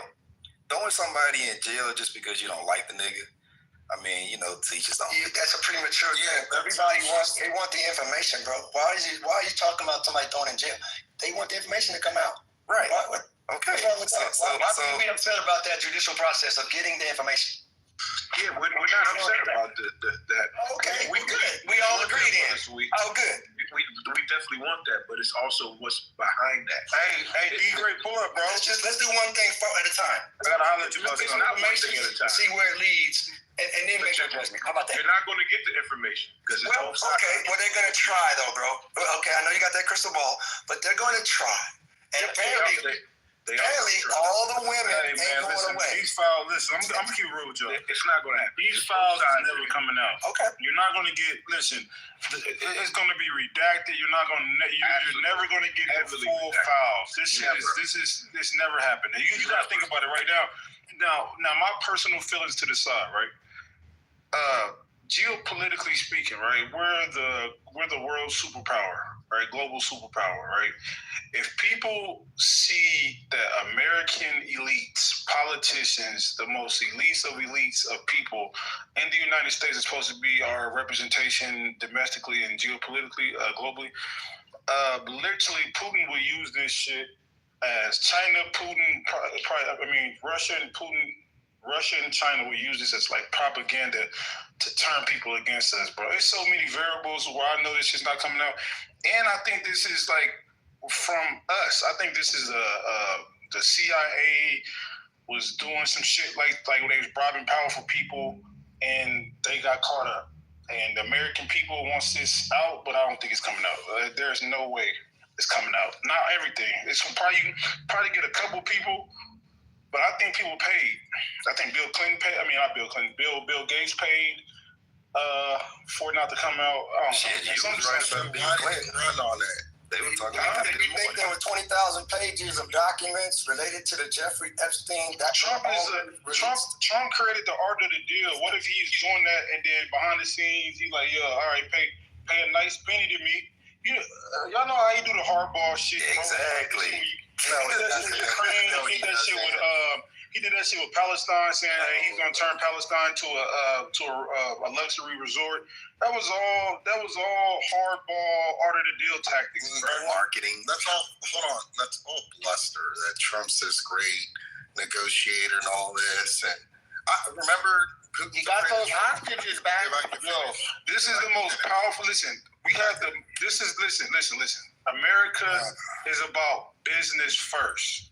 We have the highest GDP in the world. We're not the moral compass of the world. We're the economic empire of the world. We have the highest GDP with the biggest military. We literally is the biggest arm dealers in the world. We don't give a fuck about morality. It's about interest. So you think the United States will fuck our whole country up because that's what it's going to do. It's going to fuck. Now I'm not agreeing with it. I'm just speaking from like outside of my personal opinion because I think the file should come out. But we're not going to embarrass us for the whole world to see. It's not happening. So business come before morality in the United States. Everything. I'm not arguing that it doesn't. But what I'm saying to you, number one, this notion of Trump being this great negotiator and art of the deal, that's all empty bluster. All right. That same trope was used to say, oh, Putin's afraid of Trump and has the greatest respect for him and so forth and so on. It's all garbage. Furthermore, he did the Abraham Accords and he got the hostages back. As soon as I start talking, he got those hostages. Stay focused. All right. Listen, I like the interjections point to point because Dean is super long. Hold on. Norm, I fuck with the interjecting on Dean sometimes because he's super long-winded, but just let him get a couple points out, brother. All right, just let him get a couple points out. All right, appreciate it. And what hostages? What, 20 and body parts? Yes, that was correct. That's what we wanted. You asked the question. You asked the question. Dean, don't fall for the bait. Dean, Stop asking questions. You did ask a question. Damn, you falling for the normal bait. Go ahead, Dean. Focus, man. Anyway, so I'll say this. Your premise, Lou, about how it will embarrass the country and globally, I mean, they're allegedly actors in the highest place of government, power, and business across the world implicated. I don't doubt that, but again, you're just confirming my point. This is one of the greatest self-inflicted political wounds of any presidential administration. No, in recent history. Oh, okay. Look. Much of what I was articulating to you, this comes from the annals of the MAGA base. Have you watched Alex Jones recently? Have you listened to Candace Owens? And I know Candace isn't representative of MAGA, but the sediment. Candace is on the. She's considered like 4 right now, but yeah, Candace has the #1 podcast in the world.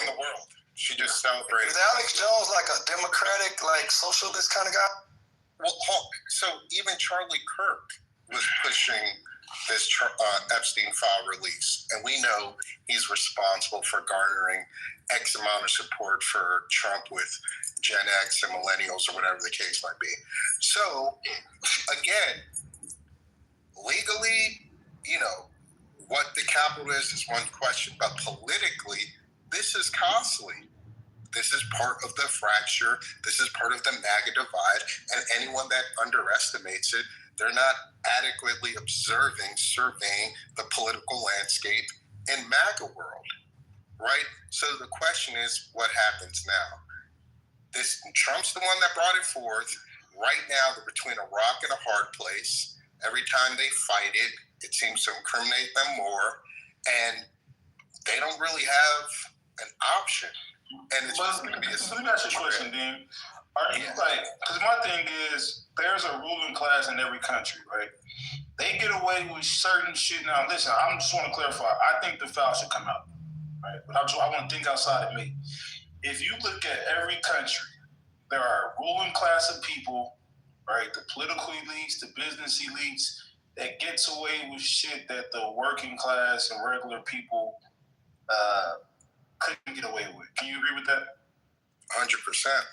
Okay, so what you're saying right now is privileged people has been going on since the inception of this country. They literally gave slave owners reparations after slavery ended in the United States. They gave the slave owners reparations, right? So the ruling class gets away with certain shit that the rest of Americans could never get away with. This is America. But right? look, classism trumps racism. Ruling class trumps everything. So when you see people, right, because something happened in 2010, or the SEC versus Citizens United, right, where business people, corporations can donate unlimited money and it's protected by the First Amendment, free speech, right? That happened in 2010. So that same money is going into these politicians' hands to go hush hush on this Epstein shit. All right, this is politics. This is every country does it, brother. These files is not coming out. We get it. Trump said one thing, he did another. It's worse. Every politician has said one thing and did another, brother. Are you really surprised? Hold on. It's worse than that. I fully agree with your synopsis. But what I'm saying to you, this ruling class and them being impervious to any sort of prosecution, that has been dubbed the deep state. Trump, like you said, he ran. The ethos of MAGA was to collapse the quote-unquote deep state. That's not the ethos of MAGA. Are you serious? That's one of the points I would think it was. The ethos is anti-woke. No, the ethos is American first. You need to pivot so many things You got to understand the deep state was portrayed as this superstructure that prioritizes their own survival and prosperity above everything else, including, quote unquote, being America first. I think you're underestimating sort of the depiction of what the deep state was. I think you're missing I think, Lou, you were mentioning earlier, like the economic interest and the size of the United States, that some of these lies or things are necessary in order to protect it. Plato introduced something called the noble lie. Exactly. And the noble lie, in order to, and this is especially for the wealthy and those in power, to maintain social order, to maintain the state itself. And it could be different. Some of them could be for self-interest. Some of them could be like necessary lies, like JFK during the Cuban Missile Crisis, having to downplay a necessary evil. Right, a necessary evil. But again, it comes to who defines that as a necessary evil. That's very subjective as well. Some things that are lies could be interest to one group versus another. And the group that I'm talking about is the ruling class. What is the noble lie in this reference? What particularly are you referencing? If Epstein files are released, would it harm the United States as a long term? I think the argument you're making is that it might harm or be used against U.S. interests by our adversaries. But it also kind of questions our own internal struggles, that these might be needed to be released in order to help us, have accountability over our own actions. If there's a crime, if there's no crime, then what good does it do? Of course. Wait, just for clarification, just for everybody, Plato basically says that in order to maintain social harmony, basically a government might tell a myth to the people that isn't technically true, but for creating unity and obedience. And so it's totally disingenuous for normal people saying, well, there is no crime. You can't have a crime until you have a trial. Wait, before we do that, I'm going to give some examples. You guys can't prove that there's any fucking crime. You said there's no crime. Show me the crime. Show me the crime. I did say that, man. Show me the crime. There's no crime. Hold on. Let me finish my point. I'll give you some examples. So, like, when people say the American dream, right? So the myth is hard work alone guarantees you success and upward mobility for everyone, right? But do we know the reality for most of the U.S. history? Laws, banks, universities, police, whatever, labor markets creates closed doors for like black people and other groups of people, even poor whites, right? So why it's a noble lie is the myth promotes like social stability by convincing people that the system is fair, right? So this is Plato, this is blueprint. No, this isn't a noble lie. It doesn't work. Because the question is... What's not a noble lie?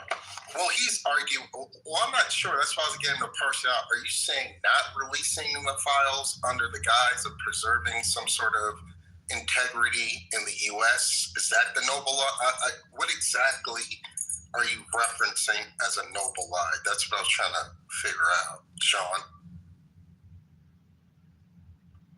I think the way to look at it is we've got this. Wait, let's not answer that because that's a valid. Okay, all right. Because I think the case would be like, are you there? Because I think the case would be like if the files contain like high-level politicians, judges, CEO. I think what he's basically saying is like if high media owners, bankers, global allies, basically this will reveal everything, right? And it may destabilize the government, destabilize our judicial system. It may delegitimize corporate leaders. So by people acting like they're going to do it, which they're not, I don't know. I think that's what he's talking about with the noble laws. Is that what you basically saying, brother? It will erode trust. It will erode trust. Yes, it will erode trust. It literally doesn't erode trust. The trust was being eroded already by the individuals that did it. It's also subjective. No, but the noble lie is basically, I want to say this. Releasing the full Epstein files will harm the country more than it will help it. That's the noble lie. That's not how it works. But it doesn't work. Yeah, that's how it works. Not how the law works. Wait. Hold on. Let me finish. So the lie is releasing the FT files will harm the country more than it help. The purpose will be the myth that American institutions are fundamentally legitimate and its leaders are trustworthy. Right, that's the purpose. The goal, right, is to basically avoid chaos. Avoid global instability, and then the result is a society held together by truth. By lies, you mean? No, but what I'm saying, but by that belief that the system will still work. So that is the definition of Plato's style of noble lie. Lies is the key word. Yes, that's the purpose of that's the Plato's style of noble lie. And Plato's about to be trumped. Plato's about to be trumped because it ain't working this time. Can we have one person speaking? The point of what I was saying earlier about the noble lie is that it could be subjective, which means that those that defend, for instance, Trump might have more of an interest saying, hey, this can harm the United States, and others might say, hey, it can't. We really don't know until it comes out and history kind of adjudicates that. So we can assume right now, and looking back, that did this help or hinder our progress as a nation? We don't know that until it happens. Yes, so it doesn't harm America. Hold on, let me to bring out the truth. It keeps America possibly going. So stop with the ad-libs. Just let they don't ad-libs. Your words. Stop with your ad-libs. What do you mean? They are definitely ad-libs. Talking about your ad-libs, bro. Tweet. Stop with your ad-libs. Then he said possible. I just got here. It's hard to. I don't care. Stop with your brand new ad-libs. Then what are you talking? Okay. Why are you so aggressive? I'm just countering him talking nonsense about my ad-libs. I'm just asking you to let us childish. So we can hear. Yeah, real quick, a couple things. And as a student of Plato, you literally made. You're not a student of Plato. All right, we can. Shall we engage, Doctor? anyway, listen. All I'm gonna say. Well, number one, let's have the adequate frame of reference. Noble lie when we're talking about the Republic is that society should be ordered in a particular way based on innate natural dispositions. Plato then in turn proffers the myth of the metals of the soul, bronze, gold, silver. This talks about the quality of the soul that then adequately gives the proper station in society. You're off topic again. We're on noble lie here. Come on, Lou. Yeah, stick on noble lie, bro. You always want to do like the. He got like 15 minutes of talking because he keeps going to and he's pivoting to the next thing. Like you're not actually land. Hold on, I'm giving the reference to the noble lie. You see how concise I was? Yeah, but we don't need a seminar for you to make a point. You're taking up the whole time on the stage. That's why you always get interrupted. I mean, just take intellectual out of the. He speaks like. Do you think, bro? My bad. I mean, I don't know how you can have a proper juxtaposition of what a noble lie. Continue, brother. Continue. We want to hear it. Nah, they don't have. Go ahead. Nah, brother. I want to hear it. Come on, Eric. Go ahead, brother. It's all good. All that being said, what's that, Doctor? I said, I actually appreciate that explanation. Go ahead. Yeah, I actually like the game. Do you think? No, I'm not casting pearls. I'll say this. I'll just leave it on the political framework. You are qualified for the philosophical, other than doctor. That being said, Sean, here's the problem with your analogy. All Trump had to do was continue the position of the Democrats, the former administration. He committed suicide. Everyone who should have been prosecuted has been. Maxwell is serving her 20-year plus sentence. 20-year plus sentence. That would be a perfect. Anyway, that's all Trump had to do. No, there's no need to release any files. There aren't any files. Actually, the Biden administration got it right. It's said and done. Case closed. Let's move on. But he didn't do that. He went in the complete different direction and actually allowed for unrelenting speculation and chaos concerning this. So it's actually quite the counter. Anyway, I'm land. No, I want to hear your theory. I want to hear your philosophy on Plato. Do you think? Right, can I have another serving of word salad, please? I finished my first plate. Oh, wow. You want to set up a debate between Dean. I got money on Dean. Dean versus El Normo. Let's set it up. What you gonna do? 5-minute rounds. Doctor, Mario, and 9 others. We have rooms on Plato. We actually read the dialogues. If you want to talk about who, you and who? Dr. Who? Nirvana. If you want to talk about where on this app. If you really want to get into some Plato, I'm all about it. But y'all don't really have. Plato was black, by the way. Y'all know that, right? Can I have croutons on my second serving of word salad, please? You don't want to smoke with him, Norman. I think he'll cook you. Me personally. Well, we've done it before. So I think it'll depend on how much time you would like. No, I think the normal. It depends on what y'all debating. What do y'all like? What do y'all debate? It depends on what y'all debate, man. I don't know. I think Norman beat him in certain areas, and Dean probably beat him. I'm gonna reasonably steelman Dean's position in a sentence. Trump committed political suicide by focusing on the Epstein files. Now, he said that it had taken 20 minutes each time, about 10 times today already, maybe 5 times, okay? So you think that he made a bad decision focusing on the Epstein trials when he was running for office. Okay, point taken. I don't think you have anything more than that, do you? Damn. So you said that he was speaking for 30 minutes just to say that? That's correct. Basically. I said it about 5 times. Exactly what he did. In different ways? Yes. Or the same way.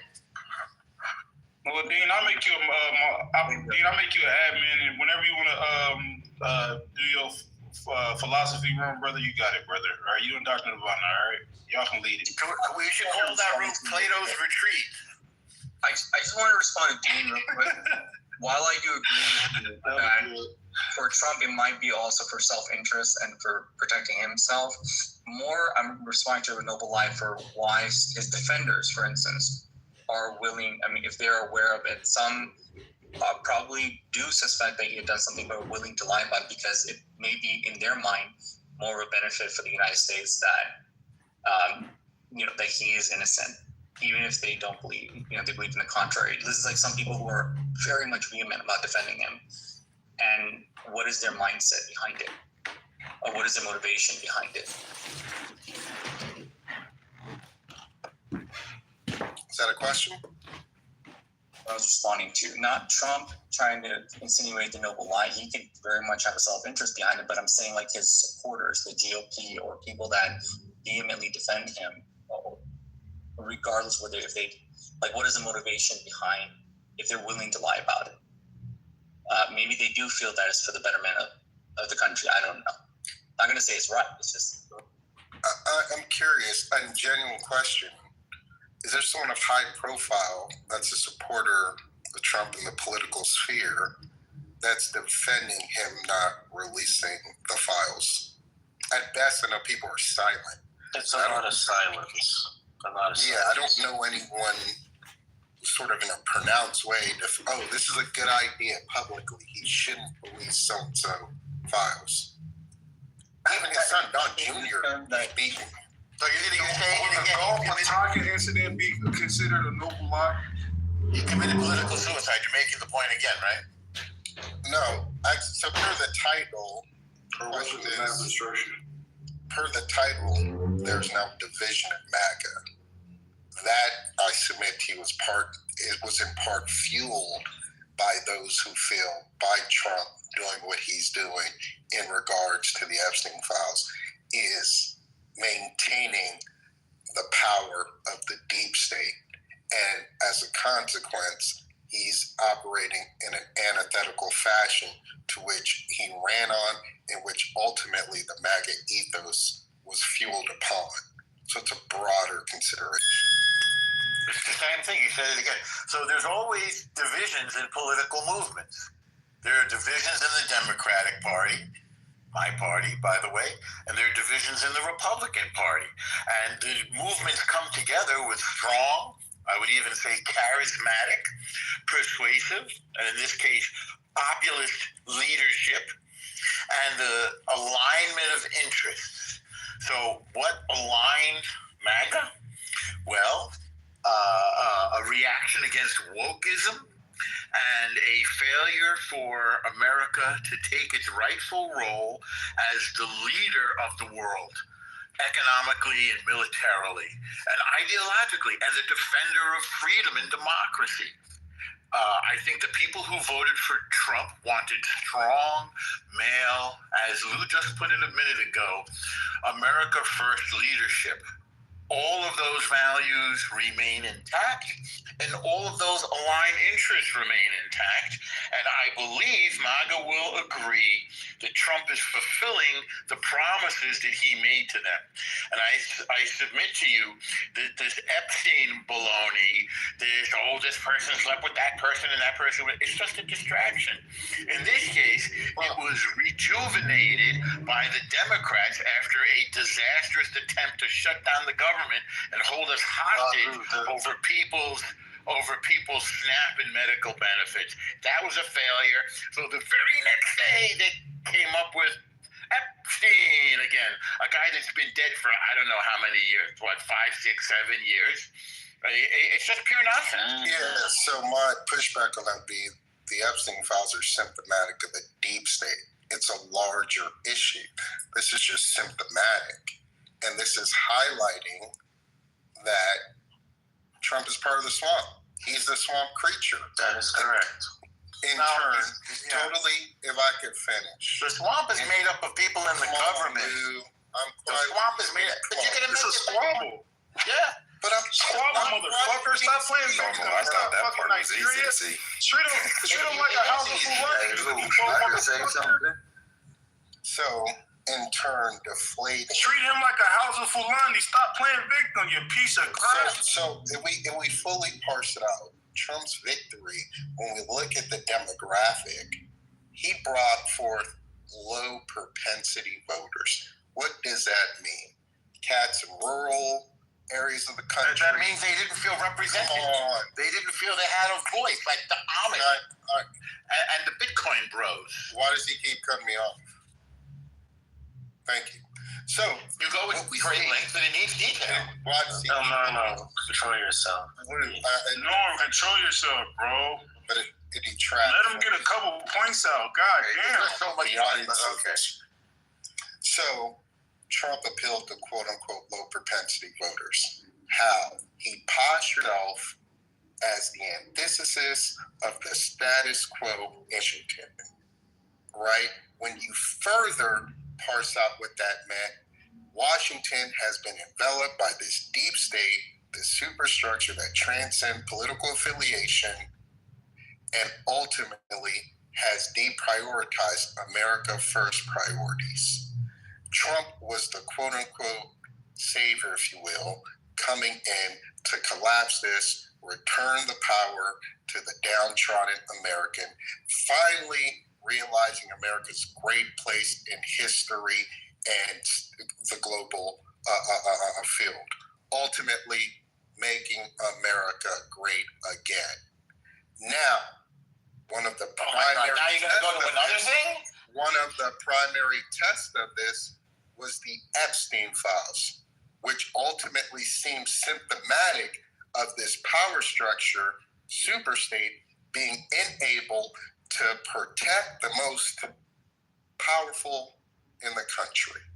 Trump's test was, will you go collapse that, prosecute those responsible, and again, make America great again? He's failed according to much of the MAGA population. I submit to you, and I land here, this is the death of MAGA and the death of the Republican Party for decades to come. This shit ain't the death of MAGA at all. Like, them people was like, well, it's a double negative. Them people was willfully obtuse. That motherfucker, like, all of that shit sounded amazing. That's why I don't fuck with nobody that recognizes them. Nah, no, it sounds like amazing bullshit. You ain't get the facetious nature of what I was saying. Let me finish. Like, as far as like, that's why I don't recognize myself as a Republican or Democrat. And I don't believe in the two sides. Republicans are way worse, but Democrats are bitch ass people. Like, I noticed that, especially white Democrats. They're very like, as long as our shit don't get bothered, like, yeah. Like, that's why we got that 10 bullshit. But Shit, the black ones. Trump and like, yeah, they are come back on. But like as far as like you talking about what's going on, Trump supporters voted for him because most Trump supporters are ignorant, and they're willfully ignorant. On top of that, like you can have facts in the face of them, and they'll tell you flatly, hey, like that's not what he means. Trump, niggas treat Trump like a nigga, and I've never seen it. Like we will willfully go against evidence to like cape for him, and I'm talking about the niggas that fuck with him. Like any American that fucks with him, Trump is not America first. So that's like, it's bullshit. It's just a trope. And like they say, like I remember dude just said, it was the down wokeness. That's what was going on with that's why MAGA formed because it's a bunch of white men feel like people that are more capable of them. They basically want their DEI back. Like that's what it be. And like we don't like to say the quiet parts out loud, but the truth is like we just been dealing with white male bitch assness for like the last decade. Like it's just all this shit is a reaction to Obama, and Obama wasn't even a great fucking president. Like that's the thing. He was black, but they seen that black face and lost their fucking mind. Like that's all this shit is. Like Trump is the of white people to niggas. Even after he damn near destroyed their existence in this country. That first Trump 4 years fucked up a bunch of poor white people. That's all it did. If you really go look at what was going on, it fucked up a lot of poor white people. Then we got a scene. I'm not gonna stop. Then we got a senile Democrat that the Democrats fucking pigeonhole because he played nice with the black guy a decade ago, and then those same white people who were upset at Trump the first time doubled back because the Democrats do what they always do. They fuck up. They fuck shit up. Like you can hand the Democrats something and it's like they're just gonna drop it because they're fucking spineless white folks for the most part and cooling ass niggas. That's cool with the status quo as long as they get they bigger piece of the pie than the rest of you niggas. But I think we try to make this shit all or something as it is. And it's funny to kind of watch the America burn right now. It's like, it's crazy. Because I remember the last time I was on the stage, there was that one black dude that loves the fuck out of Trump. But he probably still do, because I'm pretty sure he's probably eating off this bullshit. You feel what I'm saying? So wait, John, how would you describe someone who voted for Kamala? Oh, I don't see. This the thing. So you just had it was a worse decision and a bad decision. Like Kamala was still the status quo. You feel me? Kamala was basically younger Joe Biden. They didn't switch anything. I think Trump would have been worse. That's what I'm saying. I think yes, I do, because I think Trump is incapable. I think as a politician, like you have people that are actually smart behind him that are actually doing things that's dangerous for the country. I think Trump himself is ignorant and incapable. He's very good in American business, but American business is fucked up. So he's extremely exploitative. Most of the things that he does is with his own self-interest.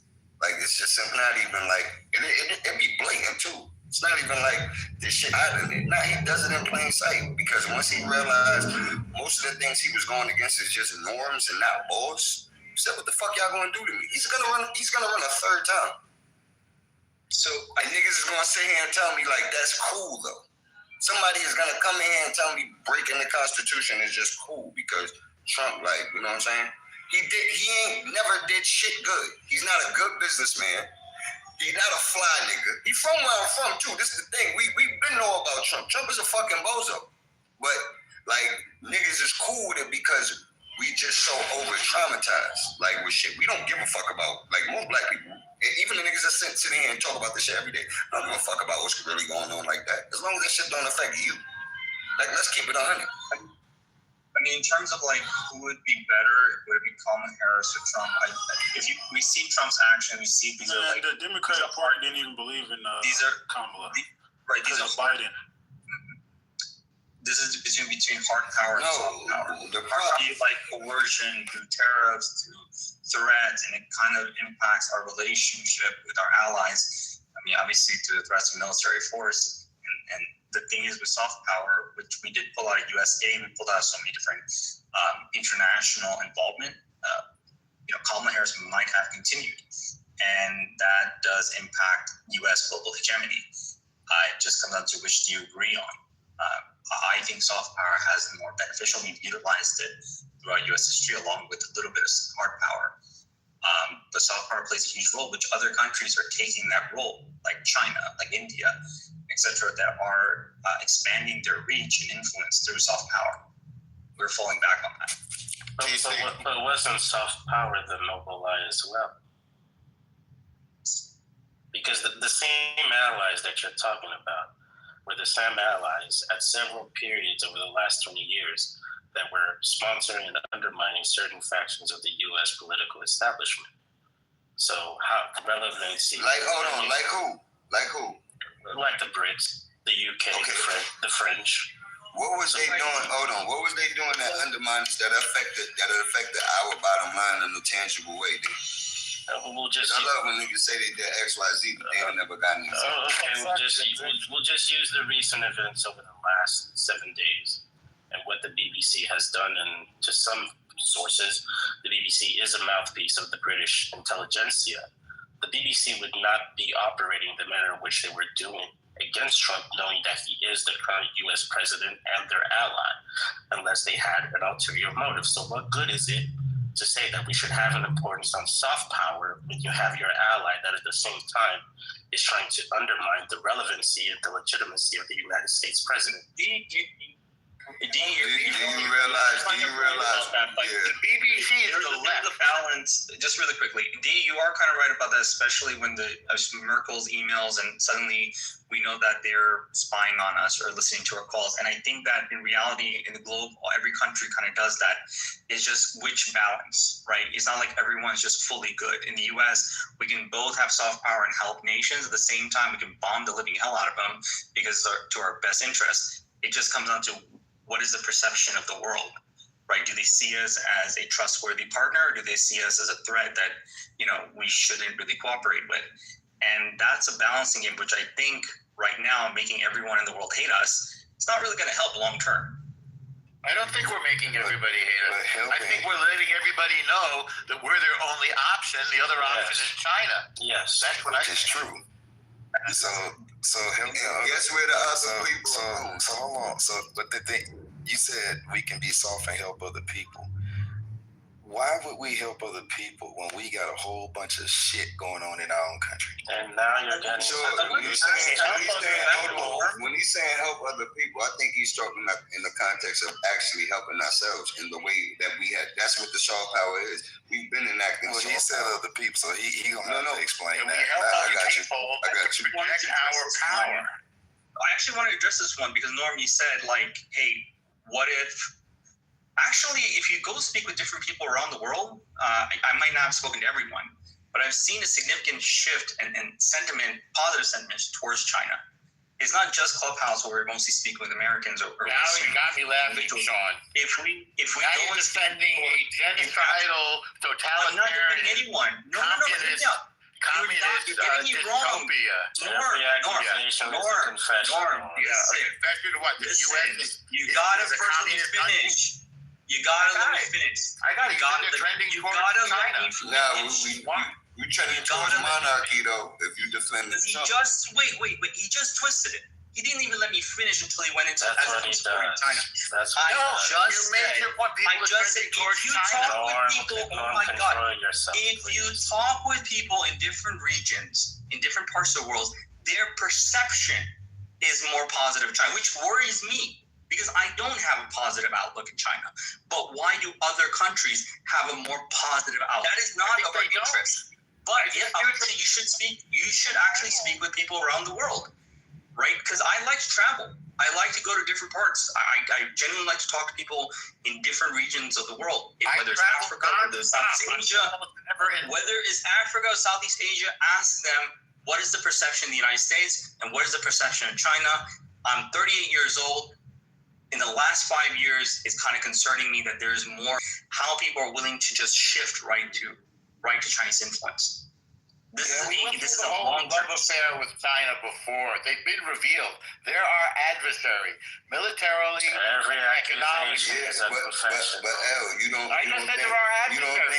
don't think what's happening in our country. You don't think what's happening in our country, like we starting to look at ourselves in a way? Look at ourselves and say, Let me respond to a little bit. So I was talking before about what interests align this both MAGA and the resistance, if you want to call it that, against the deep state. So I made a little list here. The use of lawfare, that is to say, the abuse of the justice system for political ends.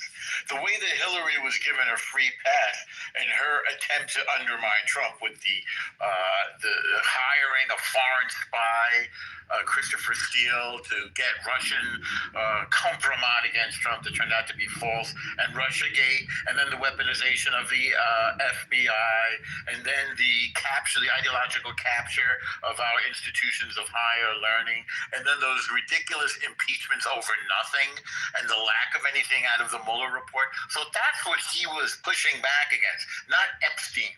And all of those issues of the deep state, they remain intact. They haven't been undermined. So I would say you're telling me the Mueller report was bullshit when he did some of that shit? They say he No, I didn't say it was bullshit. I said it found nothing. It found no crime.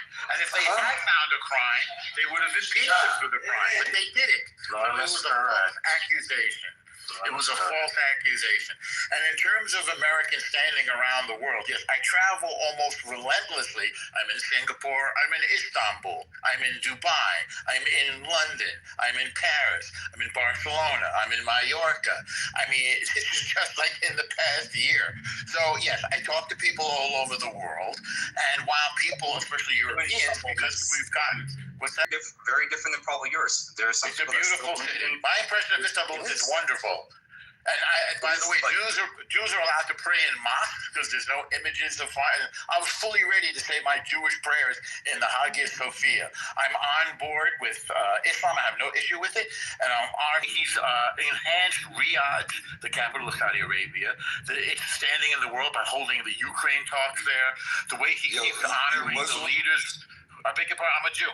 Believe it or not, I'm a Jew. That's why perception. That's the whole point of what I was trying to say. You gotta stop. You gotta stop that. I don't think Muslims believe that about Trump. That's kind of what I was trying to say there. They've made unprecedented deals with Trump. He's got them on board. Hold on. The Saudis have. And the Qataris, and the Kuwaitis, and the Bahrainis. So basically, and the UAE. Hold on. That's basically those countries. Go look at other Muslim countries. They're not. And Indonesia, and Turkey. I mean, and Egypt. I mean, what are we leaving out? You name it. Like I said. Yeah, Norm. If I may. Norm, if I may, that's why the people in the government may be two different things, and just understand. If you want to sell a product, you send that shit to America. The same thing U.S. did during our early kind of cultural global influence with Hollywood. But you can see Tencent, you can see Saudi Arabia right now with sports washing and the way we I'm in favor of these deals, aren't you? But that's soft power in benefit of foreign countries, not in benefit of the United States. We used to do that, where we influence other countries through our actions or our funding, but other countries are doing that to us now. When you say our funding, you're talking about us giving them money, or like, what do you mean when you say our funding? Us building, like through USAID, us building hospitals or support systems overseas. Don't you see where that got us? Well, actually, it got us a lot of influence globally, where a lot of people want to invest in the United States. There's a perception of the American dream. If you speak to people out of the country, they still believe in the concept of the American dream, even if Americans don't even feel it themselves. Exactly. So perception, but perception is the soft power which gets people to invest in your country. People like these countries want people to invest in Riyadh or want to invest in Dubai or every other country right now for foreign powers to go there. And yes, there's human rights issues have been a problem, and they want to change that. So you think we should have just kept the floodgates open, kept taking care of everybody else? And fuck the people that's here. Well, we're not taking care of them. But that's the thing, we're not taking care of them. And that didn't, well, a dollar can only go so far. But when you stretch, we have certain programs in place that let's say spread American influence, so the identity of the United States. If, for instance, you look at the F1 visa, educating the United States and take back that knowledge back to build their country and with American influence, possibly positive American influences. That does happen for the majority of F1 cases, right? And so we have certain programs in place, and some of them are abused. Some overstay their visa, but not most of them.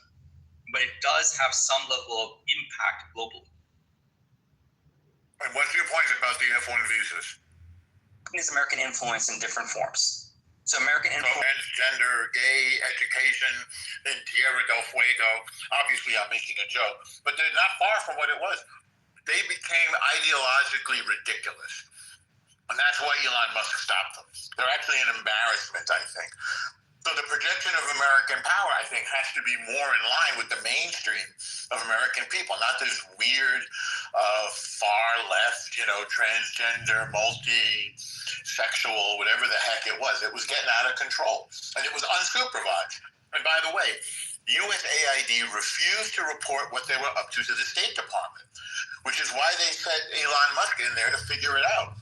Remember, they were under the State Department, and yet they weren't reporting to their own supervisors. So it got out of hand. That's another part of the deep state. So Trump came into office, and he said, we're going to pull the plug on this and then restart some of these programs that make sense and not the ones that are embarrassing. Is there a queue right now? Yep, you up. Ma'am, you are the queue. I sure appreciate you. Peace and blessings to the room. I just want to say to all Americans, the government don't give a damn about you. Get your money up. Come on, say that period, now. Point blank. Say that, sister. Period, point blank. Get your money up. And then I'm saying as loud as I possibly can without screaming to Black Americans, Negroes, foundational to this land. We listening. 5 years. Do not waste time. Do not be distracted. Get tunnel vision. Get on your game. Whatever that means for yourself, your family, Ms. your Queen is preaching. Get on your game. 5 years. Please do not have regrets. I'm done. That queen is preaching. You don't even know what she just spoke into the atmosphere, completely shifted the atmosphere. That queen is preaching. Did you want to go again? What is she saying to you? Get our money. Let's stand on our square, get our money up. Say we. Oh, not that. That's the thing. It's called the art of power. It's called the art of dominance. The art of influence and strategic interference. Was Italians, Irish, Jews, and white Anglo-Saxon Protestant beefing back in the day. We just got that shit from y'all, man. Y'all started the first diaspora war amongst the European. So bring yours, Lou, and use it wisely. That's my only counsel. No, it's called strategic interference. We get in these industries, we get in these, and then we outsource the demand. Okay, we accept demand from everybody, but we gatekeep the supply. Okay, she said 5 years. I don't think Black Americans have 5 years. I think we have 5 months. I think we drive culture. Let's gatekeep this shit, bro. Okay, that's what I'm TC. See, listen. TC, now I'm independent. This is how you get the Black community to lean more right, bro. Solutions. Boring, it's outdated. We need solutions from the elite Republican Negro. Let's get a pack and fund everything that we want. Get that pack together, and let's fund everything we want. Jazzy, let's bring Jazzy up. She always on my ass. When you lean a little right, you become in the middle. That's where I'm at. I always been independent. I ain't never had no political allegiance. I use both sides when it's convenient, and I criticize both sides when it's necessary. All right. Mashallah. I mean, shalom. Praise Jesus. Asheo. Nah, we all set with that. Exactly. Anyways, I ain't gonna lie, it was a good room today. Was there any other updated news? Hey, D Gray, I'm doing a room with the South Africans tomorrow. You pulling up, bro? Are you doing it on X or are you doing it on TikTok? I might do my first TikTok room. Hey, look at that mess. It's Ward. Look at the check it back check. Look at the link I sent you. Go ahead. Hey, yeah, Lou, let me know. Ain't no harm. You gotta watch it. Send me are you in America, D? Pause. No, right now I'm in Europe. Oh, what time is it out there? Depends where. Local allegiance, but not federally. Hey, Locally, like if I lived in Atlanta, I will vote Democrat. All right, black people. What's that? I thought that's what you said. You're turning into a 440 feminist. Fourth wave. Oh, fourth wave. Oh, sorry. I see. Oh yeah, they hate men. We don't like that. Yeah, man. Wait, so Norm, so you said, cause I heard you say earlier that the Democratic has gone too far left, or you brought up transgenderism. You feel like that includes like fourth wave feminism, the people that hate men and hate religion and all that crazy stuff? People who are part of this mythology of the patriarchy, I think those are the worst. That's what I'm talking about. Yeah. And they want to destroy the patriarchy and all of this crazy stuff. And they hate men and toxic masculinity. And again, I haven't heard of much from this during the Trump administration. And I consider that a positive result of the Trump administration. Because you know why? You haven't heard of it? Because it's nonsense. This is what people do when they got too much time in their hand. Trump has woken motherfuckers up and got people their priorities straight. All right. People are starting to realize, oh yeah, this shit is like micro when it like you don't see none of that shit no more. It's because the Republicans don't play. They outwardly with their shit. All right. Whether it's negative or positive, but they don't play no fucking game. So now those are still happening though, and if you even look globally, that's not happening how it used to be. Trust me. No, but here's the thing: it depends on the 4B movement, for instance, in South Korea, where women have sworn off of men altogether, and that's for a multitude of different reasons. But it's happening. It might not happen here as prevalent. Yeah, but that was at a specific time. You don't hear nothing going on right now. That was like 4 years ago. Like actually when I started hearing it in the United States, a lot of that shit. But if you go to TikTok and TikTok lives, it's a reflection of what's going on. Like, and this is why I actually kind of agree that people need to police TikTok because it's radicalizing a lot of underage people. Kids that be on TikTok that get radicalized on TikTok. Lou, are you familiar with Helen Andrews? Am I familiar with who? Helen Andrews. I sound familiar. Who's that? She's a conservative writer / thinker, but she said something along the same lines that Norm said. And I hate to say that I'm agreeing with him, but she argues that even the pushing of wokeism. That's the religious shit. Yeah, and some of the issues that came about from it came about by direct result of women being the primary cause of it. And not being. Yes, I'm a feminist, but I'm not fourth ways. I think women should get paid equally as men. I think they make great leaders in corporate America, and they need to get awarded. But the radical feminists, people that hate men, and because a lot of them are not a lot, but some of them are lesbians.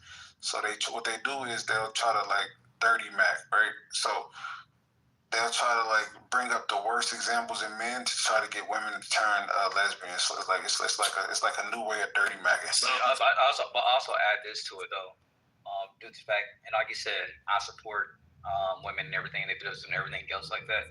But the part I hate the most is when a lot of jobs are choosing women just because they are a woman. Somebody said yes. They tried to turn me out. See? Wow. There was a room on Clubhouse, right? And honestly, I'm all for women because I got some educated entrepreneur women in my family, and they're liabilities. They actually more dependable than men. So I'm all for women empowerment. But somebody said in the chat, yes, they tried to turn me out. There are some radical lesbian feminists, right? So what they do is they do what like a lot of white supremacist media do. They'll show the worst versions of Black America, and they'll use that as a justification to like enact laws or demonize us as a collective, right? So what a lot of these far left radical feminists do is they'll point out the worst versions. They'll show like worst examples of Black people, Black men specifically, even white men, and then they'll try to use those examples. A lot of these people get in a position and they be biased when they even doing a hiring process. Like they'll look over and only hire like women, different things like that, and some positions. Like that. Have I been working in corporate? Yes, if you work in a woman has been a lead, and she looked over a lot of men to hire a woman instead. Because Wanda Sykes just came out. She just said it on blast, like she said herself. When a woman coming to apply and different things like that, she looked past to me. But you didn't think so. You think Wanda Sykes has been in corporate recently? Like the question you just asked me. Yes, I'm asking you that. Yes. Can I ask your reason behind that question? No, I know. No, hold on a second. There is no thank you, dummy. Listen, you got to stop getting your talking points while you're scrolling on TikTok. Okay, get off TikTok. Get you some. I don't be on TikTok. Sorry. Well, whatever it is, because you asked me if I know about corporate and being in leadership in corporate. I absolutely do. Right? It's what you don't understand, and what's crazy about what you said is that above anything, white men get hired and then white women. Then there's a Black woman after that. Black men are last. I want to ask, is your argument, go ahead, continue. T.O., really quickly, is your argument that when women are empowered, more likely to hire women? But isn't that same if men are empowered? That's not true in corporate America. A lot of the women's be. No, I know. Do you know our representation in corporate America? Do you know Black women's representation in corporate America and women's representation Black women in corporate? I can tell you that for sure. Oh my God. Let me put some in the chat so you can read it, honey, and we can start there. Hey, I just want to say I'm about to bring Tommy Curry. I've been waiting to bring all the people that I paid, like Dr. Umar. Clubhouse is kind of, I'm still gonna be. I fuck with Clubhouse. I still fuck with Clubhouse, but I think we're gonna take that talent to TikTok. But yeah, I got in touch with Tommy Curry. He created a book called "Men Not." Because basically it's about race, class, and the dilemma of Black manhood, right? So he's basically towards the study. He basically dedicated his life to the study of Black male death and dying. He like addresses like the caricatures of Black men in media and how a lot of stuff that goes on in the Black community is not talked about, especially when it comes to Black boys.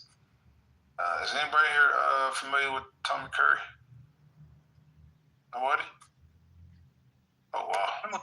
On the TO real quick, it's one. It's like nobody's familiar with Tommy Curry in here? Blue. I am.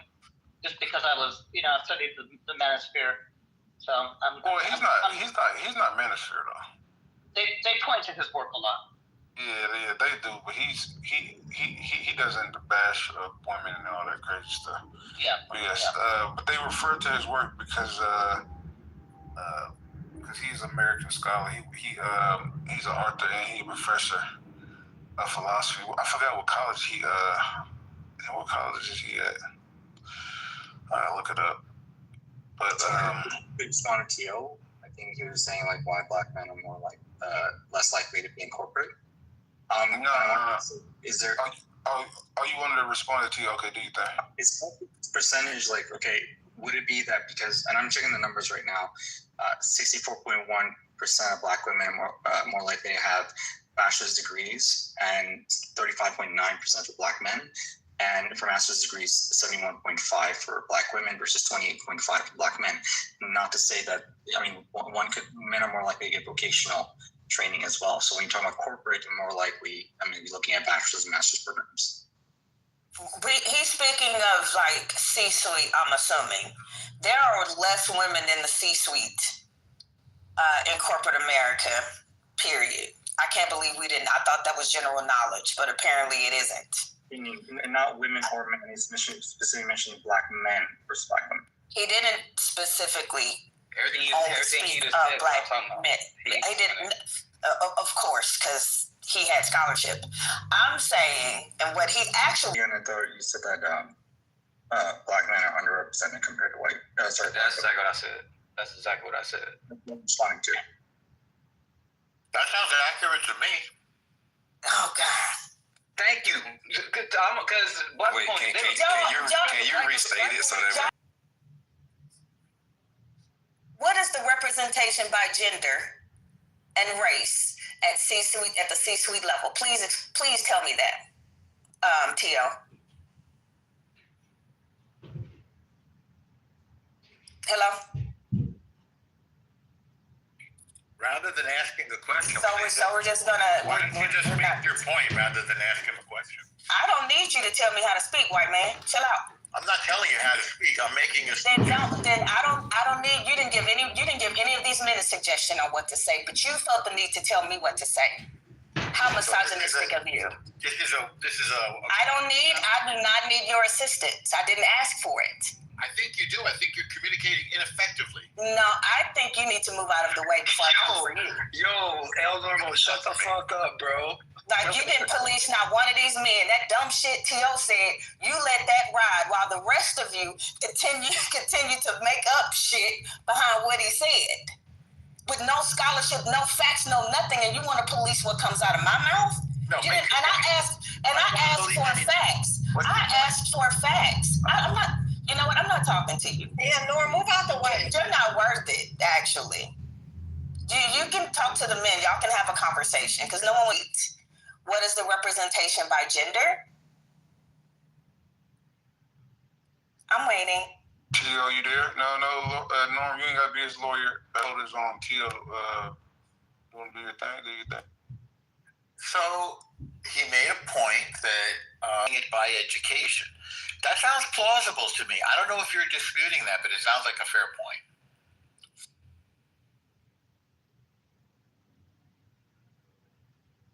Okay. So none of you want to substantiate that with anything, but you want to mansplain to me.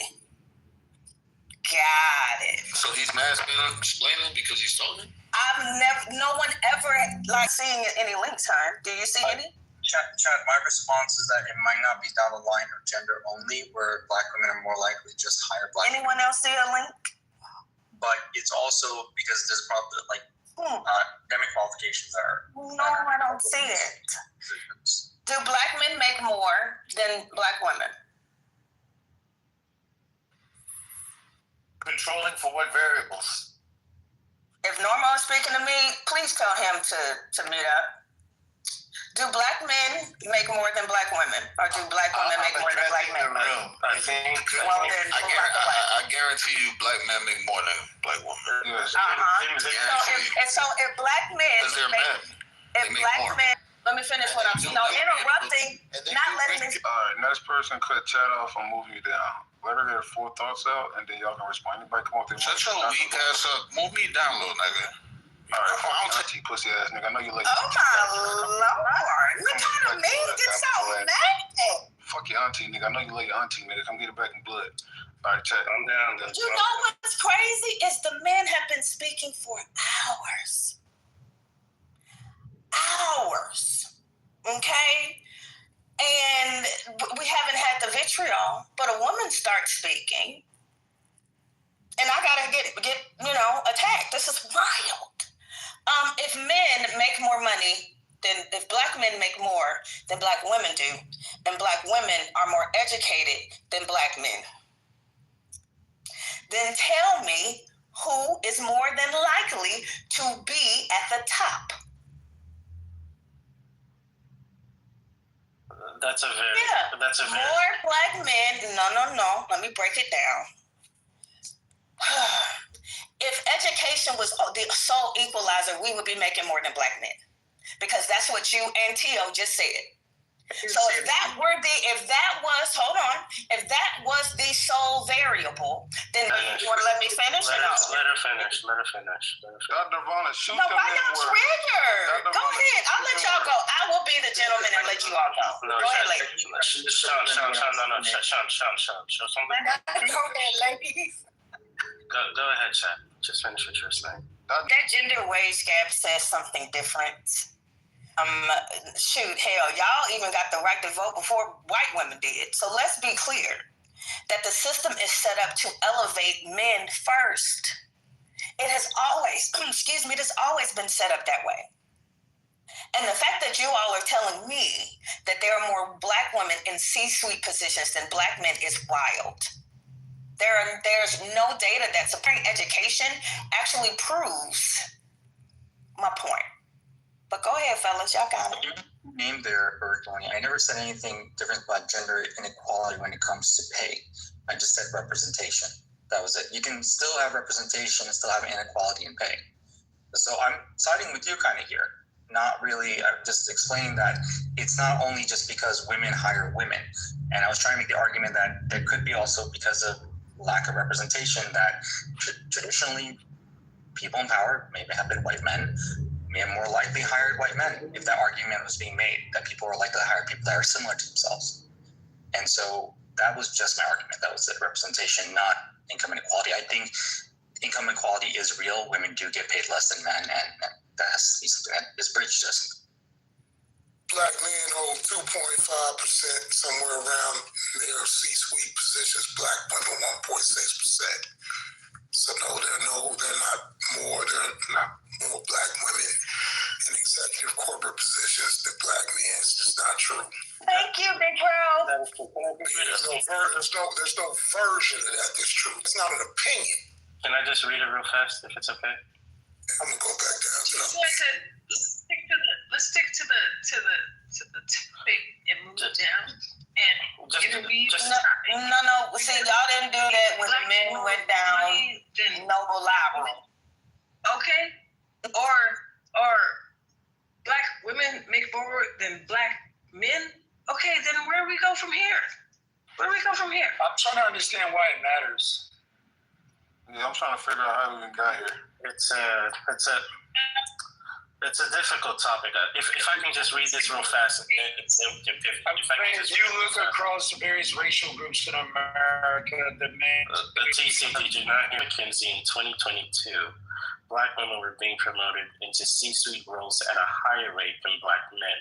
Specifically, for every 100 reported, 74 black men were promoted per 100 men in 2022, down from 130 per 100 men in 2021.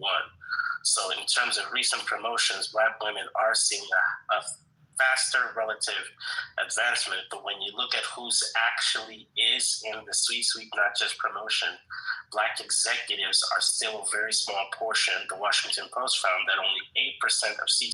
What would you like us to glean from that? That's the point he was making. Hey, sir. Black Could educated you move out the way? I don't know why you're talking. That the black educated women are being hired at a greater rate. That's the point that he was making. Excuse me. I don't think he need. That's the point he was making. Don't mute me, because I'm literally in the debate right now. Don't do that. Before I mute your ass. I think it's. Go ahead, sir. Don't talk over me if you don't want me to mute you. Don't talk over you. Oh, who the fuck? Lou, I think we should move on. This is getting. Lou, he gotta go. Yeah, let's move on, man. Let's keep. This is not going to be fruitful. Let's move on. Y'all don't. So we just let him just talk to folks any kind of way in here. Is this what we do? Because he wasn't even being spoken to. But he felt the need to mute me and then put me in the goo. I did not put you in the goo. I don't have. So I guess apparently that is okay. I don't need you. I don't need. Over me. I don't need. No, sir. That's what you've been doing. You were not even included in this conversation. It's a public conversation. You were not included in this conversation. Are you a black woman? Are you a black woman speaking over me? No reason for any man to put up with any bullying from you. Okay? Are you speaking? Don't speak over. How am I bullying? Boy, white men in this. Boy, they will play the victim. Hey, Lou.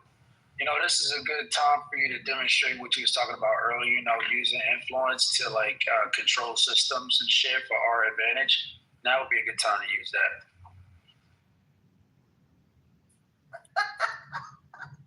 Oh, I missed that conversation, TC. What was it about?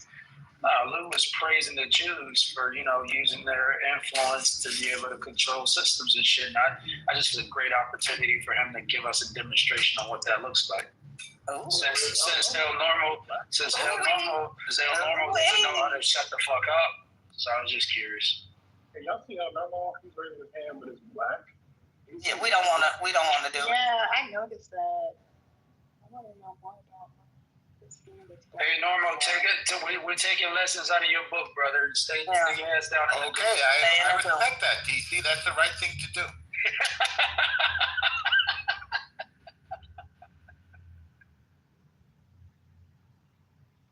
By the way, I didn't diabolical. I didn't kick you down. Somebody just texted me and said the room is going crazy. What happened? I just got back. What happened? Yeah, Chris, your phone was dead, right, Brother Lou? You know he walked away. He wasn't buying. You already know. I just got back. Yeah, his phone was dead. I know. When I say it's broke, I'm joking. All right, but if I say I just got back, I just got back. What happened? Who's beefing? Somebody beef? Let's move on. All right. Cool. No, Normal was being dumb. But yeah, no, Big D laid it out for us, and then I think I forgot who that gentleman was. He had a great counterpoint. D. No, he had a great counterpoint. So that was we got some understanding there. I think from both. I don't disagree with you, D. I wasn't trying to counter you. I was just saying that it's a very difficult and nuanced debate conversation to have. A lot of places. I don't even want to. We got company. Don't worry about it. Lou, can I just say something? On the divide within MAGA, I think we didn't touch on the economic side. There is a part, because I've been on it since this whole Epstein thing. There is a part of MAGA that does feel betrayed from a class economical standpoint, that to them, this is almost like the final death nail. I think Dean was alluding to it, in that MAGA now actually, a chunk of them that came from the low propensity voters or independents actually do see Trump now as nothing more than a part of the deep state of the political system that does not care about the middle class and the lower class. He's there to advance the upper class's interests and agenda, even if he masks it in a populist message. He's vulnerable on affordability. If you boil it down to that, that's correct. And he's going to have to do something before the midterms, that's for sure.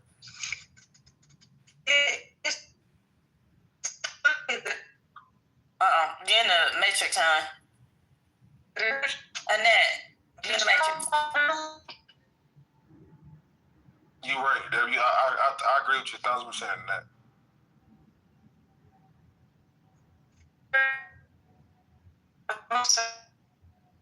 You cooking that. You are so wrong for that, Lou. You are so wrong. I never been turned up. But yeah, man, y'all gotta Tommy Curry, bro. He the GOAT, man. I ain't gonna lie, bro. And they blackballed him from these institutions, man. I'm about to bring him on the app. You talking about Dr. Tommy Curry? Who's in Scotland? I took his class before I had to drop. He did one called Hip Hop and Philosophy. It was great. He let you argue anything in the class, but you had to have evidence. He was ruthless when people didn't have it, but he was a great guy. He made the class super duper interesting. Is that Marshall? Yes, that's Marshall. Hey, Marshall. It's been a while. It has been. How are you doing? Pretty good. Pretty good. It's always good to hear. Yeah, I had the option to. Wait. So where you take the class at? Like, where was it? Is it a college or? I took it at Texas A&M University until I was asked to come back to Texas A&M when I had better grades. So I have an associate's in what I term underwater basket weaving. Lord. That's funny. You guys gotta laugh at that. Come on, I laugh at something. So if y'all know what happened to Tommy Curry, right? So in 2012, he made a remark on his radio show about white people, violence, race, and which resurfaced in 2007. The conservative media that he wanted to kill white people, which wasn't. So he received death threats. Then the university responded. The president of Texas A&M, I forgot his name, Michael something. He basically criticized this because he felt like they kind of undermined black male studies, because I think he was pushing for his own black male studies to try to like dive into black men, how we've been systemically like we have something that's specific to us. You know how they use intersectionality to say like it's for black women who has to deal with racism and misogyny. So he was basically arguing that we deal with racism and I don't know the term. It's not misogyny. What's the term for men that's well, they call it misandry, but I call it misandry. No, not misandry specifically, because misandry is for like women who target men. What are you trying to describe? This is the hatred for black men. You know, PG belongs to A&M, Lou, huh? Huh? Prairie View belongs to A&M. You know that, right? Yeah, Texas A&M Prairie View. Mm-hmm. Yeah. So I recall, since I took his class, I called and advocated for him. Like, I read the paper. He didn't say anything wrong. It was a thought experiment. One which, like, if you're going to go to college, isn't that the place for experiments? Yeah, I agree.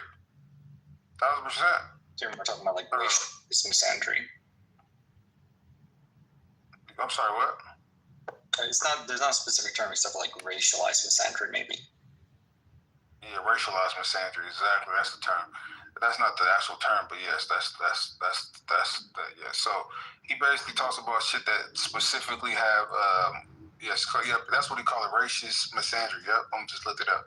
So he's basically talking about prejudice specifically against black men, not just black people, which devalues black male life. So he talks about like he critiques Hillary Clinton's super predator comment, right, which was a racist narrative to justify mass incarceration. So that's specific to black men.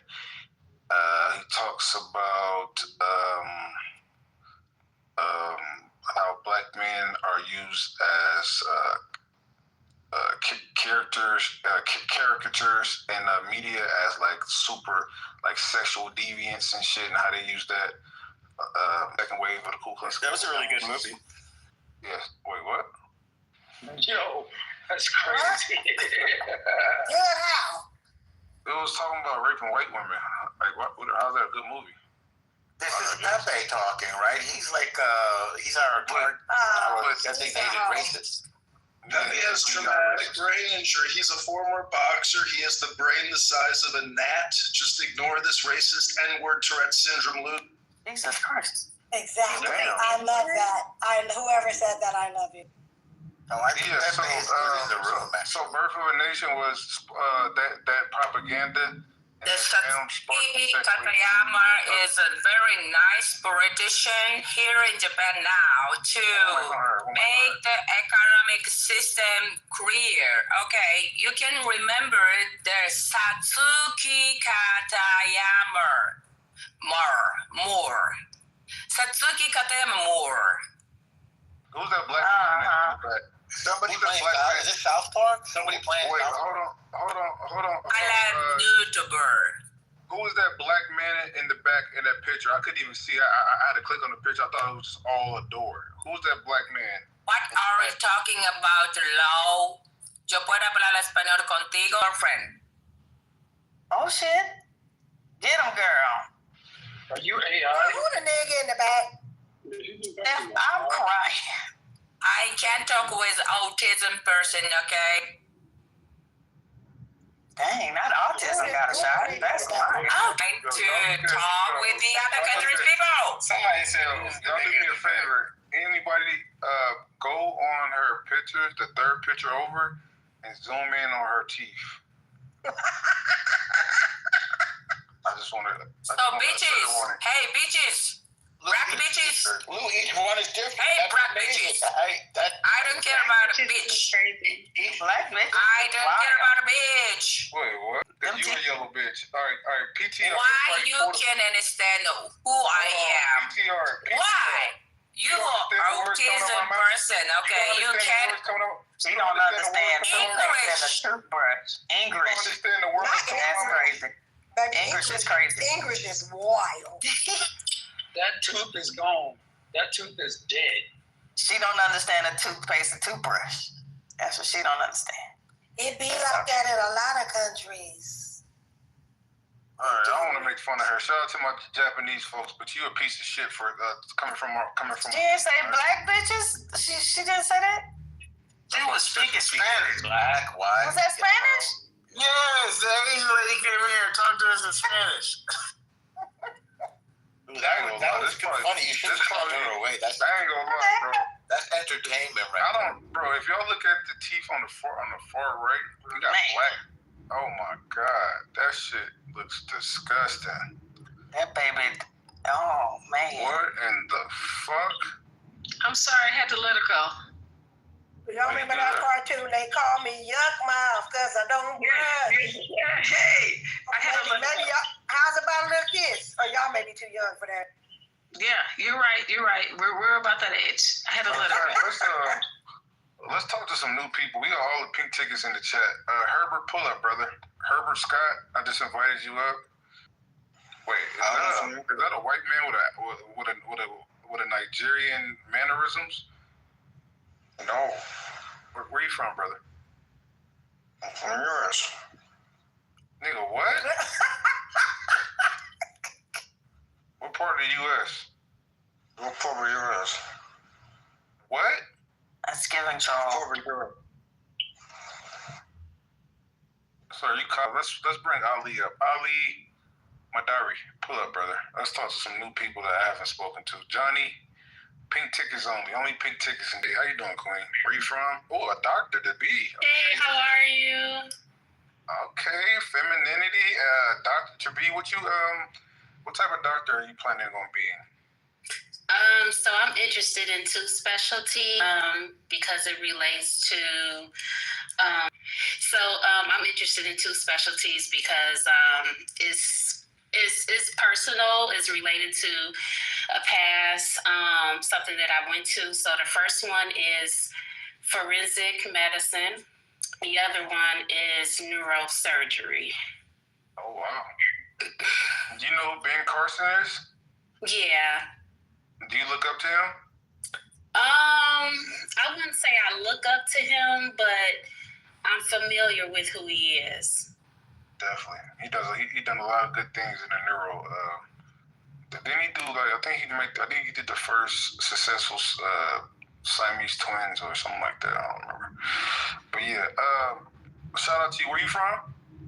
Ohio. Okay. Are you American, Caribbean? Are you African? Where are you from? You're Africans. You're proud. So I was born here. My mother's from the States, but my dad is from somewhere different. Where your daddy from? So my dad is from Israel. Oh wow! You ain't gotta be ashamed of that, man. Yeah, why you ashamed? We rock with Israelis, especially the Negroes. A lot of black Israelis. You got sports in Israel? Wait, hold on, Sasuke, whatever. We gonna talk to you next, brother. Let's interview this. Wait, so your dad is he one of those people that migrated to Dimona, Israel? No, he's actually in Tel Aviv. Okay. Okay, Yeah. so what type of? I'm saying, is he Ashkenazi? Is he Black American? Is he Persian, Jew? What is he? He's from Ghana, so he travels. He travels between Ghana and Israel, and he's an architect. Oh, damn! She mentioned Israel before she mentioned Ghana. That's crazy. Yeah, I mean, yeah, because he's mostly in Israel, so he spends a lot of time there working and things like that. So he travels back to Ghana, but it's only a few months out of the year. Okay, well, shout out to you. Was he born in Israel or was he born in Ghana? He was born in Ghana.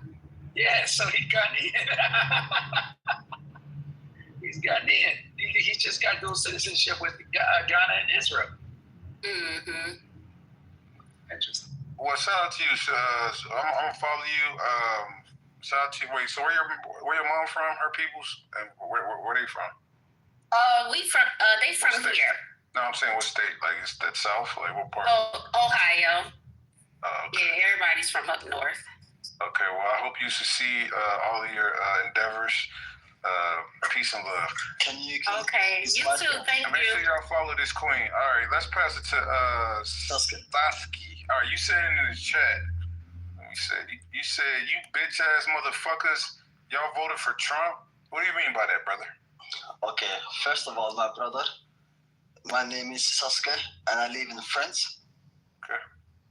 Are you West African, East African, Caribbean? I'm from West Africa. What part, brother? Ethiopia. Ethiopia, nigga, what?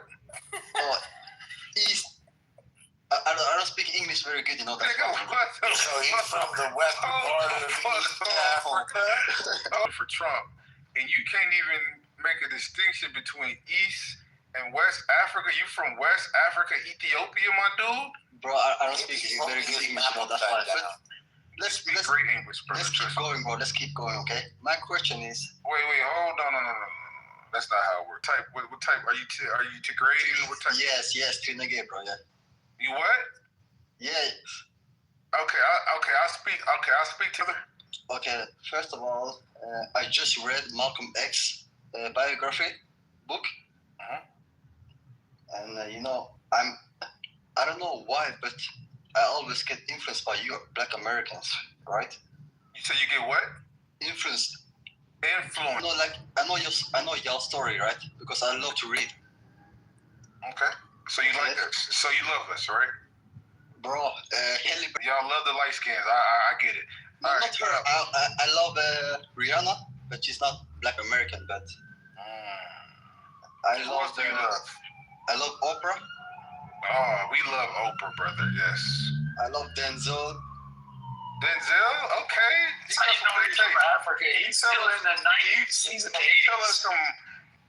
Can you tell us some, like, do you know who Toni Morrison is, or like? Toni Morrison? I think so, but I'm not good with names, you know. How about Flip Wilson? You love Flip Wilson? She's a she's a Nobel Prize winner in literature. Oh, right? I think so. So don't gravitate towards the entertainer side. We got a lot of entertainment. Why y'all keep moving the norm down? What do you do? But okay, I know everything about you guys. Well, okay? look up Toni Morrison. She's an educated black. She don't just bring. See, when you get around black people, Black Americans. You didn't bring up this. You brought up Malcolm X, so never mind. Yes, I love Malcolm X, bro. What do you like about Malcolm X? Bro, I just finished his book, bro. Like, he was trying to make you Black Americans be smarter, you know? To come together. It's always trying that one. Trying to thing. We always get this shit from the Africans, bro.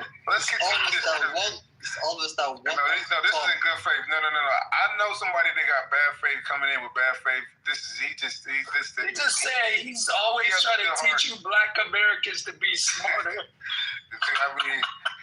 He got a point. No, I've been for real, my brother. All right, what's your tell us some music, like who people you look up to musically and okay, in music or Marvin Gaye. Huh? He got good taste. I like you, bro. Lover. Hey.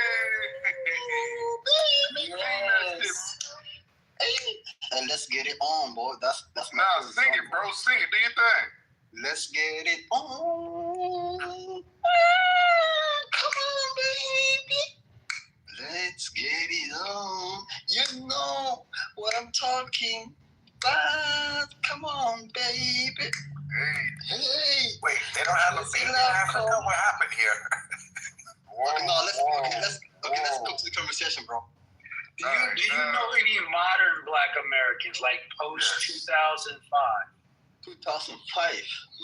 Why I keep moving normal? I love this. That's good, man. I need new energy. That's why I've been trying to go to different spots. Cause I've been to Holland last summer. Do you have a girlfriend, brother? You know what? I don't. Are you looking for American women? Oh, that's my wish. I need some green card, bro. You got a lot of women. Are you familiar with Penny? She got a nice face card. You see Penny on stage? Penny on stage. I don't like. Listen, we do this thing once a month called Pop the Balloon Challenge, brother. And we're gonna get you right, brother. I'm gonna get you a nice American queen, brother. If right? I go to Pop the Balloon, every girl will eat me up, bro. What? Yeah, because I'm smart. I'm good looking. How old are tall. you? That's a pause. How old are you, brother? 28. Clarify. As long as it's not like Sexy Red. Wait, what? you know Sexy Red?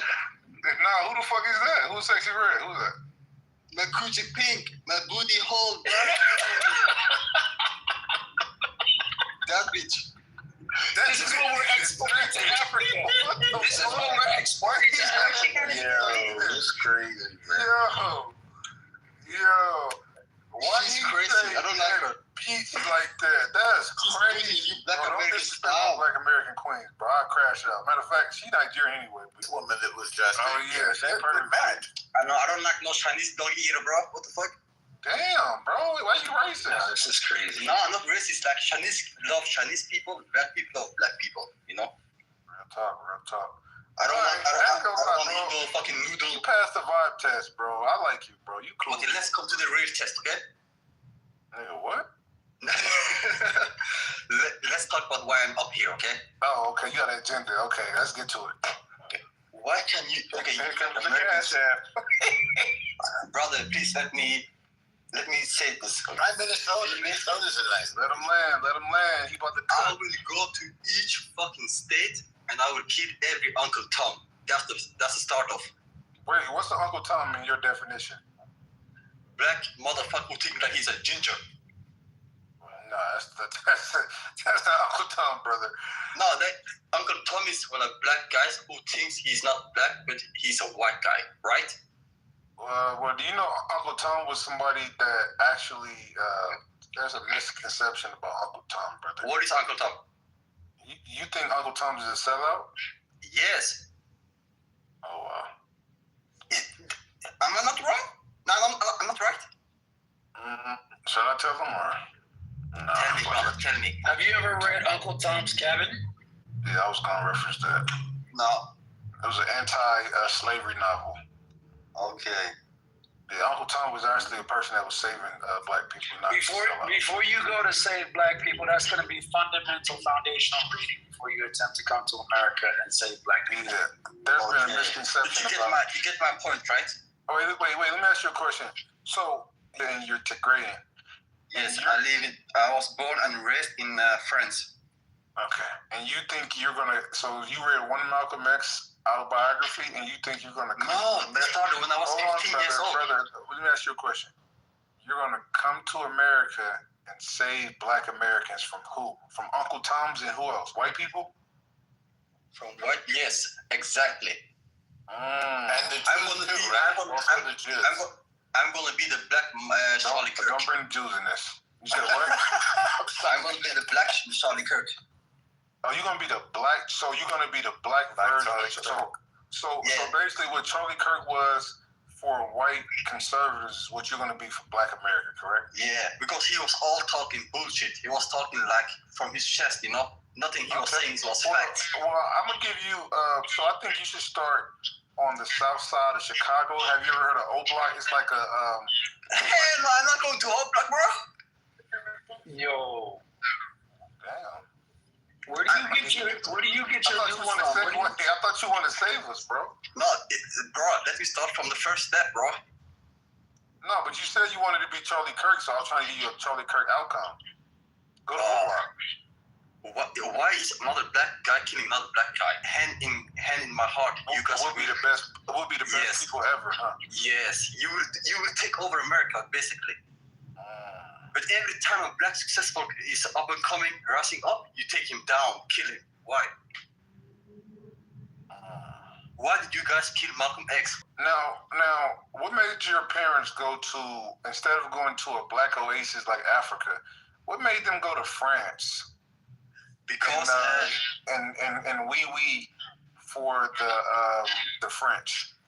You know, we have a big house in Africa, right? Like we was not poor in Africa, but my parents got a job in France in the 90s.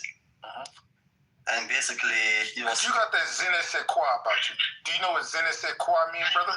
Yes, sir. What does that mean, brother? That means you're a real African. Je ne sais quoi. Je ne sais quoi. No, what is that? Don't worry about it. You ain't got it. Continue. What you were saying? Why did do you guys support Trump? Be honest.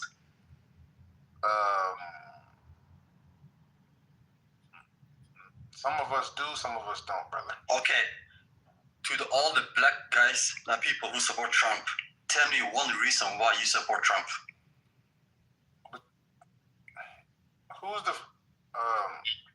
All right, we're gonna invite some new people up. This is we're interviewing. Did she call me Uncle Trump? That do you next, brother. Let's bring. Listen, if we invite you up and you don't come up, we're gonna remove you out the room. We're gonna talk to new people. Pink tickets only. What's your name, brother? What's your name? Lou, motherfucker. You don't see Lou? Lou, my homeboy. Listen. Sorry. Homeboy.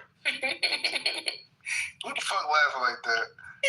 Why is the chat calling me Uncle Tom? Oh, God. I'm not the one killing your people. I'm not the one. So why are you guys hating on? All right. We're gonna move the stage. Thank you, brother. All right, let's pass it to Jay. JD, what's up, brother? Sister.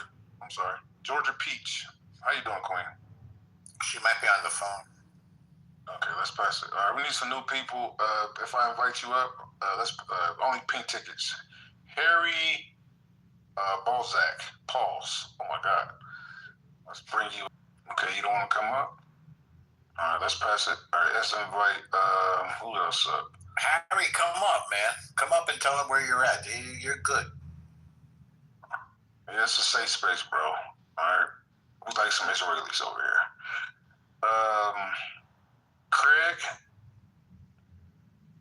before we wrap it up. Damn, y'all scared to come up? All right, let's bring y'all scared to come up? All right, let's bring the man back up again.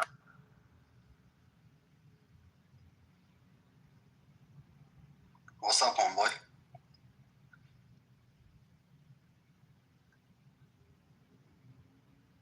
Louis.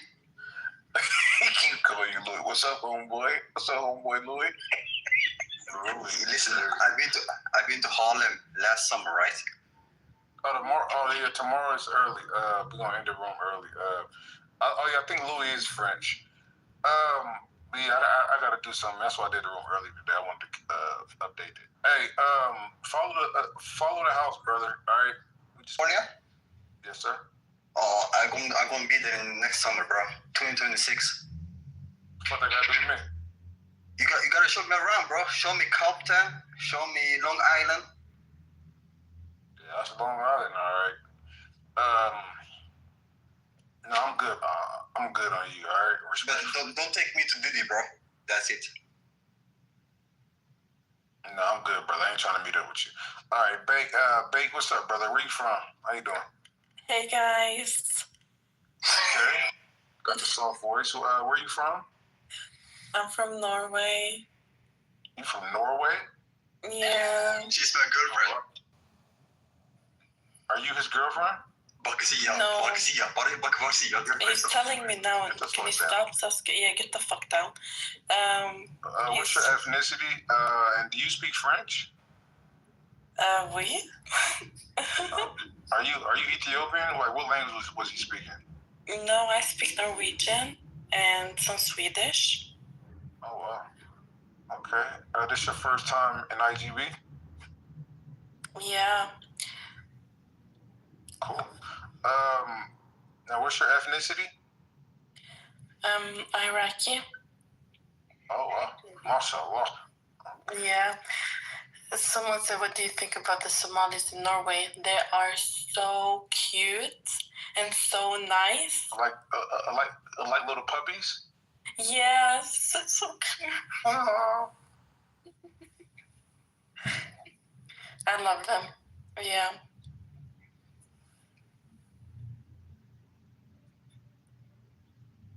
Like cheetah pets? No, not like, I'm not calling them animals, okay? I'm just saying that they're cute. They're nice.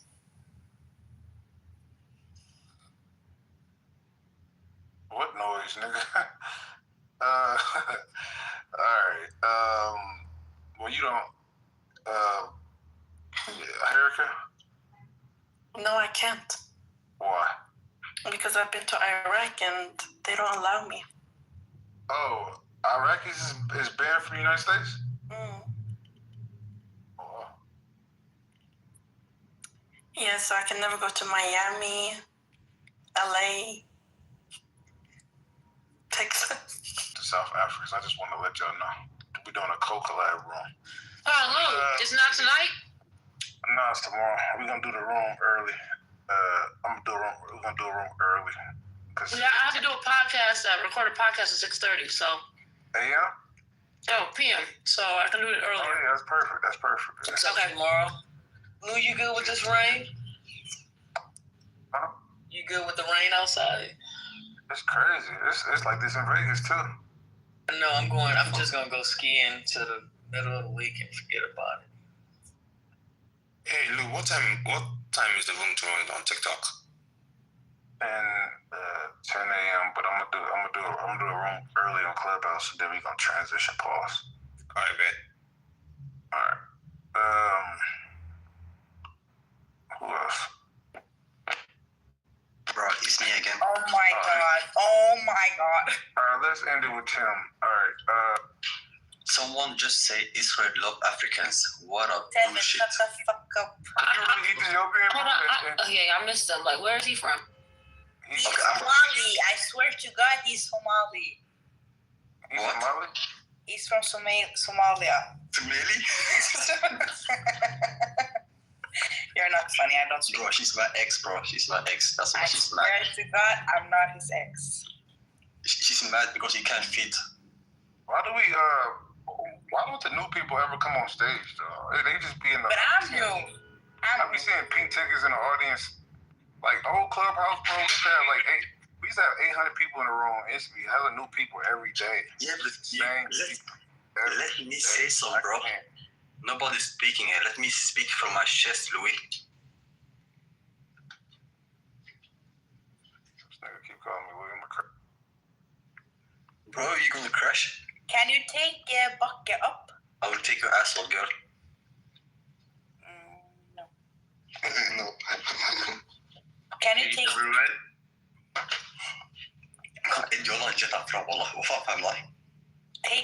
Can you take Bakke up, please? But I'm not.